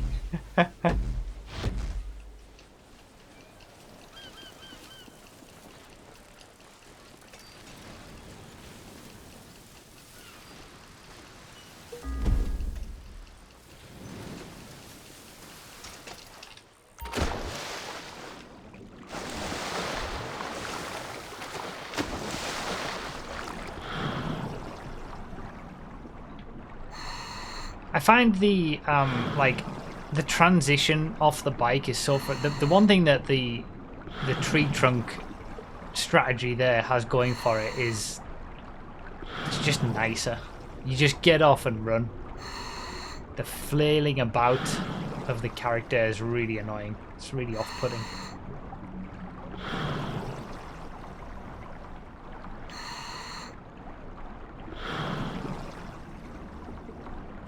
Oh, for God's sake. See, it doesn't seem it's like it's any different in third person. It's still annoying.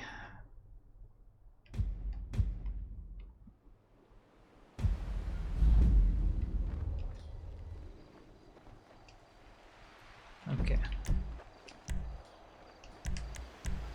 I've set it so that I only need one now. One hit on select to go back to first person. Just so I know that I'm going to be there.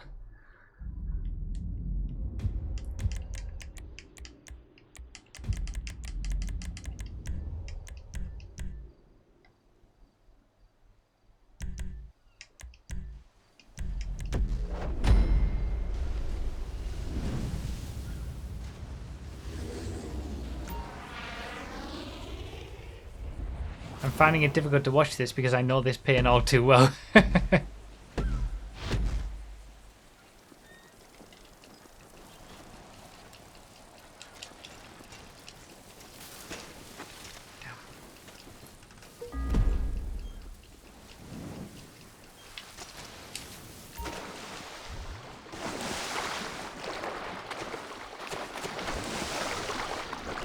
Okay, having it be so that I only need to press select once to go to first person helped there.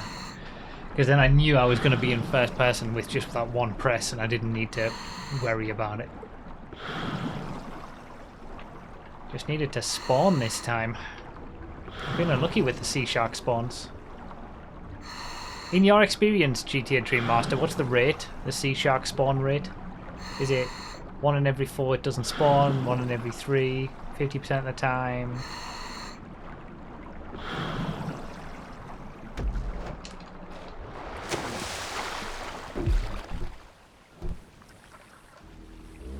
Alright, 1 or 2 again. 70%, okay.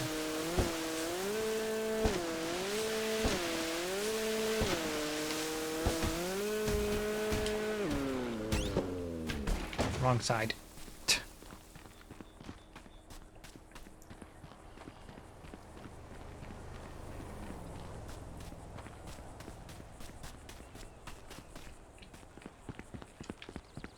Nah, nothing. Excellent.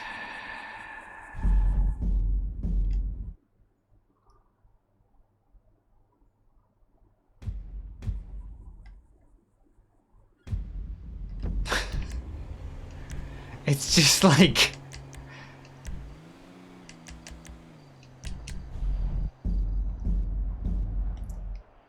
It's just soul destroying, isn't it? When you're just relying on RNG and you have to keep going and then you can ace something.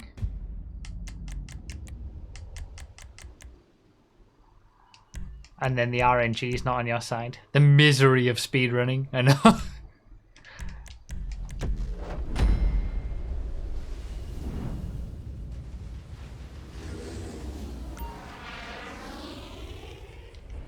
I'm just trying different things, truthfully, Phil.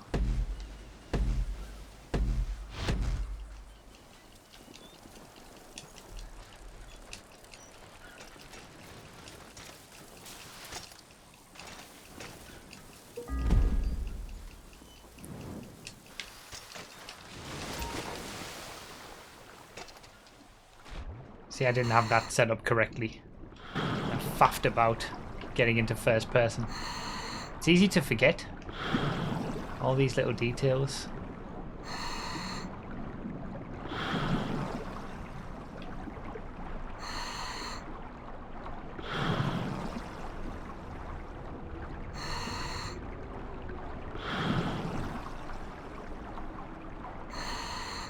Really? Okay.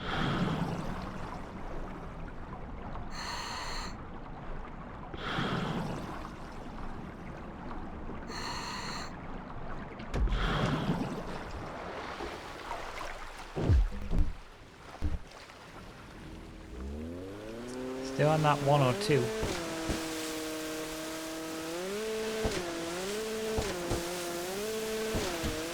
I hit the rock. Bollocks.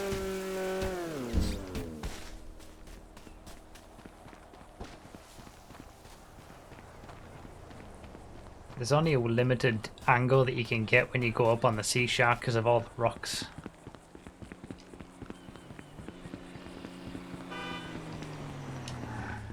This is insane. Ah!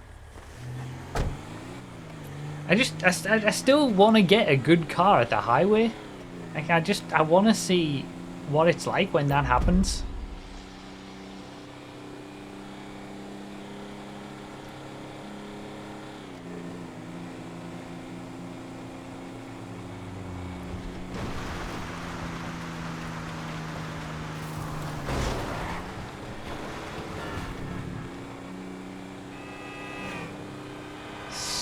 The buffalo is not special.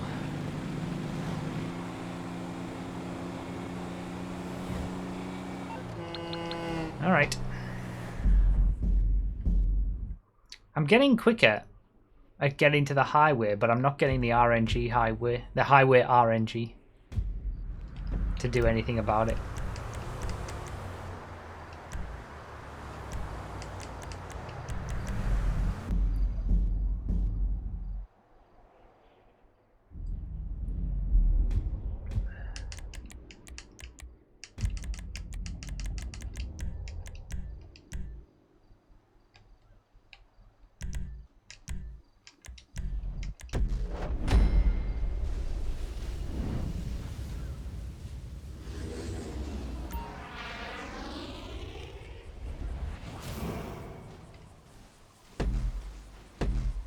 Every time the sea shark isn't there, the highway is a sea of infernuses.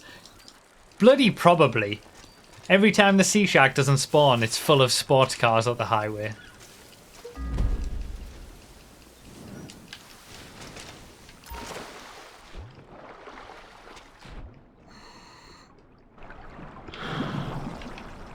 I wouldn't be surprised. Again, I keep forgetting to set up the everyone remind me before I start each Gfred to set up the camera. But yeah, the Infernus, yeah. You don't want the Infernus for this one, to be fair.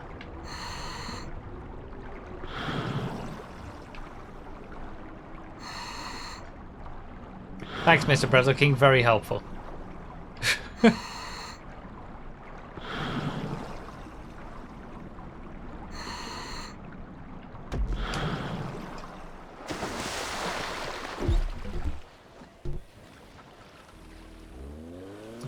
We're on pace with about the quickest that I've been so far at the Sea Shark.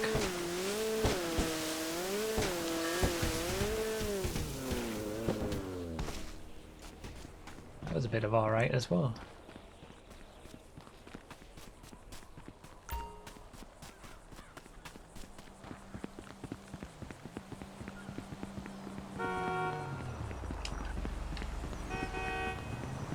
Oh, there's that rare Huntley spawn. This shit's fucked up. I would never have believed it. A Huntley can spawn here. No way.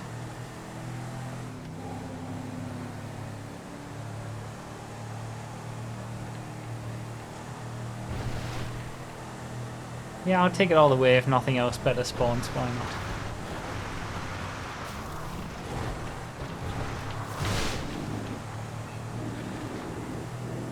Dominator.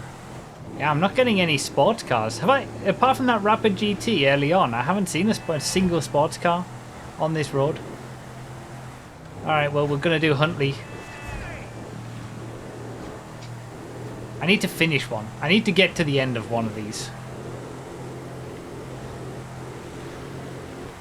You could technically do a normal Gfred now and try and get the Huntley record. We allow that getting picked up before the highway because it only spawns there. Yeah, but I've used the Sea Shark, so...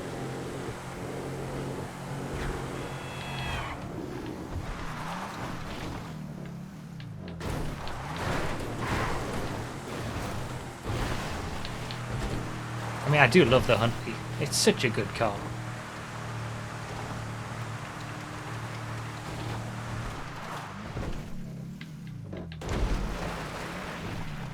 Hey, I'm only like 3 seconds down.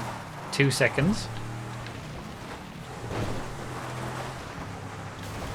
Okay, I'd better focus. I'd better shut up. I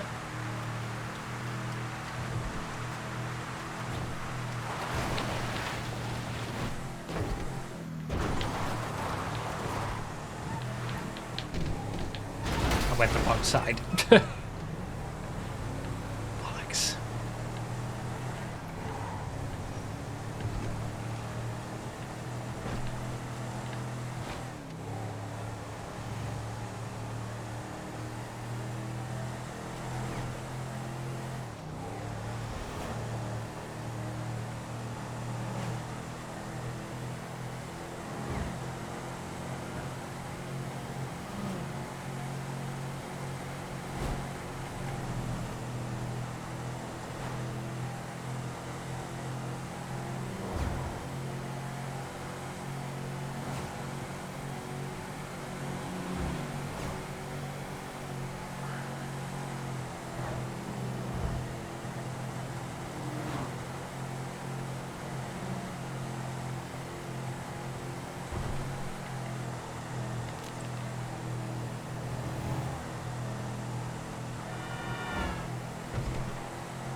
I'm gonna try the line that I did before.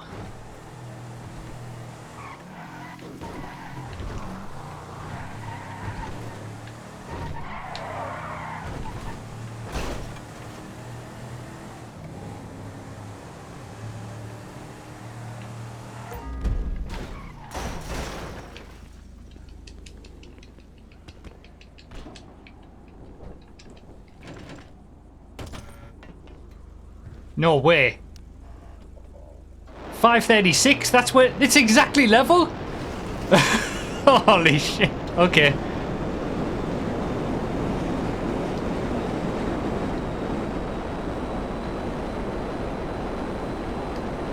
This is actually world record pace at getting the laser.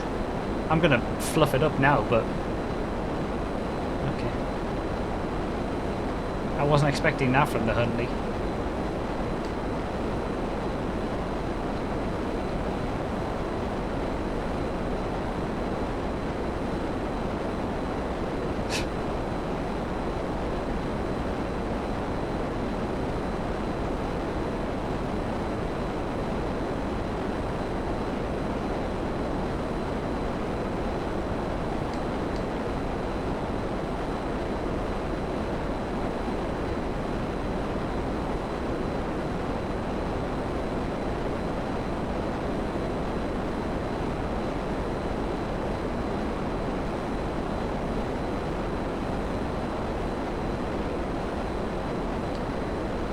Scumbag!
difficult to keep it straight and true.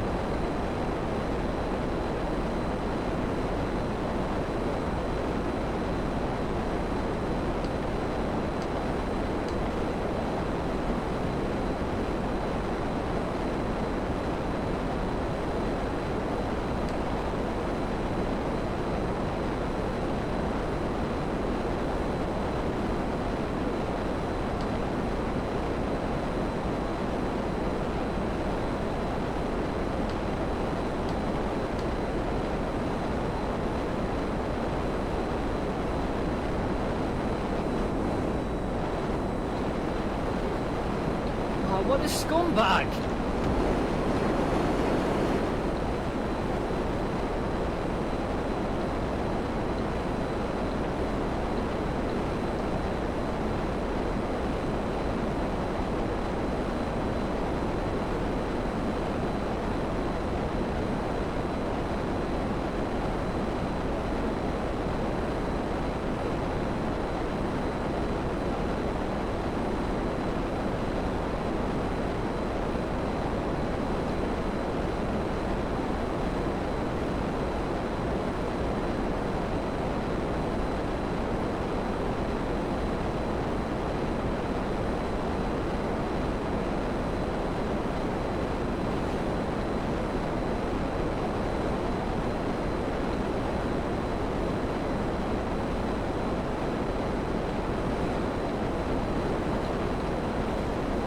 Fuck!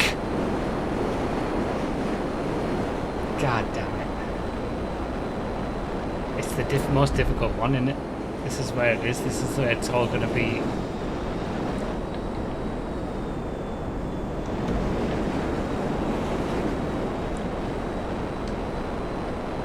I saw GTA Dream Master put in the chat -2 seconds after Chiliad, and my heart rate started to increase a bit.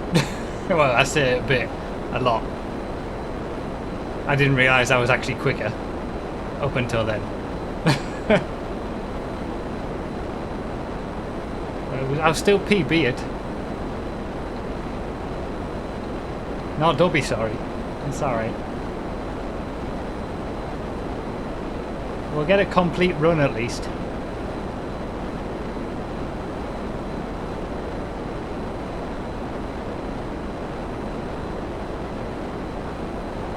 Previous world record before GTA Dream Master was a 10:45, I think. Nah, I wouldn't have beat that either.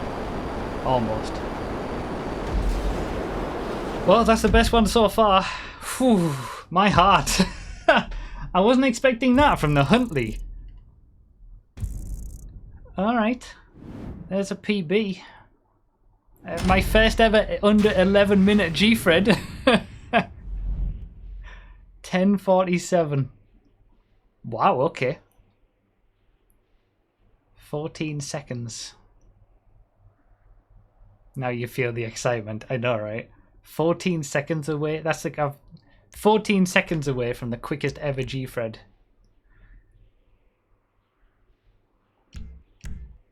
Yeah, that makes sense. GTA Dream Master, that does make sense. So I've got a little bit of wiggle room in that respect.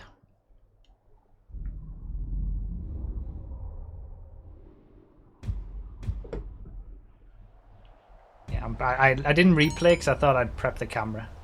There we go.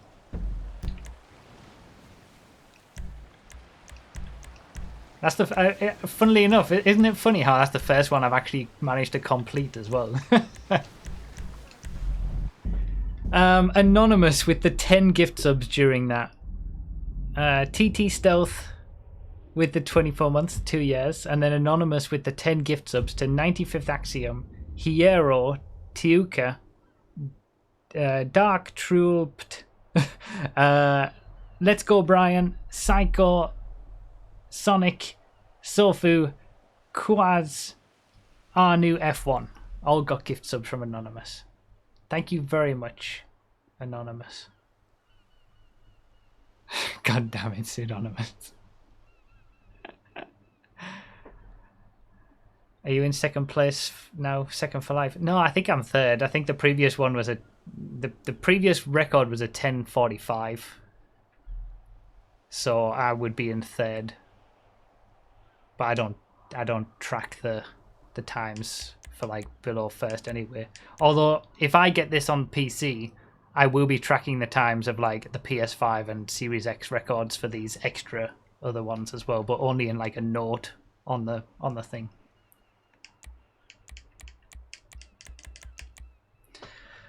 All right.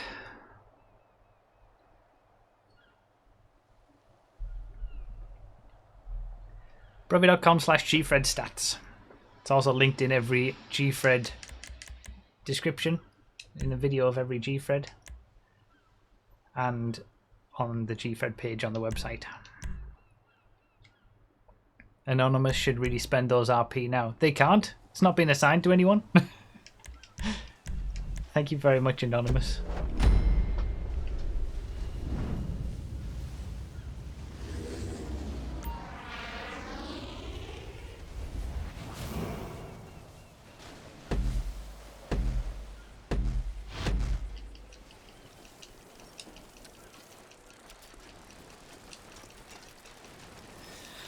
Damn, that was exhilarating. And now we're back to it again.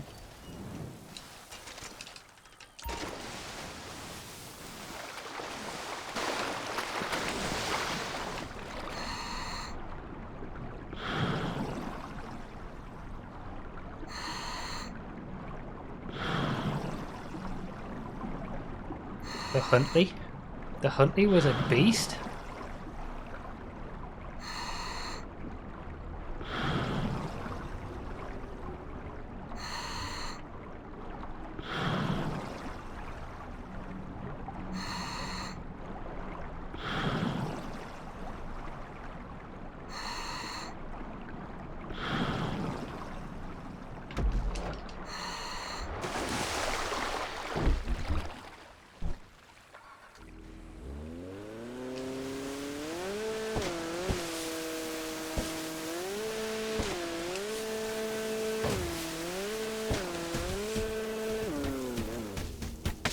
Oh, too fast, damn it.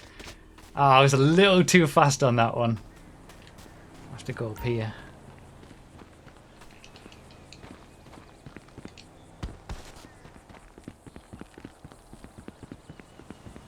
Into the mesa. I guess I was always going to get this mesa at this same point, so it didn't really make a difference.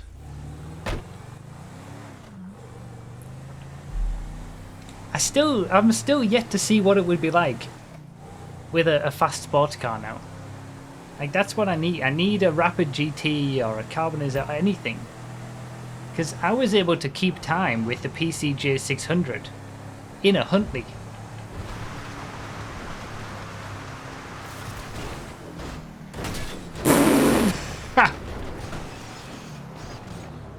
There's nothing anyway.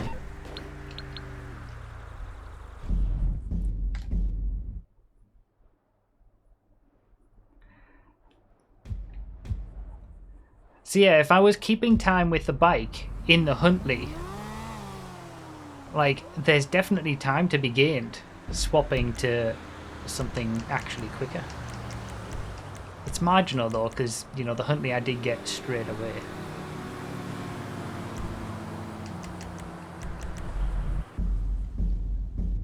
Good to get stuff like that out of the system. I know, right? You gotta have some like that.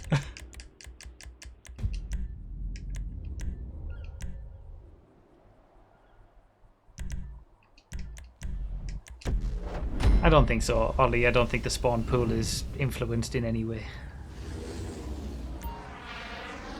I started the camera already. Thank you for reminding me. Too late, but thanks anyway.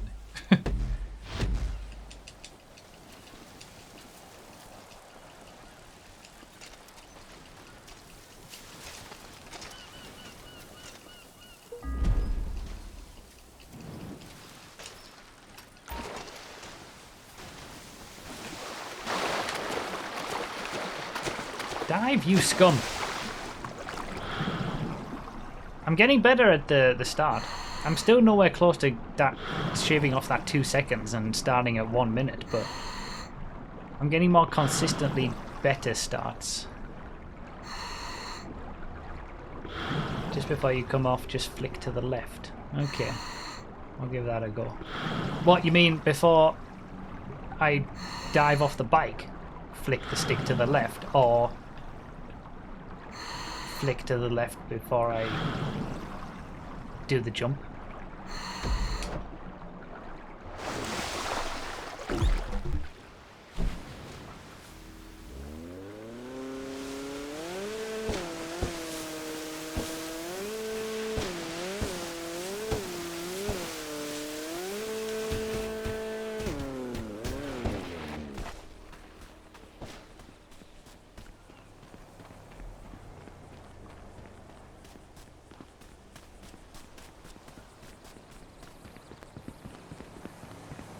Ooh, a baller!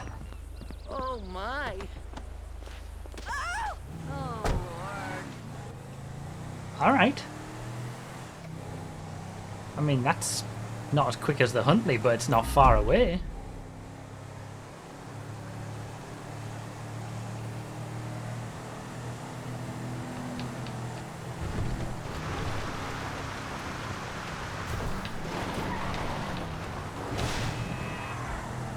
I guess I'm taking it because once again there's no sports cars.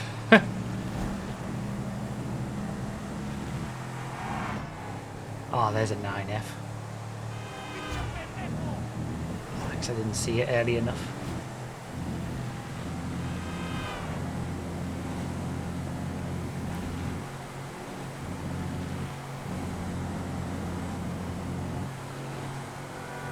Yeah, there's no more.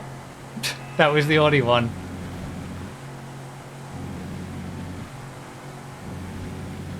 All right.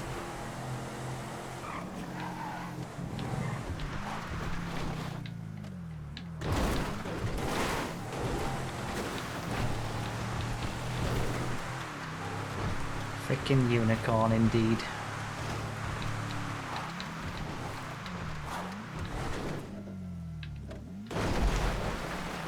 Oh, I'm right on the pace, 257. Level.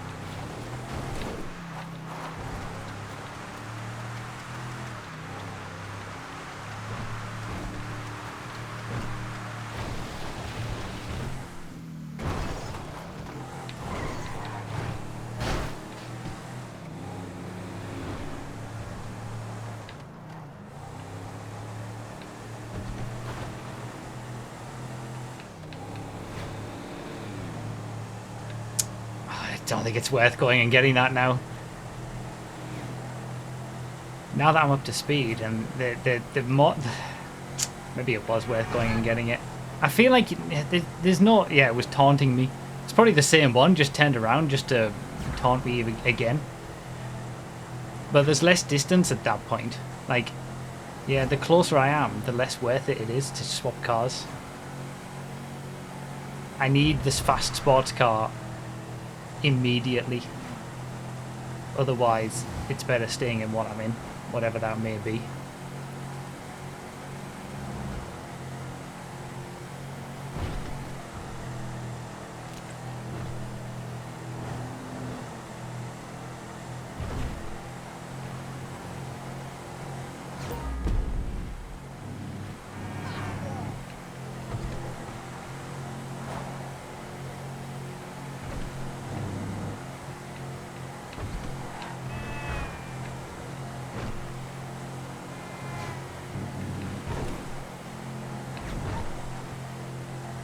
North loop curb boosts on this bit. Every extra bit of speed counts. I'm convinced that this line that I've found to get into Zancudo is quicker, going through the fence. It has to be. It feels so much better.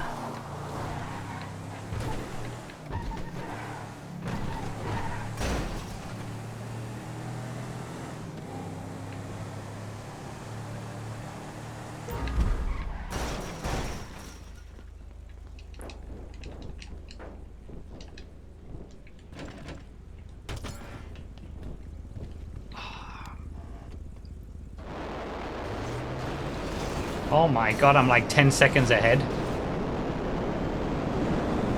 I'm like 10 seconds ahead. What is this?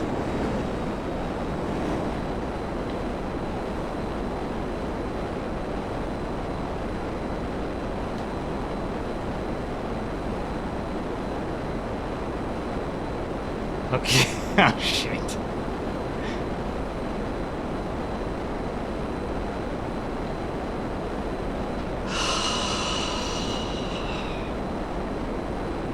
Shit.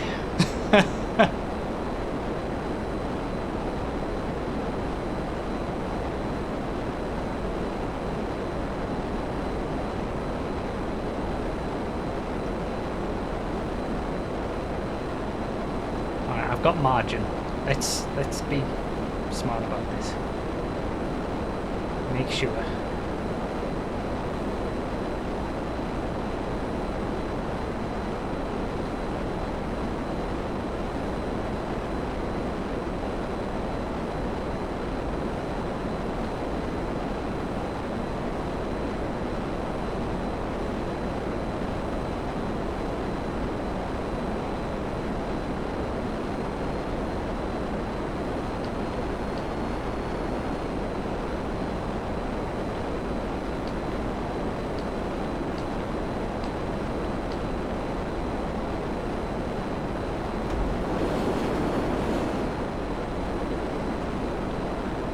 The friggin' landing gear was down. I don't know whether, I think it's been down all the way. I thought I closed it. Shit. Ah. Plus 12 seconds. Yeah, that's why. Bollocks. I knew it. I'll keep going. I mean, you know, it's all good practice at this point.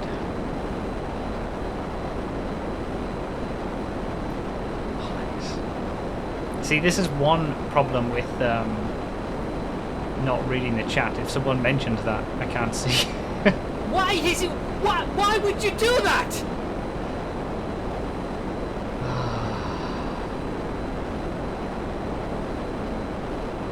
So much to remember to get a perfect run, I know. The thing is, though, it's like it's here, it's within my grasp. Like, I didn't think I would ever get... I was 10 seconds almost, I think, quicker to get the laser than the current world record. The plane is faster on PC. Like, it's almost 10 minutes isn't too unbeatable on PC, it looks like now. Take 10 seconds off, that puts it to 5:23. The laser being quicker in the air on PC, you know, it's not gonna... Bloody hell. And yeah, that was in a Baller and a Huntley. Nah, there's no point. Well, no, it's good practice to do the observatory again. Oh, what a scumbag!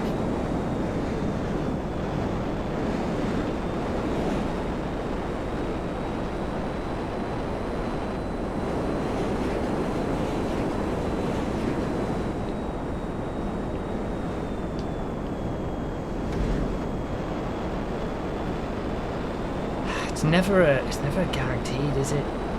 It is the run of two halves. You've got the getting to the laser and then using the laser.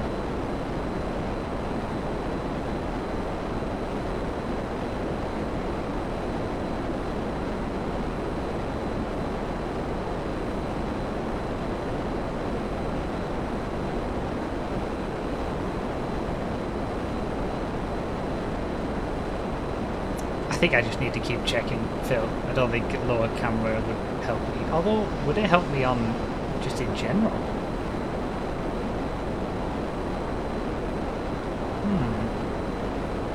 When it comes to getting the checkpoint, maybe lower camera would help.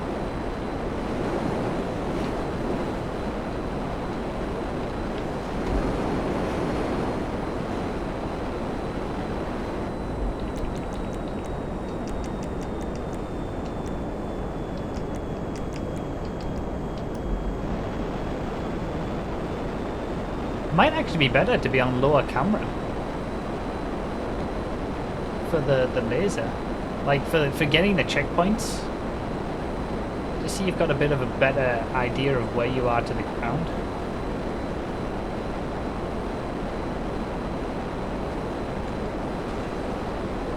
I still can't see if the landing gear is down though. I'll be able to see a little easier on movement, but further back I can. If I'm on close camera I can't.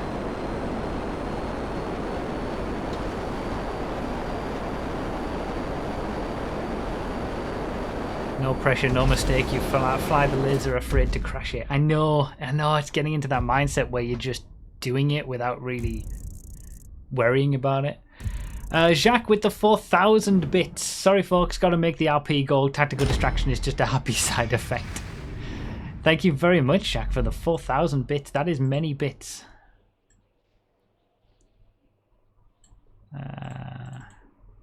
Thank you so much. 93% on the RP goal. Getting there. Thanks, Phil. And Alan Daly with the 47 months. Getting real close to 4 years. I know. One more month and you're there. Thank you very much. Broughy at 3 AM slamming Red Bulls, speed running laser Fred off stream.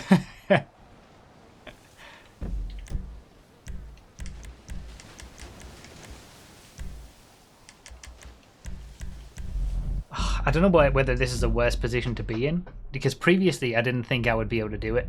I didn't have any belief. Now I feel like it is actually possible, which makes me more stressed.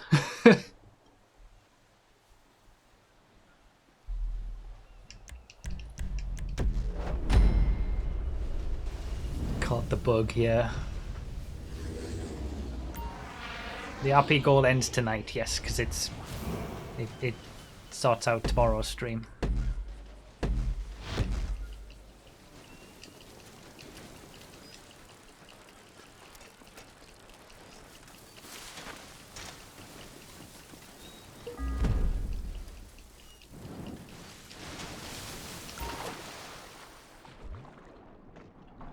Oh, that was nice. That's the best I've done so far, surely.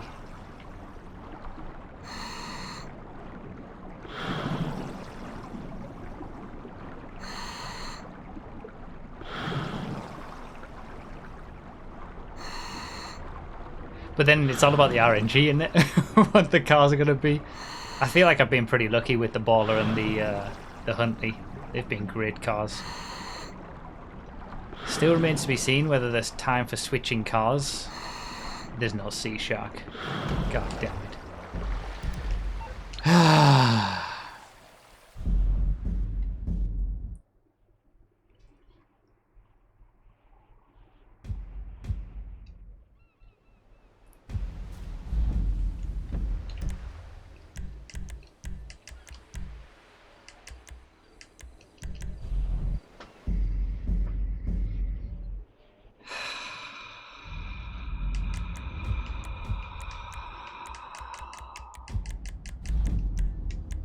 I did set up the camera.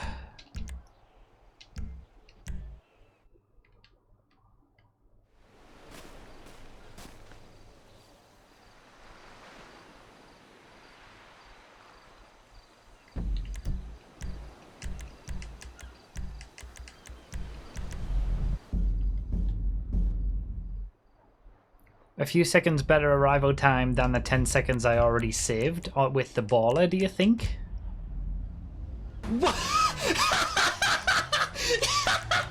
Yes! Oh, goodness me. I can't. I can't. I can't do this anymore. I can't. That was so many that it took ages for it to actually process who got them. Time to watch Brough butcher some names. Holy moly.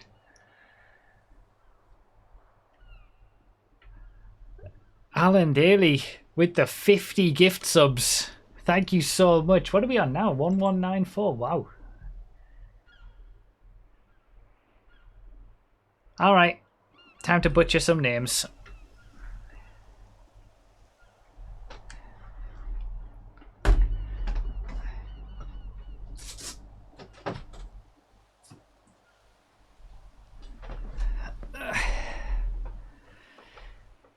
Get the knives out. Oh, what a scumbag! You're not at 100% yet. Not yet. Oh, what a scumbag! It's rounded it up. Oh, it's doing it. See, it's going to do one each. It's bugged out because it took so long, I think, for the names. So it's going to do 50 of these notifications. Oh, what a scumbag!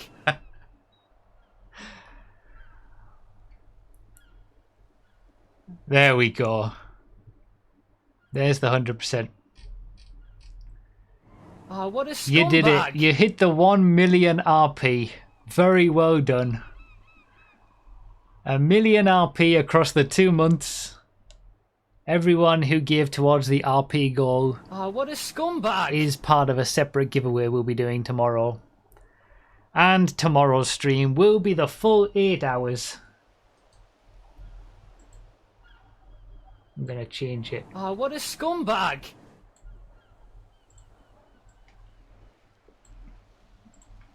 There we go. I've updated it on the schedule. Oh, what a scumbag!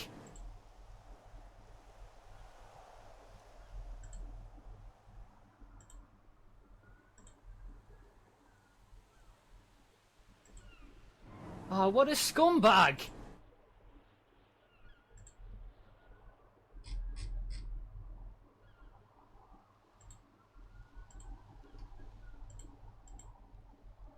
Oh, what a scumbag! Alright, I'm going to mute these. They'll still play, but... Finally, no more giving 1 RP at a time. Good job, everybody. Well done. Don't worry about it, Alan. It's fine.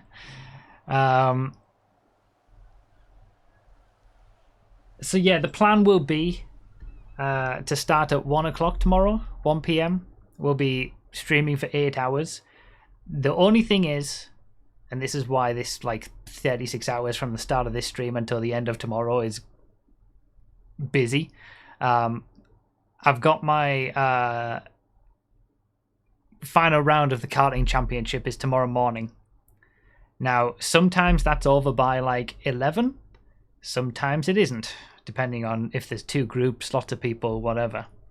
So I'm hoping I'll be back in time, but there is a chance that I won't be back in time, and that 1 p.m. will shift back a little bit. I'll still make sure that we get the 8 hours in. But yeah, it might just be that we start a little bit later than normal, depending on. It should be fine. It would depend on the amount of people who are there. Because when there's more people there, they split it up into 2 groups, and then that's double the amount of time to do what we would normally do. So, no, Nick. We'll start without you. So we'll start the stream if I'm not back in time. So yeah, it's a busy period. Right, Alan Daly. First of all, Jacques with the tier 2 and the 51 months. Well played, Daly, well played. Thank you very much, Jacques, for the tier 2. Today's your last chance, by the way, for anybody, if you want to continue your gift sub, get your own subscription, 30% off for 6 months, 25% off for 3 months and 1 month if you want to get one yourself and increase that. If you got a gift sub to increase it, or just if you don't have a gift sub and you just want to subscribe, today's the last chance to do it at a cheaper price. It will. ZPX, it really will. If Summer starts the stream tomorrow, we might not want to have you back. So, Alan Daly with the 50 gift subs. 2, Underage Gambling, John Sexton, Johnny Sav, GT Vanish, Wanna Drops, Jambotron, River Dog, Crit Cats, Heavy Flavor, Ollie Hog, Robin Howe, Tom Mushroom, Zack Attack, Badgernator, VRMX, Reed Go Kart, Octosite, Frankie Boy, Dodge Charger, Samless Stagier, Water Enjoyer, Kills in the Game, Mookster the Pookster, Yellow Patterson, Tove Boy, Eddie Anderson, Dubda, Ball Muncher, Paddy Productions, Don Madge, Klaus Zum, Ihor, Peyote Moon Pie, Ilkont, Sea Crew, Cliv Kernage, Artelinen, Spooncat, Ikusa GT, Tizo9999, Reflect One, Enzemo, Regnomo, I Am Matti, Oizoro, Isakert, Red Avenger, Six Lip, Ramon 450, and Poop Popsicle. All got gift subs from Alan Daly. Thank you so much. That's a crazy amount of subscriptions. Thank you very much, Alan.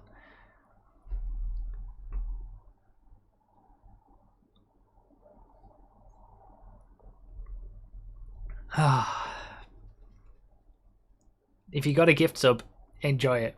Enjoy being subscribed. Have fun. Use the emotes. Can someone remind me when these stop to unmute it? Fulax now with the gift sub to 80s VHS. Thank you very much, Fulax. All right. Let's try again.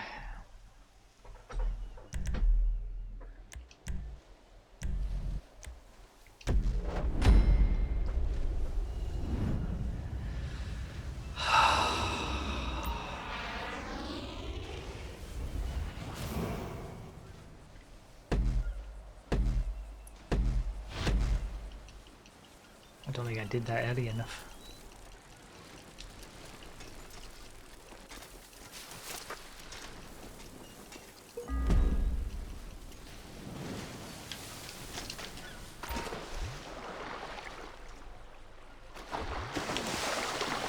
Ah. That last one was the best.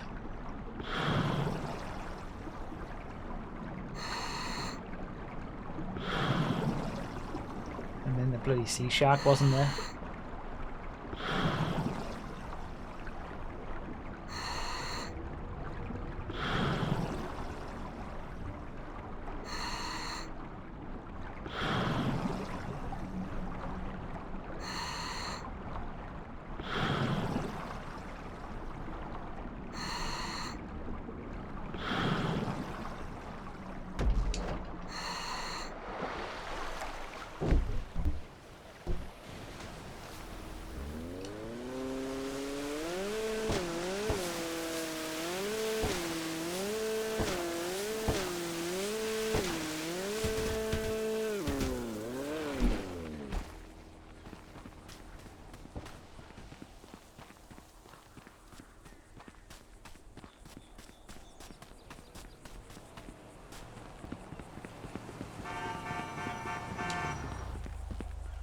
My God! I need the good car spawn. I need the good car at the highway.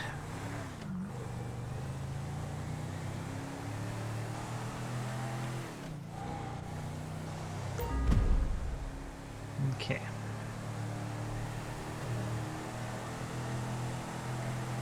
Sultan here. Oh, that could have been a decent change. It's too late now. Sultan's not very quick though in a straight line.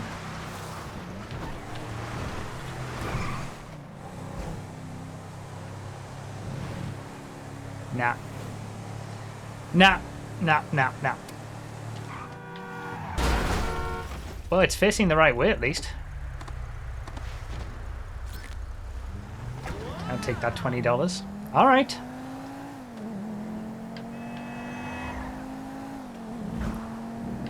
Let's see what we can do with this.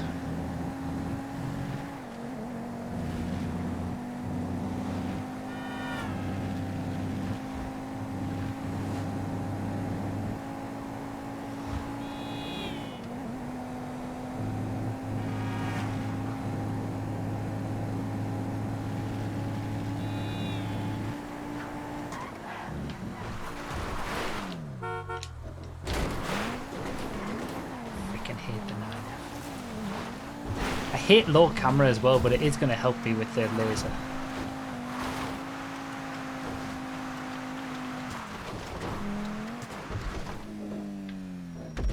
Alright, so I'm what, like 13, 14 seconds down? Will I be able to make that up? I don't think you can make up 14 seconds on that.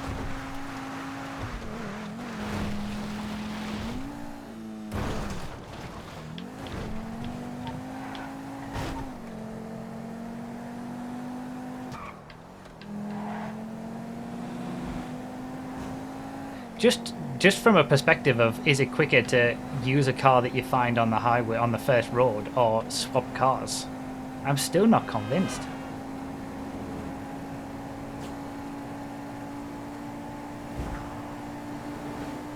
I'm focusing.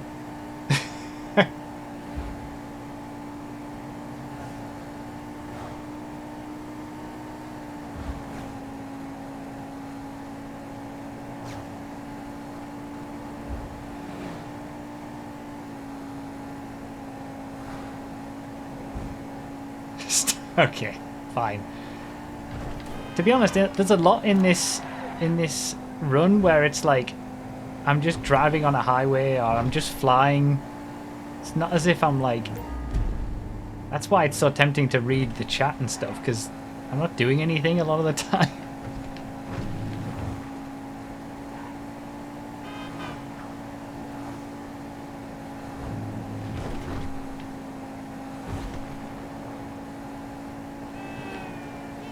I didn't quite get that right.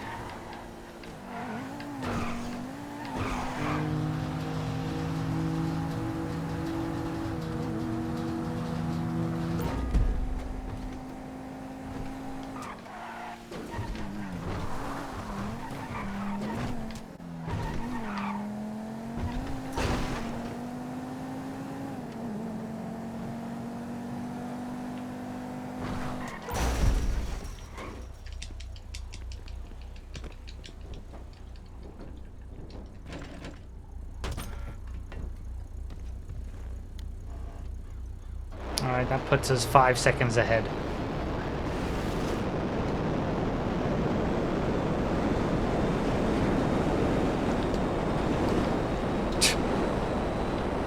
Make sure it's down, up even.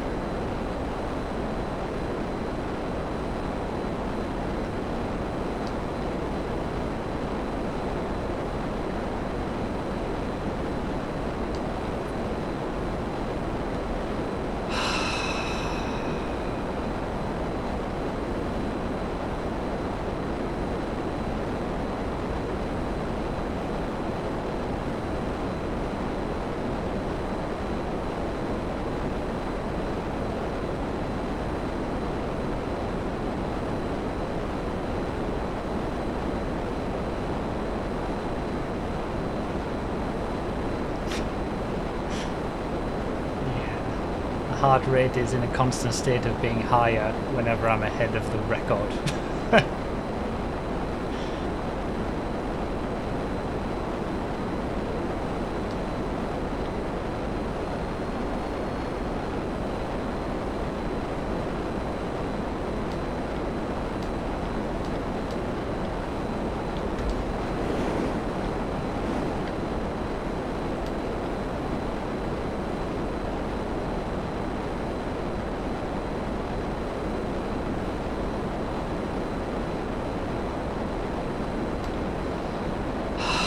It's just 3 checkpoints. That's all it's left.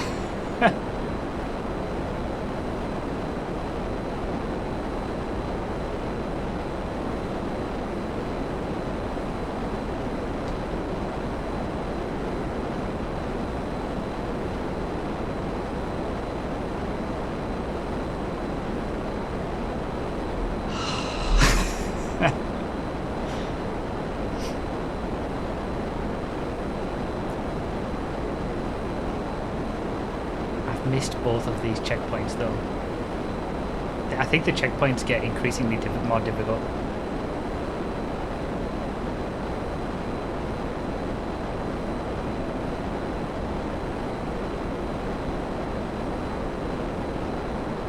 you know what? I'm going to do the Chiliad checkpoint safe. I'm going to go in straight.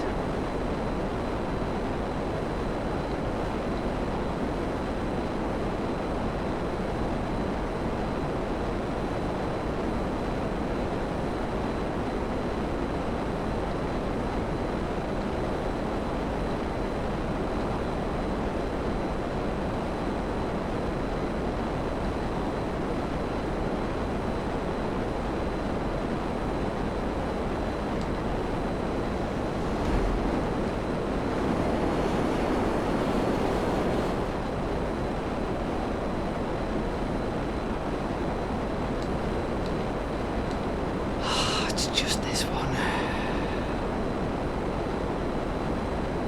7 seconds quicker at Chiliad. It's just this one.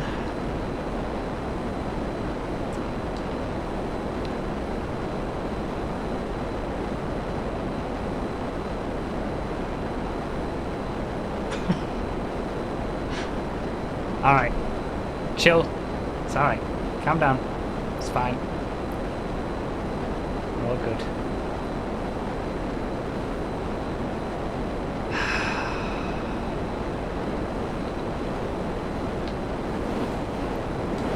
I've lost my bearings. Relax. I got blinded. No! It happened again! Ah! I blinded myself. It was so weird. I got like...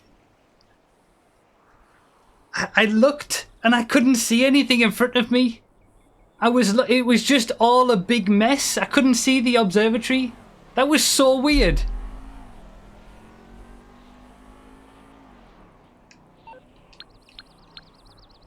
Shit. 8 seconds quicker when I hit the checkpoint. Oh, this is so possible.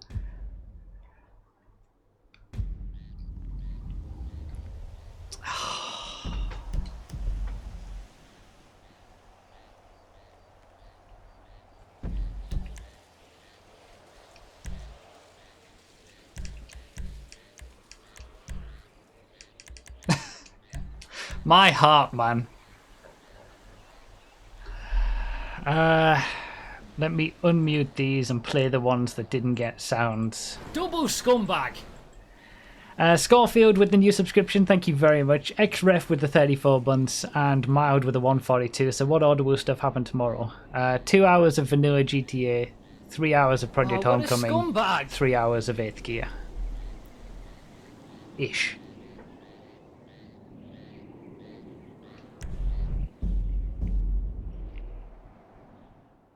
Oh, what a scumbag. What about we stream until you get it because you will get it and deduct time from tomorrow? You're that confident that I'm going to get it? Not PC, what a no, it'll be scumbag. PS5, I think.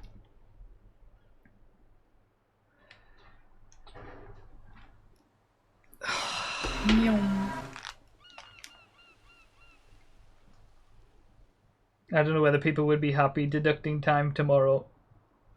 It's alright, we've still got an hour. We've still got an hour. What Hammer said without deducting time.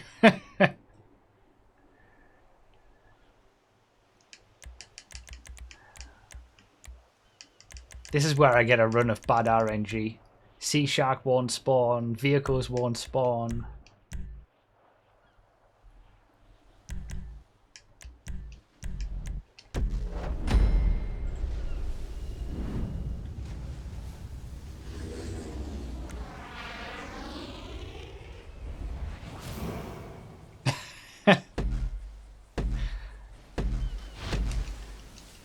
To be honest, I never thought I'd be in any way close to doing it. I didn't think I would get to the point where I was even on pace. So this is remarkable to be even where we're at right now.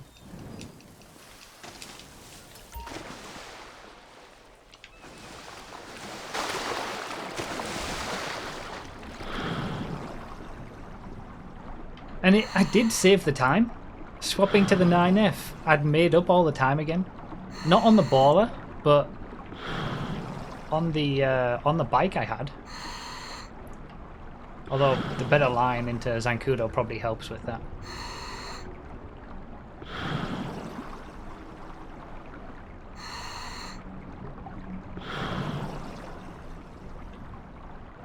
Yeah, the spinning the 9F around to be facing the right way was helpful as well.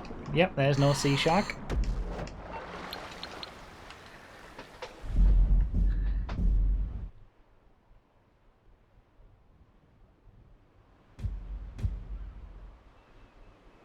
The best run for the first half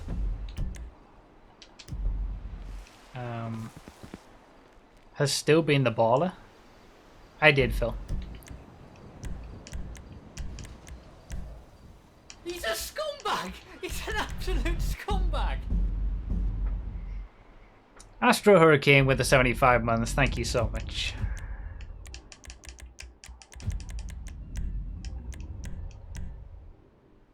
Hello, Dinmite Raiders. Thank you for the raid, Dinmite. Give me that speedrun look.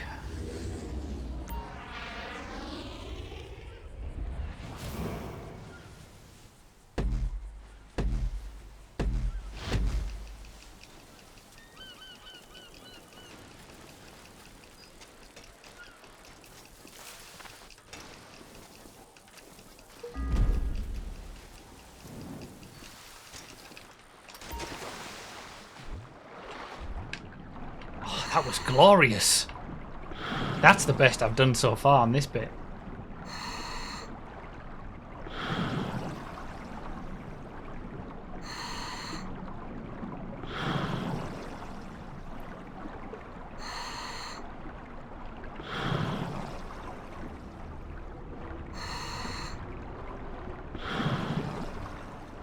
Come on, Sea Shark, you got to be there this time. You weren't there the last time.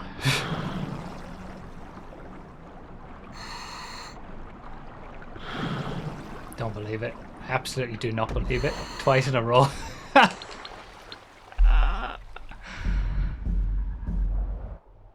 I said it. Now we get a run of bad sports.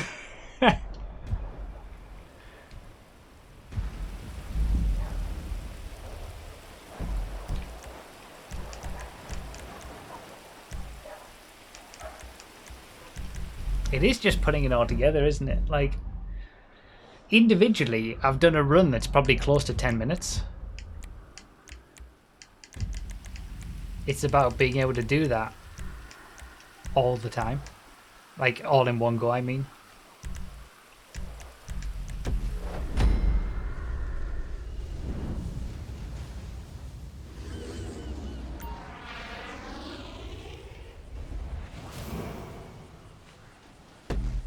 He's a scumbag! He's an absolute scumbag!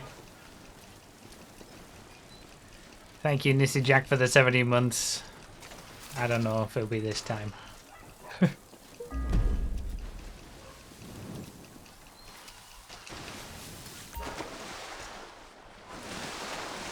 Ah, what mixed it up. That was a bad one. I'm still gonna go for it, but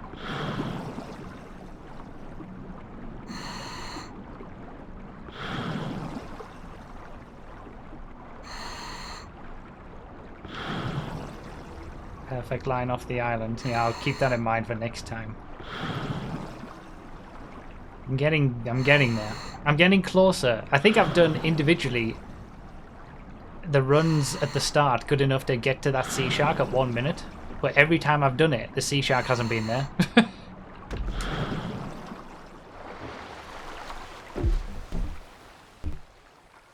1:04 this time.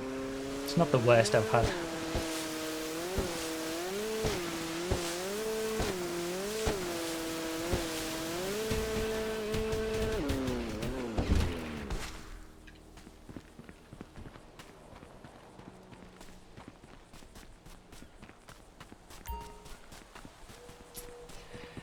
See, I'm bound by where the vehicles spawn, isn't it? Like, I've got to run all this way anyway to go get it. Holy shit! Ow!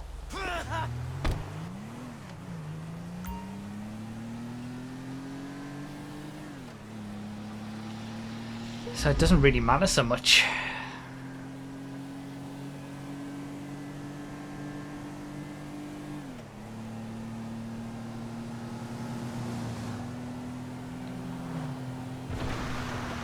Give me something.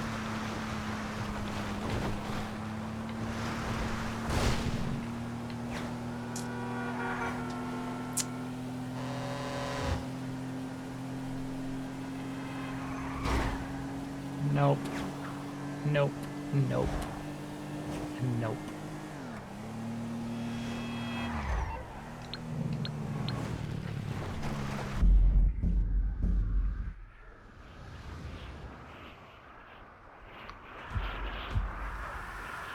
We try again.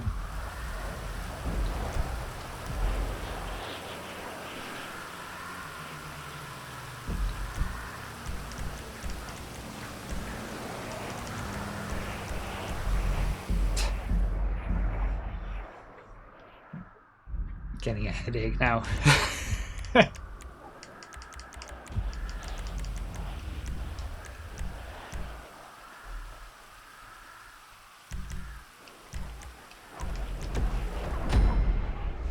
It's all practice, though.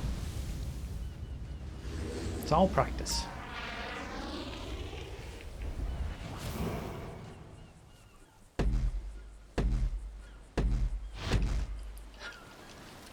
No, Ham, I can't tell that at all. You're not saying all the right things at all.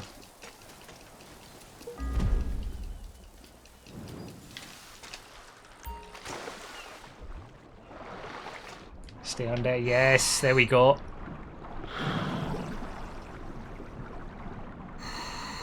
Alright, Sea Shark. Come on. Be here.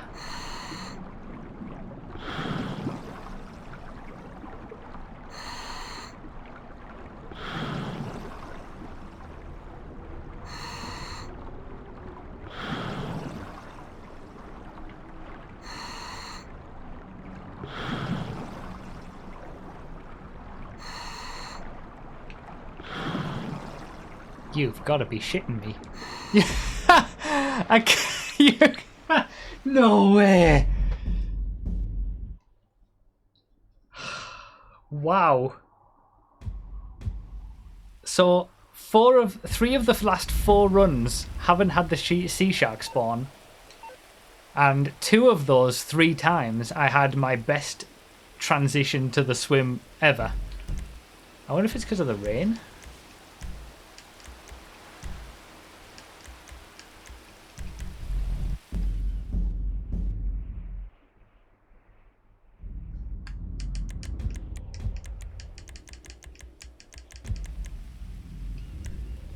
Oh, it was on morning.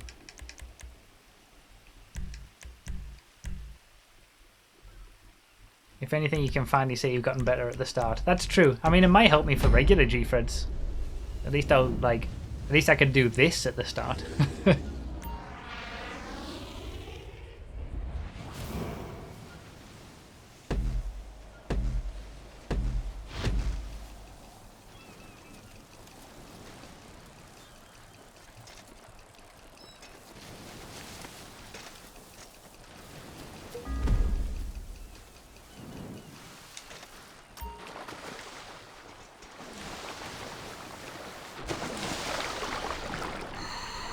Wasn't as good as the previous one, but good enough.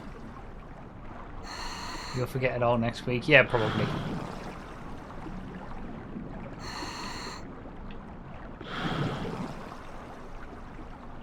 Yeah, I'll have forgotten all of this by the time it comes to doing the next Gfred on the stream, and I'll just be as bad as I was.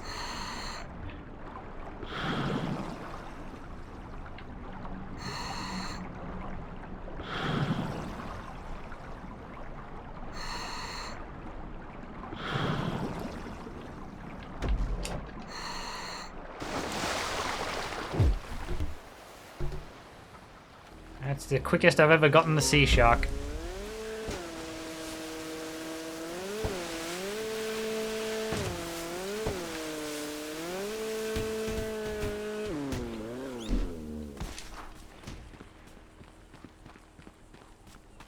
Give me something. Give me something. Oh, it's about the same. Ah, it's the old baller. Needed it to be the new baller. It's gonna rest on the highway.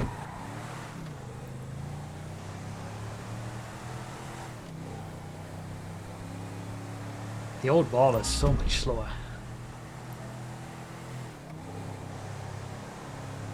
New balls, please.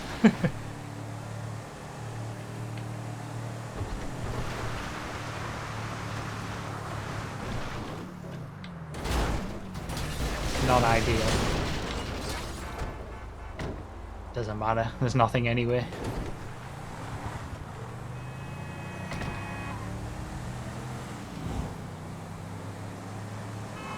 Oh, what a scumbag! Alright. Now it's just a case of getting the RNG, I feel. Like, executing on the laser is, you know, the tricky bit now.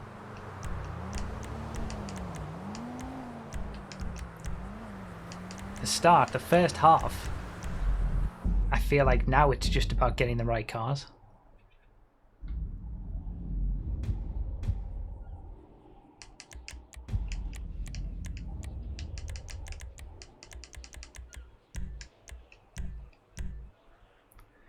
Not looking that far down the first road, so cars might spawn closer. I don't think there's really anything I can do about that, Phil.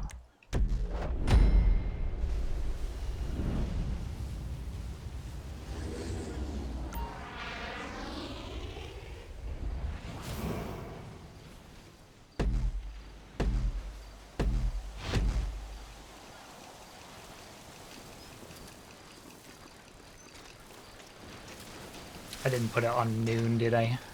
Is this morning?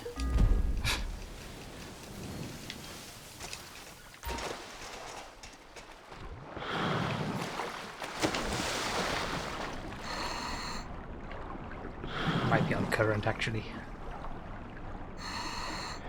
Whatever, we'll still go.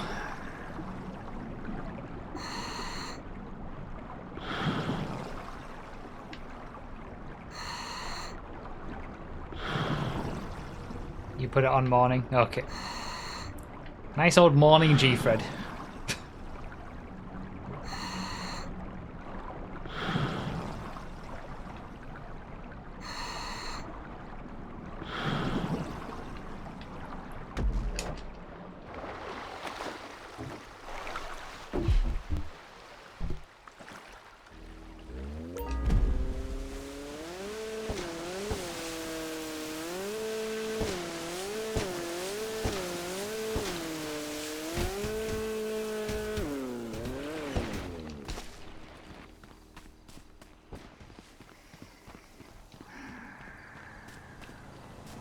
Oh! No. God damn it. That was a good spawn, that. If I'd been a little bit quicker with the sea shark. I don't think I can't remember the last time I had a car spawn that close to me.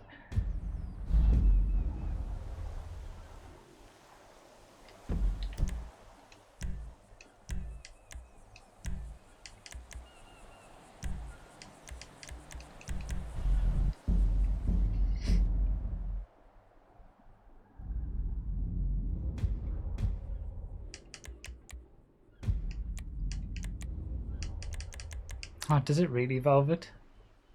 They actually put it on there to entice you to buy it there, but you can't have it yourself. Yeah, continuing the gift subs. Thank you, Red 5 and Matrix.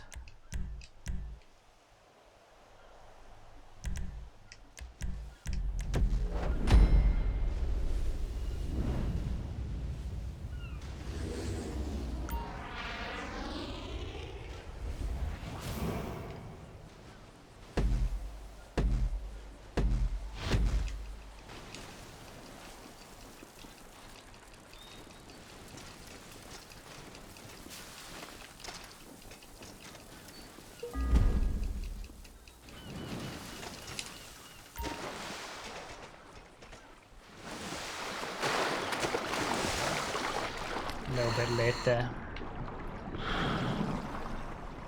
You have time in hand throughout the run, so it's literally just about getting a decent car to get to Zankuro now. That's it. That's what I mean. That's what it is now.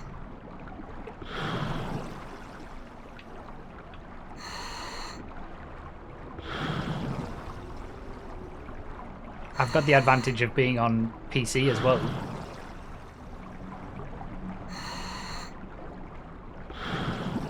It's just getting those spawns.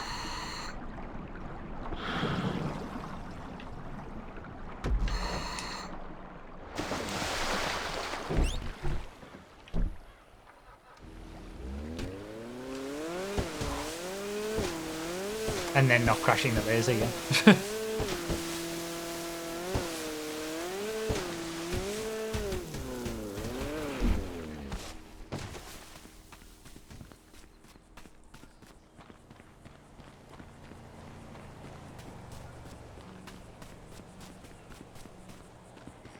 Always down here.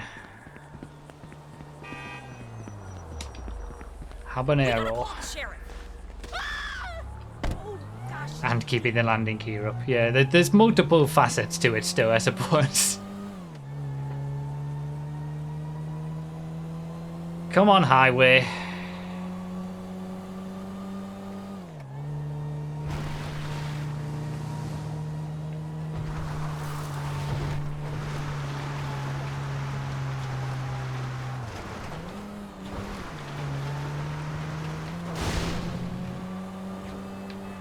Zion.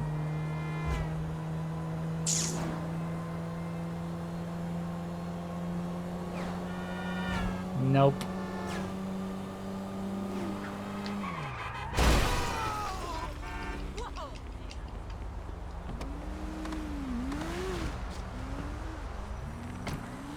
Alright, let's see how it goes. I think this is one of the quicker ones, top speed wise, stock. I got it a little bit late, but at least it was facing in the right direction again, like the 9F was. Can you imagine if I like stanced it with that crash on the arse? Doesn't feel like it. Ah! Alright.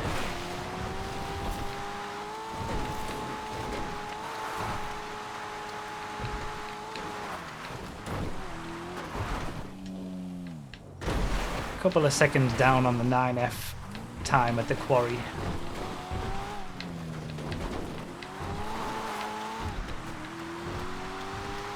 But it's a run. It's an attempt.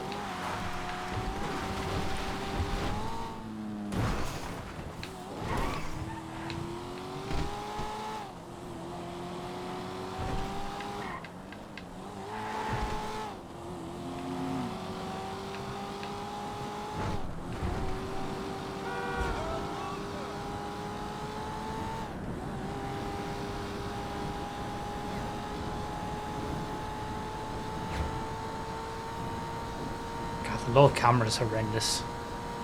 I know I need it for the plane, but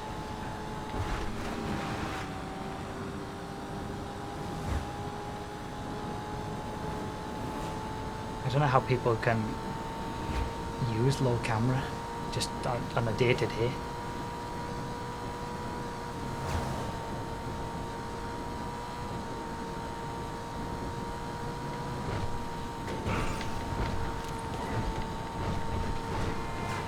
I think it might be a little bit stanced, you know.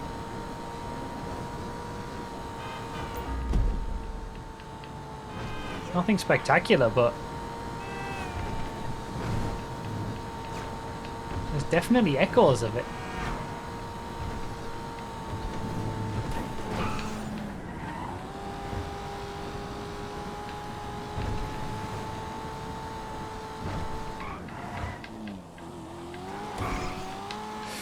Bloody hell. 2 wheels.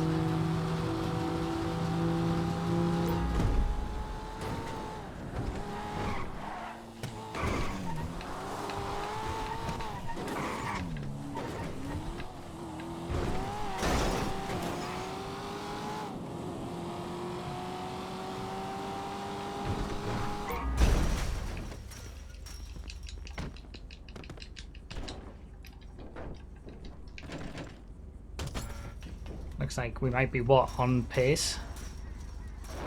Yeah, about a second quicker or something, I think, this time.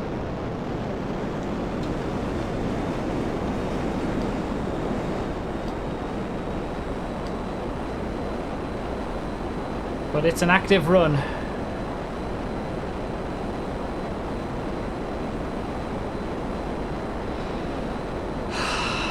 Checkpoints, checkpoints, checkpoints. Let's try our best, shall we? Let's actually hit them. Do I try to play it safe and make sure I hit the checkpoints?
missed it! I missed it by a second! Oh, no way! Oh my god!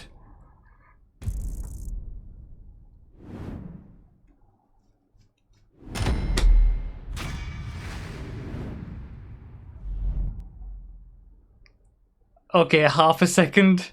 Half a second.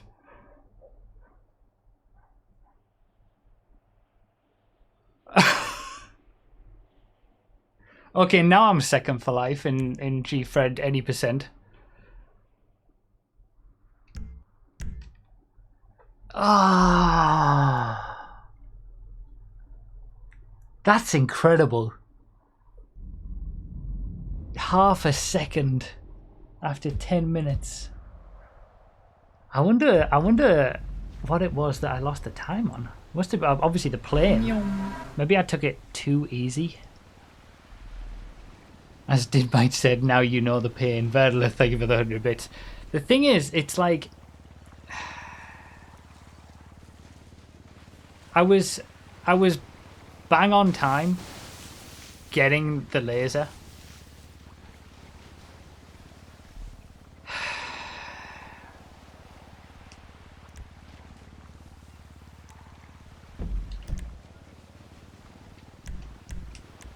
And I have been 10 seconds quicker getting the laser.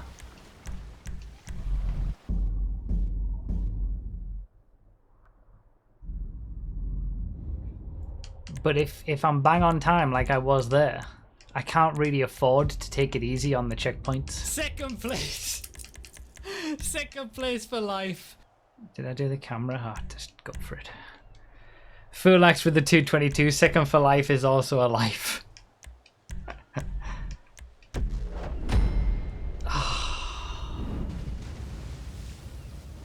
Shit.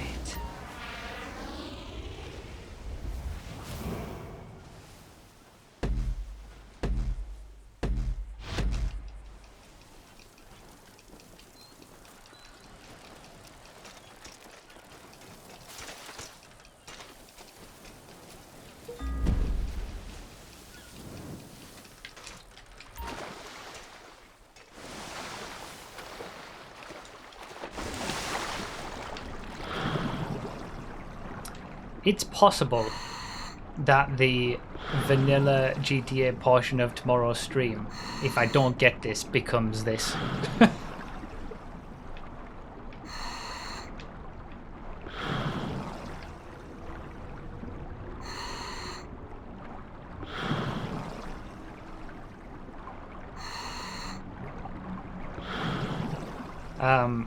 Because I'm feeling the fact that I'm getting more tired. I'm getting more of a headache. There's no sea shark. It's very possible that if I don't get it by the end of this stream, because I can't really extend this stream because I need to be up early in the morning and I need to eat and stuff. I can't just leave it. I can't just let this rest.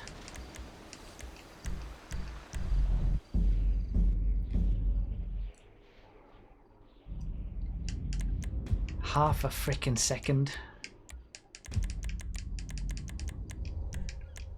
When I've been 10 seconds ahead at one point.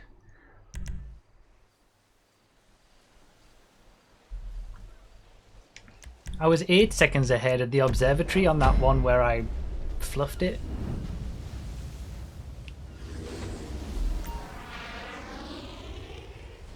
Like I could have had it by now.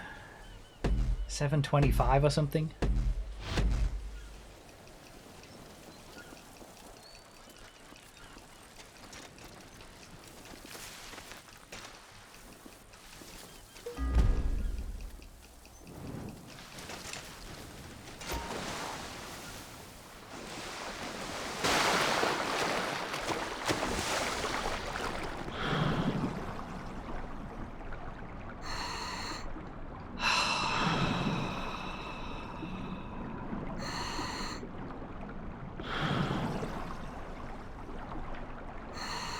So instead of being tired and burnt out from being busy tonight, you'll resume this attempt tomorrow after being tired and burnt out from doing karting. Yeah, pretty much.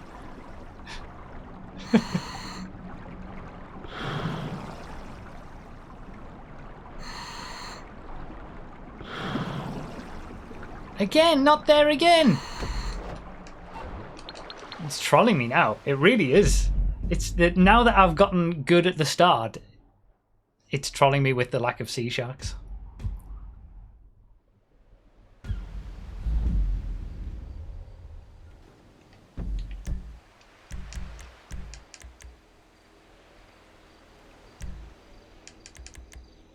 I mean, I'm clearly not, maximizing the plane, but I also don't necessarily need to be able to still get it. And at this stage, trying to learn the intricacies of the plane, there's no point.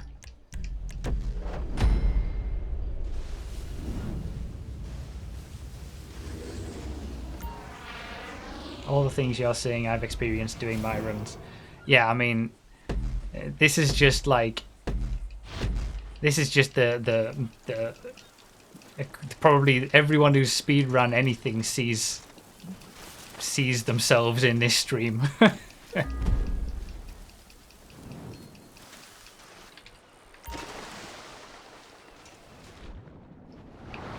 off to the left that time. Yeah, I'm definitely getting tired.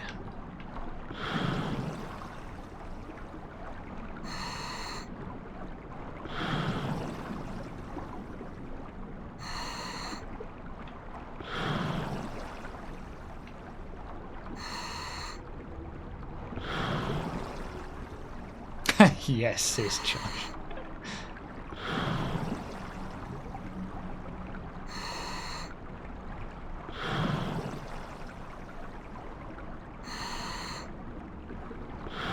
I can't believe how frequently this isn't spawning. What's that like? There's been 2 she sharks out of 8 attempts or something? Previously it was the other way around, 6 out of 8. She sharks, yeah, I can't. I'm losing it. I'm just totally losing it now. I can't speak.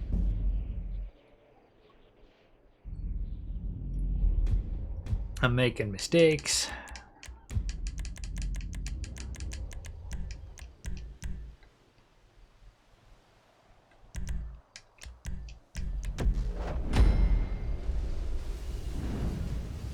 Well, I'm not doing the backup plan. I did say I was only going to do the backup plan if it didn't look like I was going to be anywhere close to this. Oh! I got a little bit of a boost there. I forgot to hold, I was just tapping. I got lucky.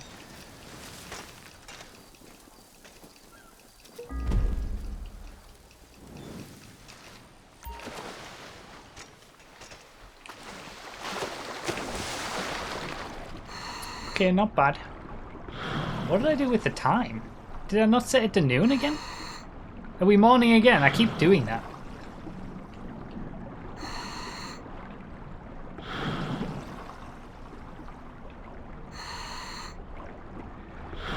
In morning for that 10:34.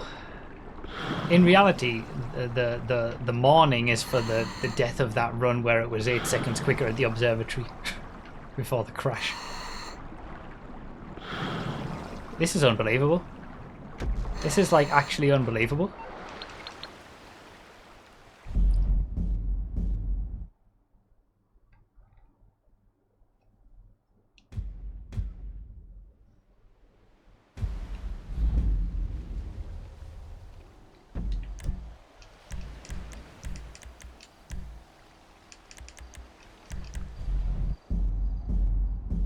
Yes, Mr. Brother King. Skill issue that the sea shark's not spawning.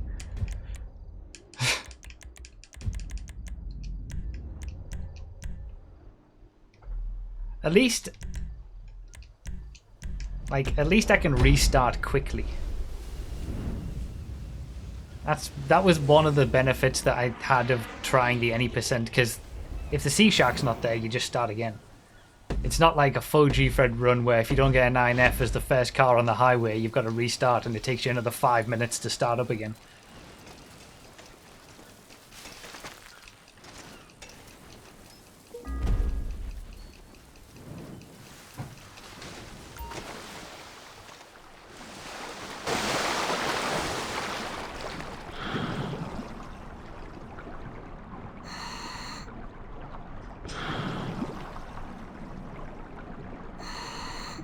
If that happens, X-File, then I'll just shut the whole thing down.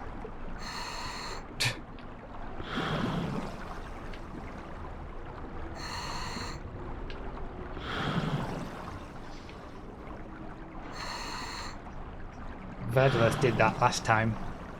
I was very displeased. It was lucky that I never got it. It's just mean to be trying now.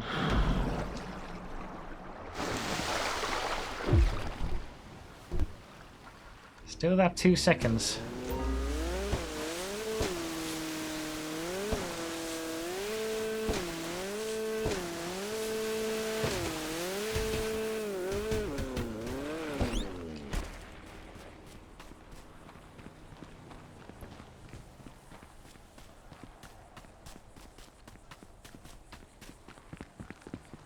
Is this a baller? Oh, it's a Grizzly, isn't it? Damn, I had to run so far for that. Holy shit!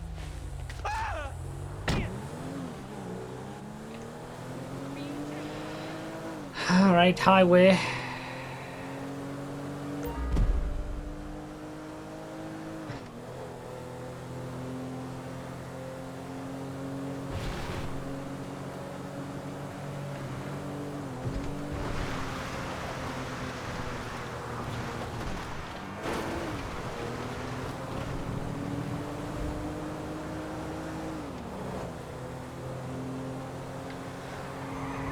Regular Gfred hot lappers. Is this normal? Like, do you have to do this run to the highway? And are you getting no sports cars this frequently? Yeah. Holy moly.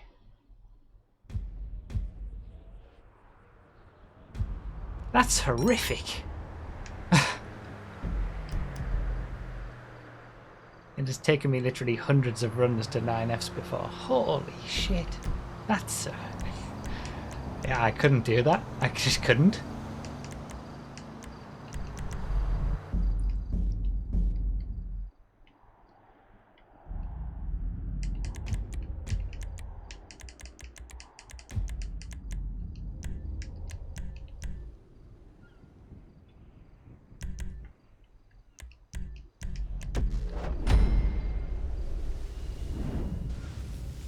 Do I have FPS counter on screen? I don't think so. No, I don't. Normally the Steam one is on, but I think that's only 5M. I guess I should.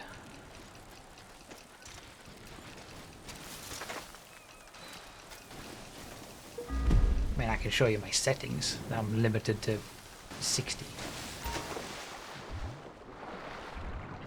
Stay on that, stay on that.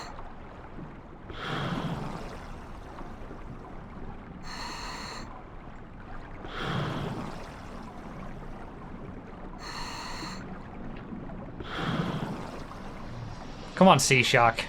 Come on.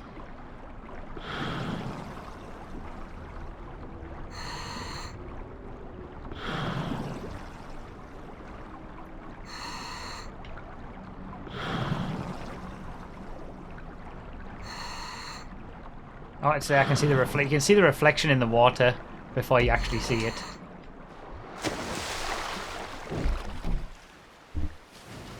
One minute? It's the first time I've ever hit the 1 minute on the Sea Shark. Been trying for that all stream.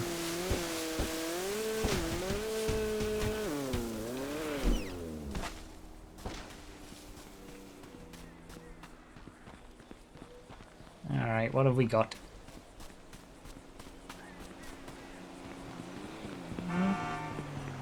Fairly quickly. I didn't have to run too much for this.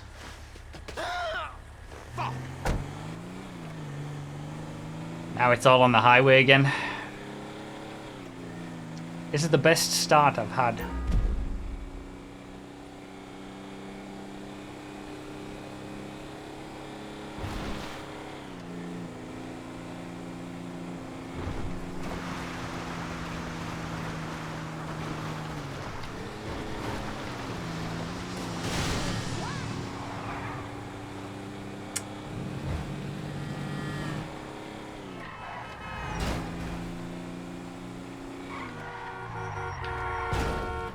Don't.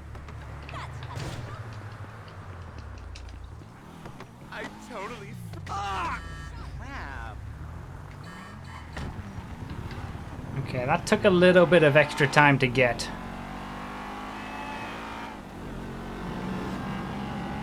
But it's a good car. It's a run. It's another attempt.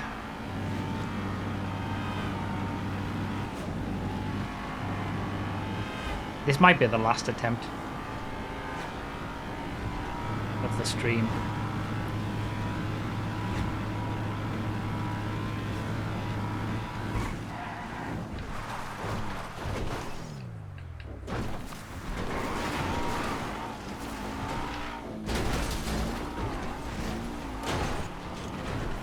Okay, that wasn't ideal.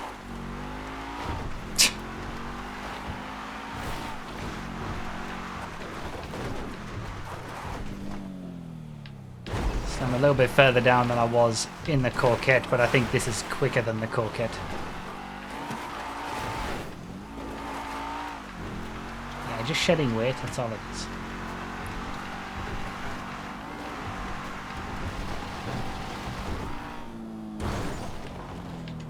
It's a...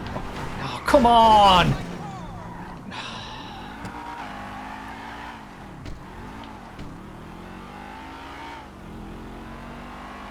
I think that's ruined it. I think that's it. On its own, it's over. I might as well just restart.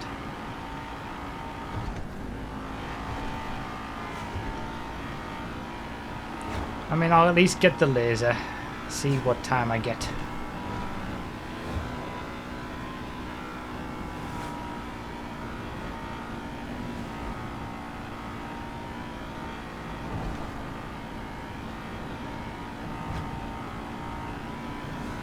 With the Corquette, I was bang on time, matching the world record at the laser.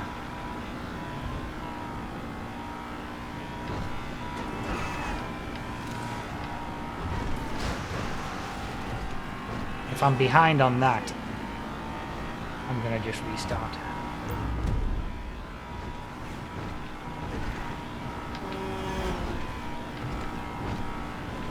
$5:37 for the jet to spawn at the back of the laser is what I'm basing it off.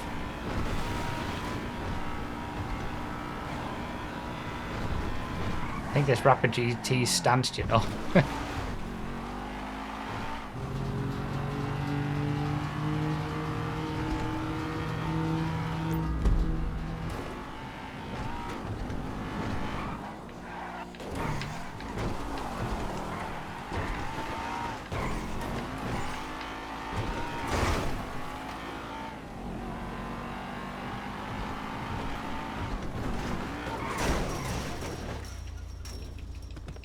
I'm way behind.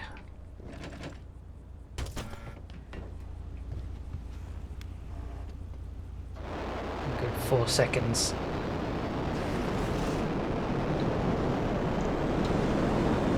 I mean, I would say it's practice at least. It's laser practice.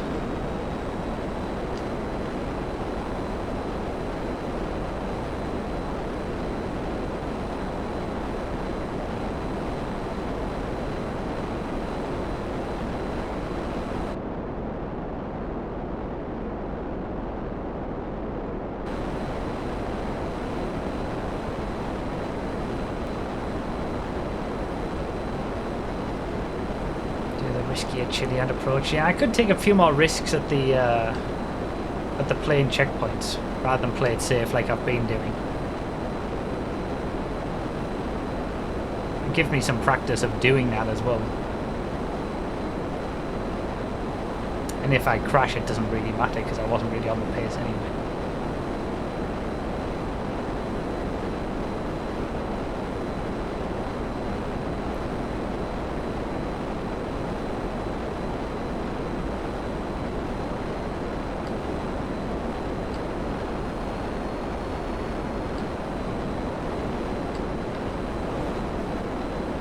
Ah, too much.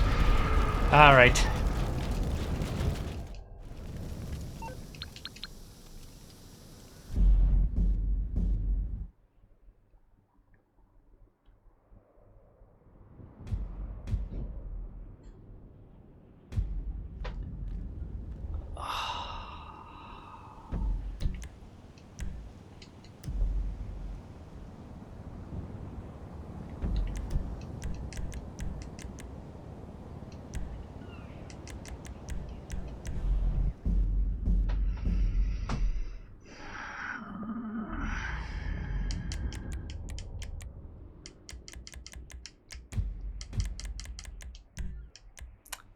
we're getting to the point where, well, I'm going to say it.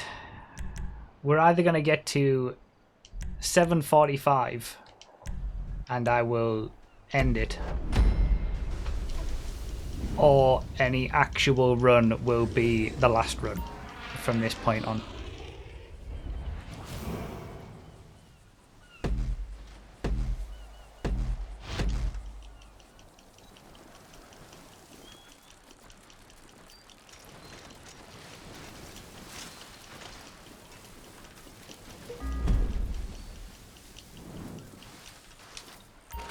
No, that's not including anything tomorrow.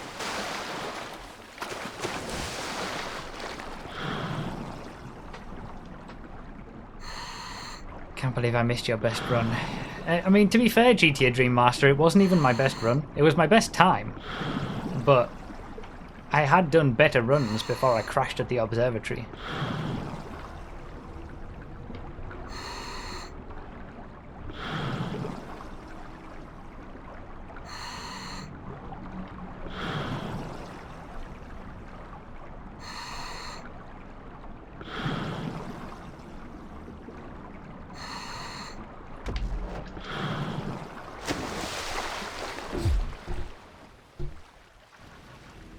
Pretty much standard 102.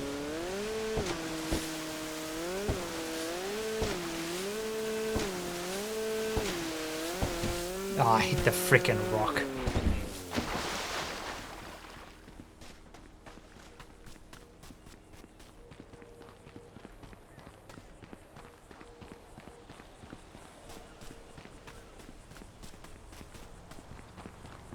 Probably didn't really matter. I was going to get the car at the same place anyway. Oh, no. Oh!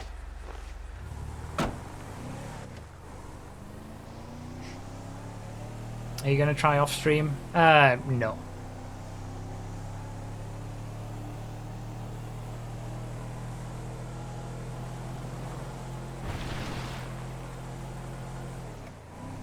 As I said, I might devote a bit of time to tomorrow's stream to it.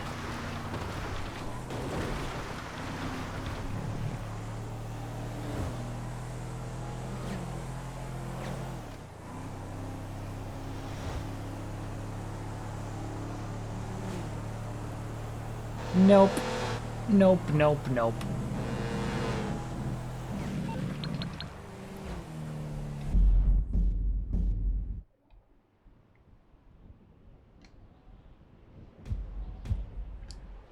Freaking to do the test.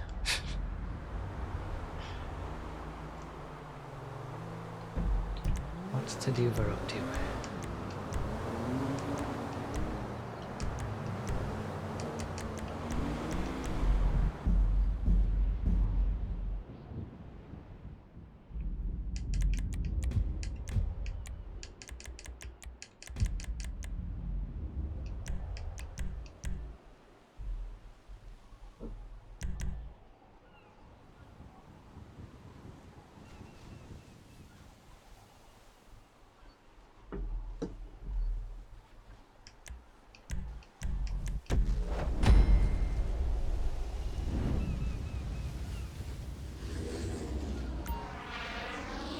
Give it a month, it's just Gilly, and then contact me if you still don't have it.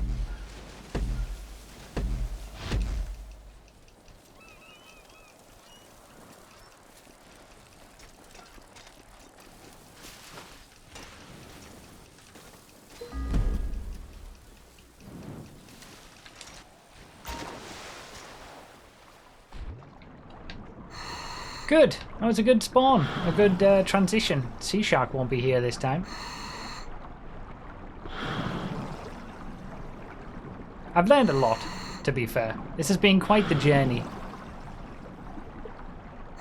To be half a second off the world record and to have had an 8-second and 10-second improvement on the world record before choking it at the last moment. Like, that's more than I ever expected, to be honest. It's not there. I can't believe it. It's it's unreal.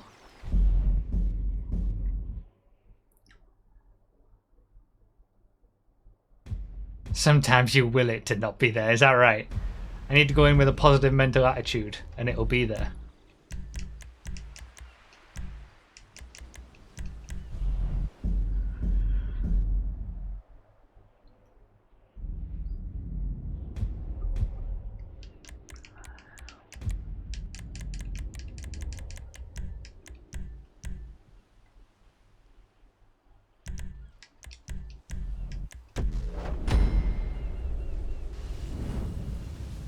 I am aware, GT Dream Master. I am aware.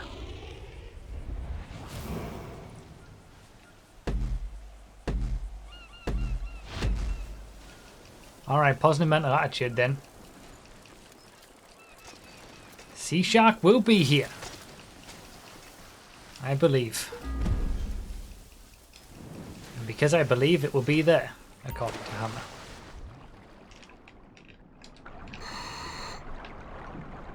Bad spawn as well. Transition.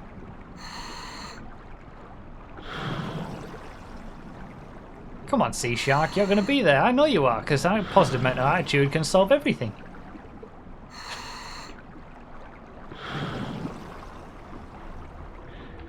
Do you think it knows if I'm not being genuine? I told you, not sarcastic. It can detect sarcasm. No, it's there. Obviously it can't. Ha, dumbass. Oh, really? Oh, that was the quickest I was ever going to get on it as well.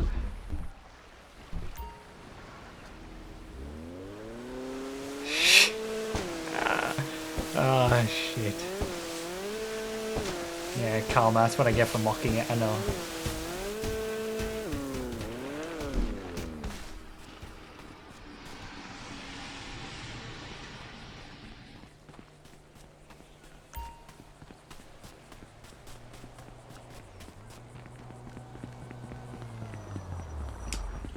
We gotta get out of here.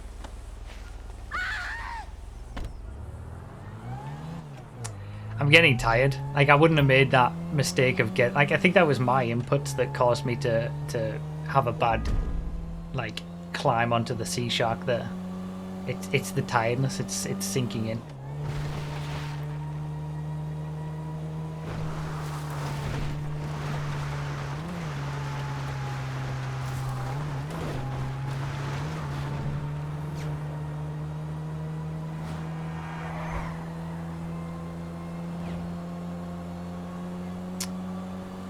Nope.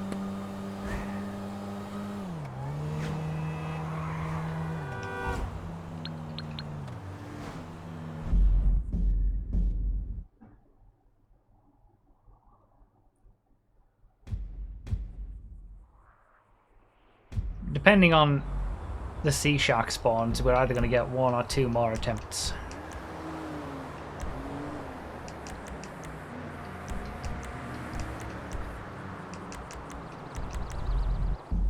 When the time hits 45, that will be the last attempt.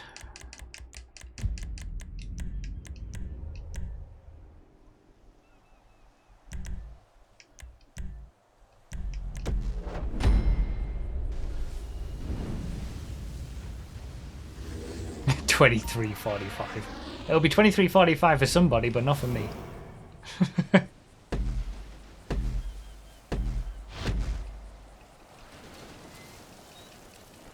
You can't leave until you beat me, I forbid it. Well, I'm pretty sure I'm going to be trying tomorrow instead of what we were planning for the vanilla portion of tomorrow's stream, so... It's not the end.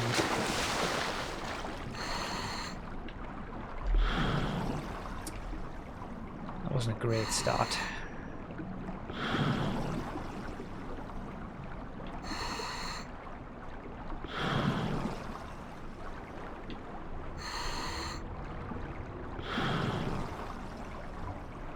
To be half a second off, though.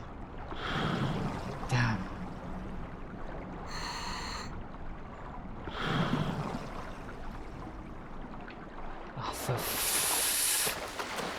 Oh, there's no point.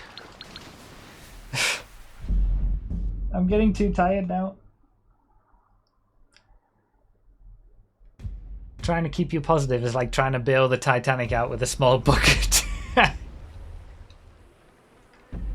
Alright, this is going to be the last one. This is the actual last attempt.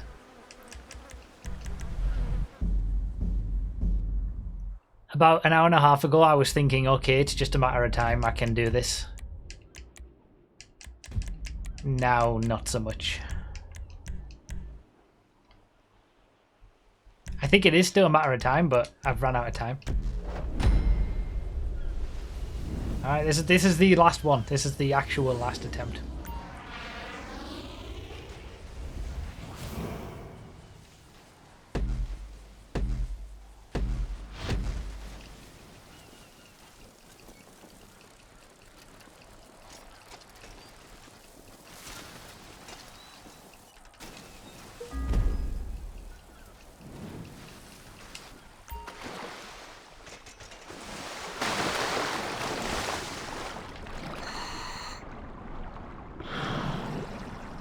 Finish this no matter what for the practice. Yeah, okay, I can do that. We'll go to the end regardless. Or until death.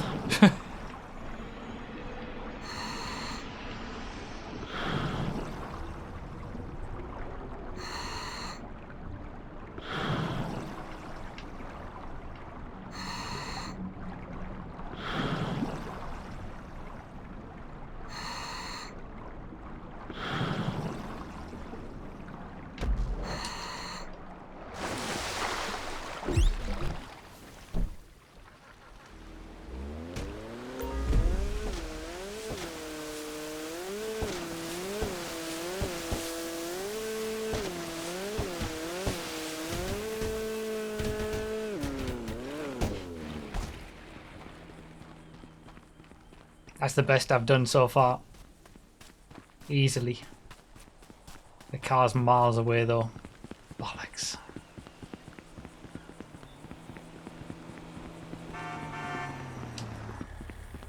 What in the world?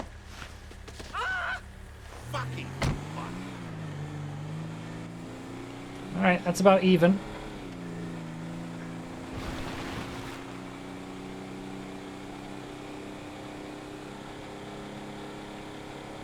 I'll take whatever's quicker than this on the highway, even if it's like a buffalo or something, or a muscle car.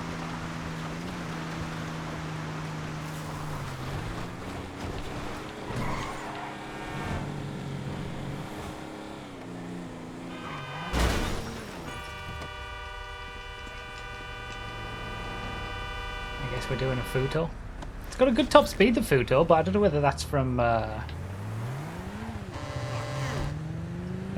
the mods. It might not be that good stock. Like the Futo's... Oh, yeah, the Dominator and the Futo... I think the Dominator is like a couple of mile per hour quicker, but again, that's with mods, with upgrades.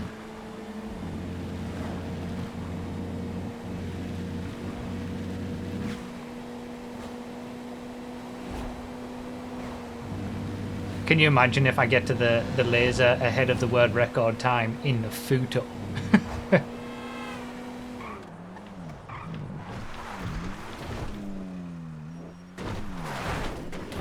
Yeah, this is where it struggles though.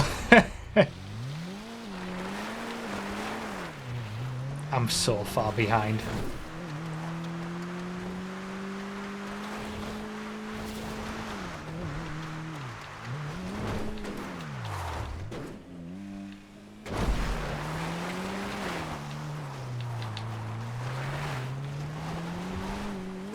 I'll look at that RBS for tomorrow.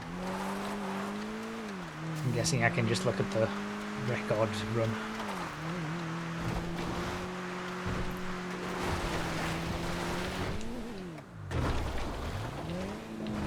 Yeah, I was a good 20 odd seconds back at the quarry, so this isn't going to be it, but I'll finish it anyway.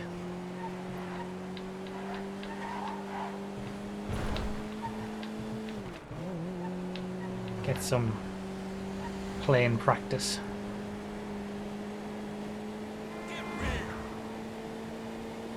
Serrano there, why couldn't you spawn on the highway? Serrano's a quick car, straight line. The best runs have been from the Huntley and the Baller. Still.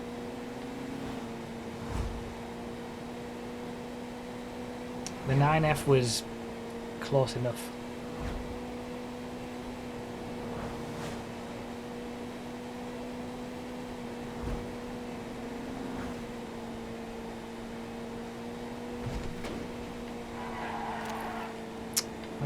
Oh, really, Phil? Okay, I can try that.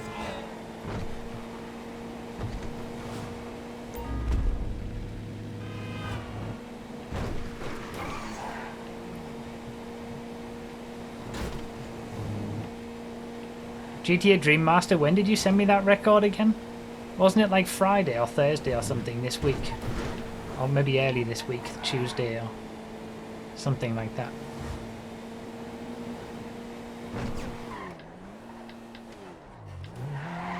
Or was it last week? Okay. Oh, for God's sake.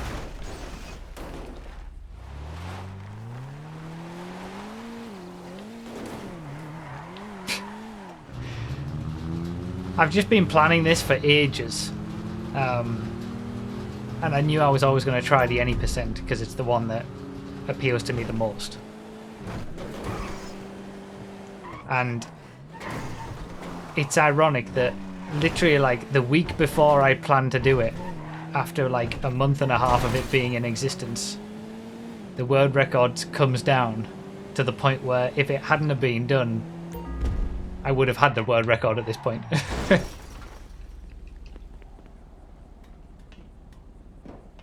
it's got to be quicker to jump on the plane first. No, don't be sorry, GTA Dream Master. You've helped me. To be honest, to be fair, I think if you hadn't have done that, I wouldn't have been able to get it anyway. Because your help and tips and stuff during this have helped me to get to this point where I was even battling for it. Without all those little bits, I probably wouldn't have been able to get 1040 to 5 or whatever it was.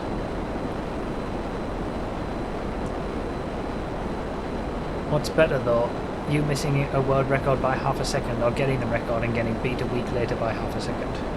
Well, I still think even if I get this, I'll still be beaten a week later. So even if I get my 8-second improvement that I know I can, or 10 seconds or whatever, I still think I'll be beaten in not too long.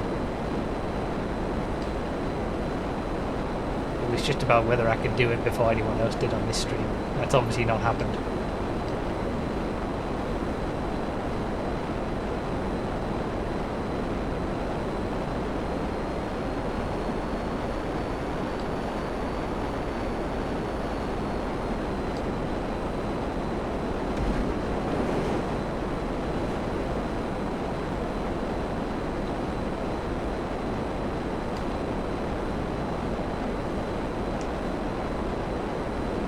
Oh, wow. Oh, it really does. I mean, I don't use the blip for this one because I just use the top of Chiliad, but it really does warp the perspective on the smaller version. Although on this one, now the bigger version is way off.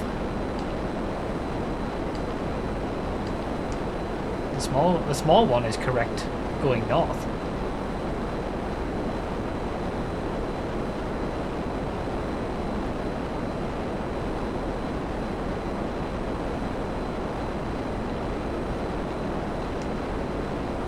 Look at where it's got the checkpoint icon on the big one. It's way off to the right.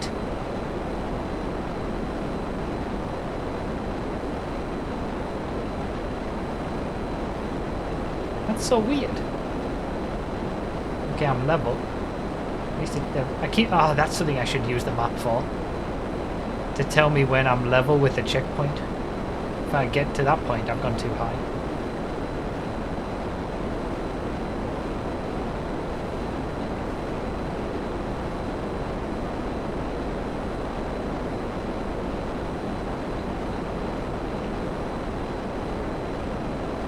Oh, I'll try a... The question with this is, I don't know how what the quickest way to get these checkpoints are. Because you're doing a bigger distance by going out around here.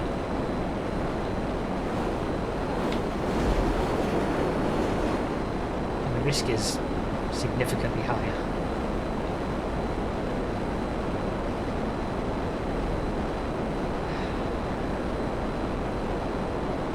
That was close.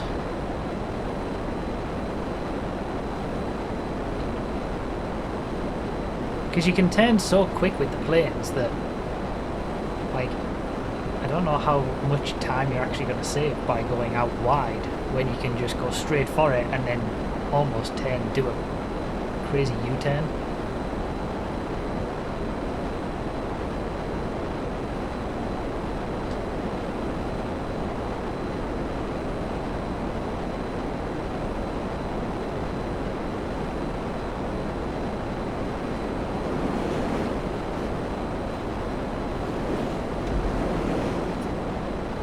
Amazing what you can do when you're not under pressure.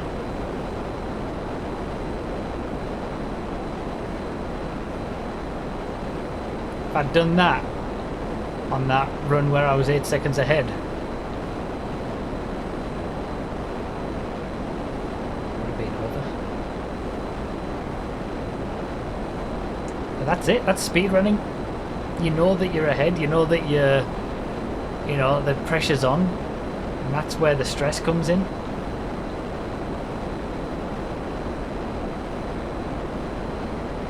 that's when you're more likely to have issues.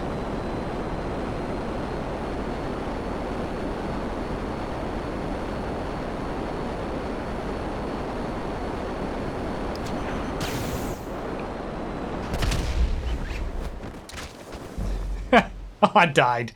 Wait, did it respawn me? Because it respawned me because it crashed. No way. There you go.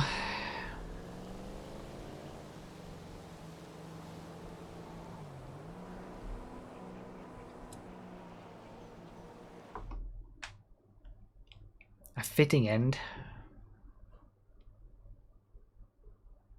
200 RP's 200 RP though, that's true.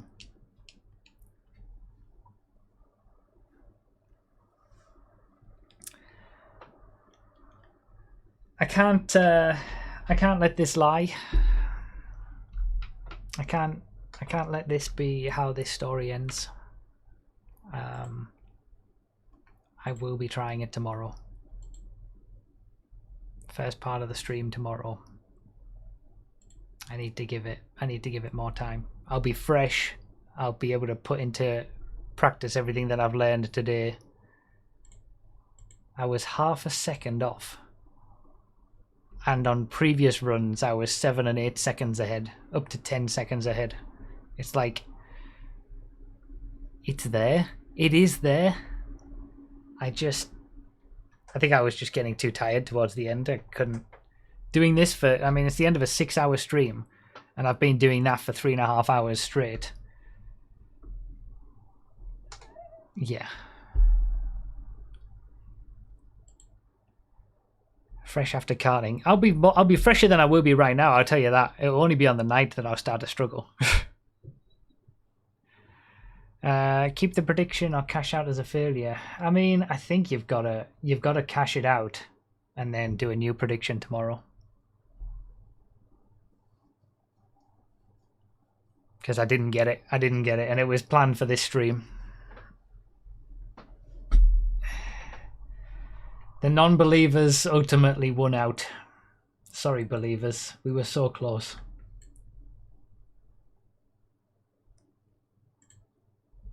Thank you, GTA Dream Master. I appreciate you being in the chat and helping me out. Being my biggest cheerleader was the person I was trying to beat. That's nice.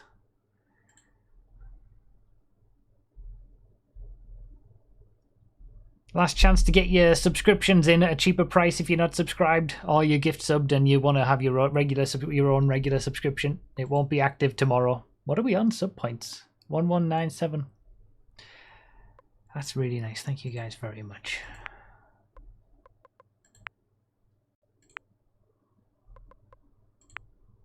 You learned quite fast, I suppose. I mean, I've done a lot of Gfred, I suppose. So, but yeah, there were a lot of nuances that I had to pick up there. I'm pretty happy with like the experience, because I didn't expect that I thought I'd just be hopeless all the way through. So to actually be half a second off and be ahead of it in certain moments, like, that's pretty good. Yeah, nobody try to get it until tomorrow now. Dickheads. Anyone tries.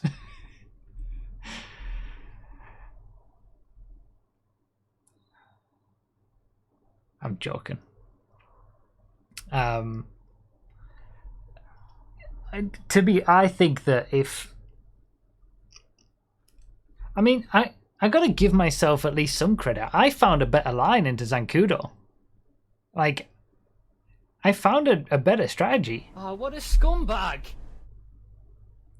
So I've got to at least, like, it hasn't just been copying what everyone else has done. I have improved the run.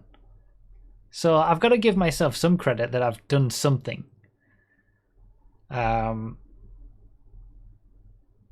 I would expect that someone who actually is able to maximize the plane, because I don't feel like I am right now, and can do everything perfectly on PC at 60 FPS,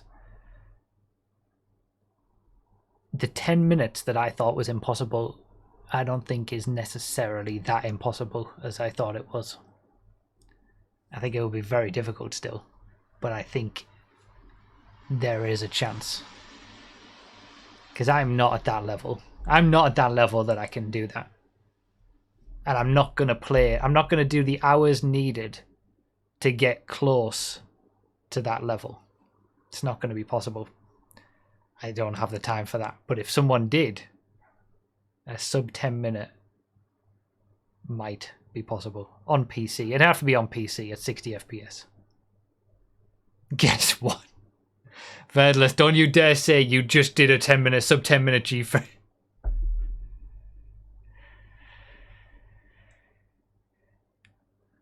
You could do the Quarrier touch cleaner, but the rest is down to RNG.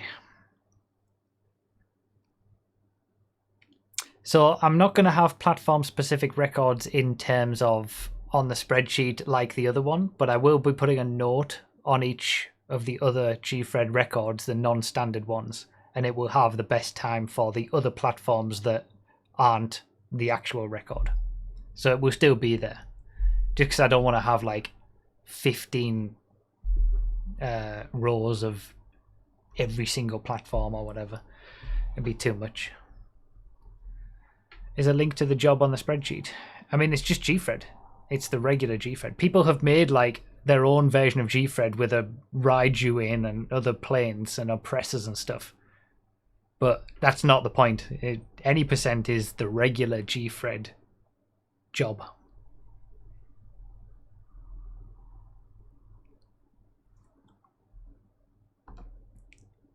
Wrong monitor. Wrong monitor again.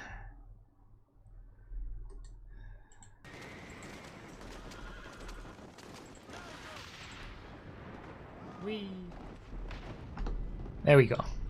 This is the random clip for today.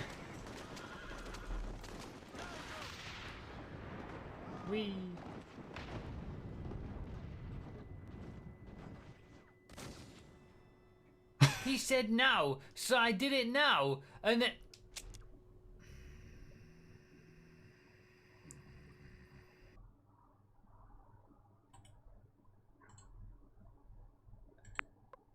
Exclamation mark play in the chat.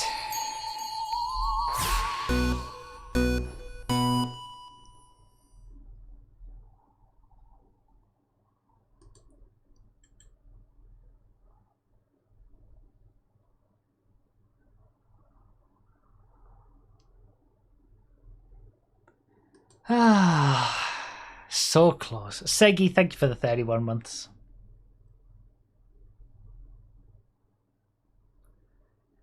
Hey, technically I've got the world record for any percent on PC.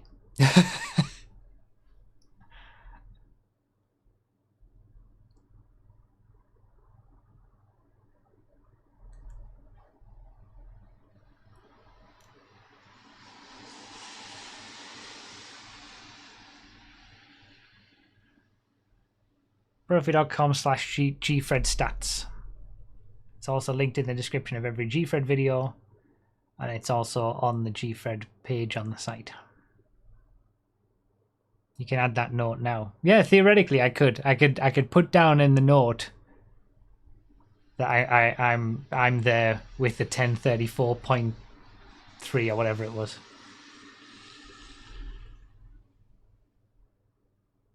Oh, I'm exhausted.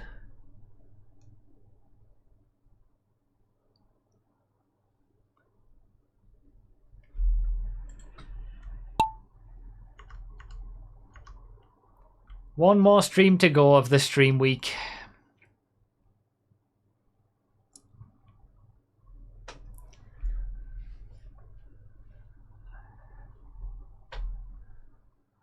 Tomorrow's going to be a hell of a day. I hope I can get through it. I think I'm going to need a couple of days of not doing anything after tomorrow.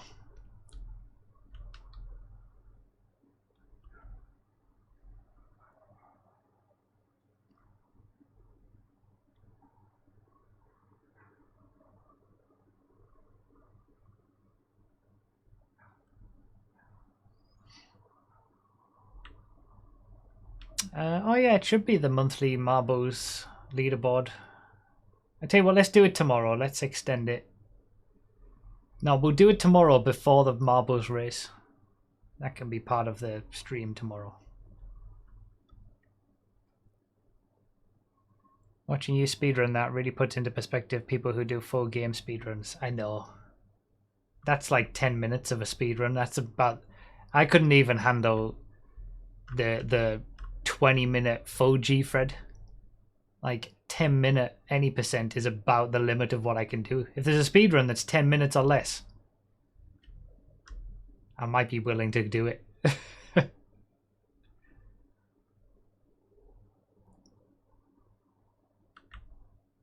Josh BRS6 takes the win. GG.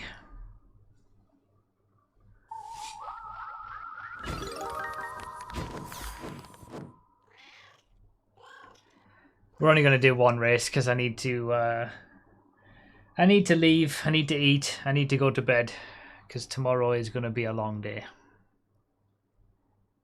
I need to take some paracetamol as well, I think.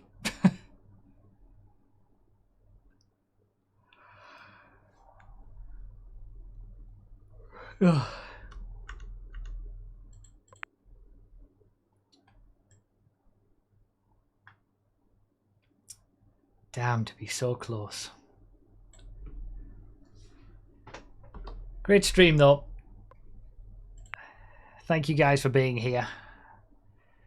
The perfect penultimate stream for the stream week. Hit the RP goal.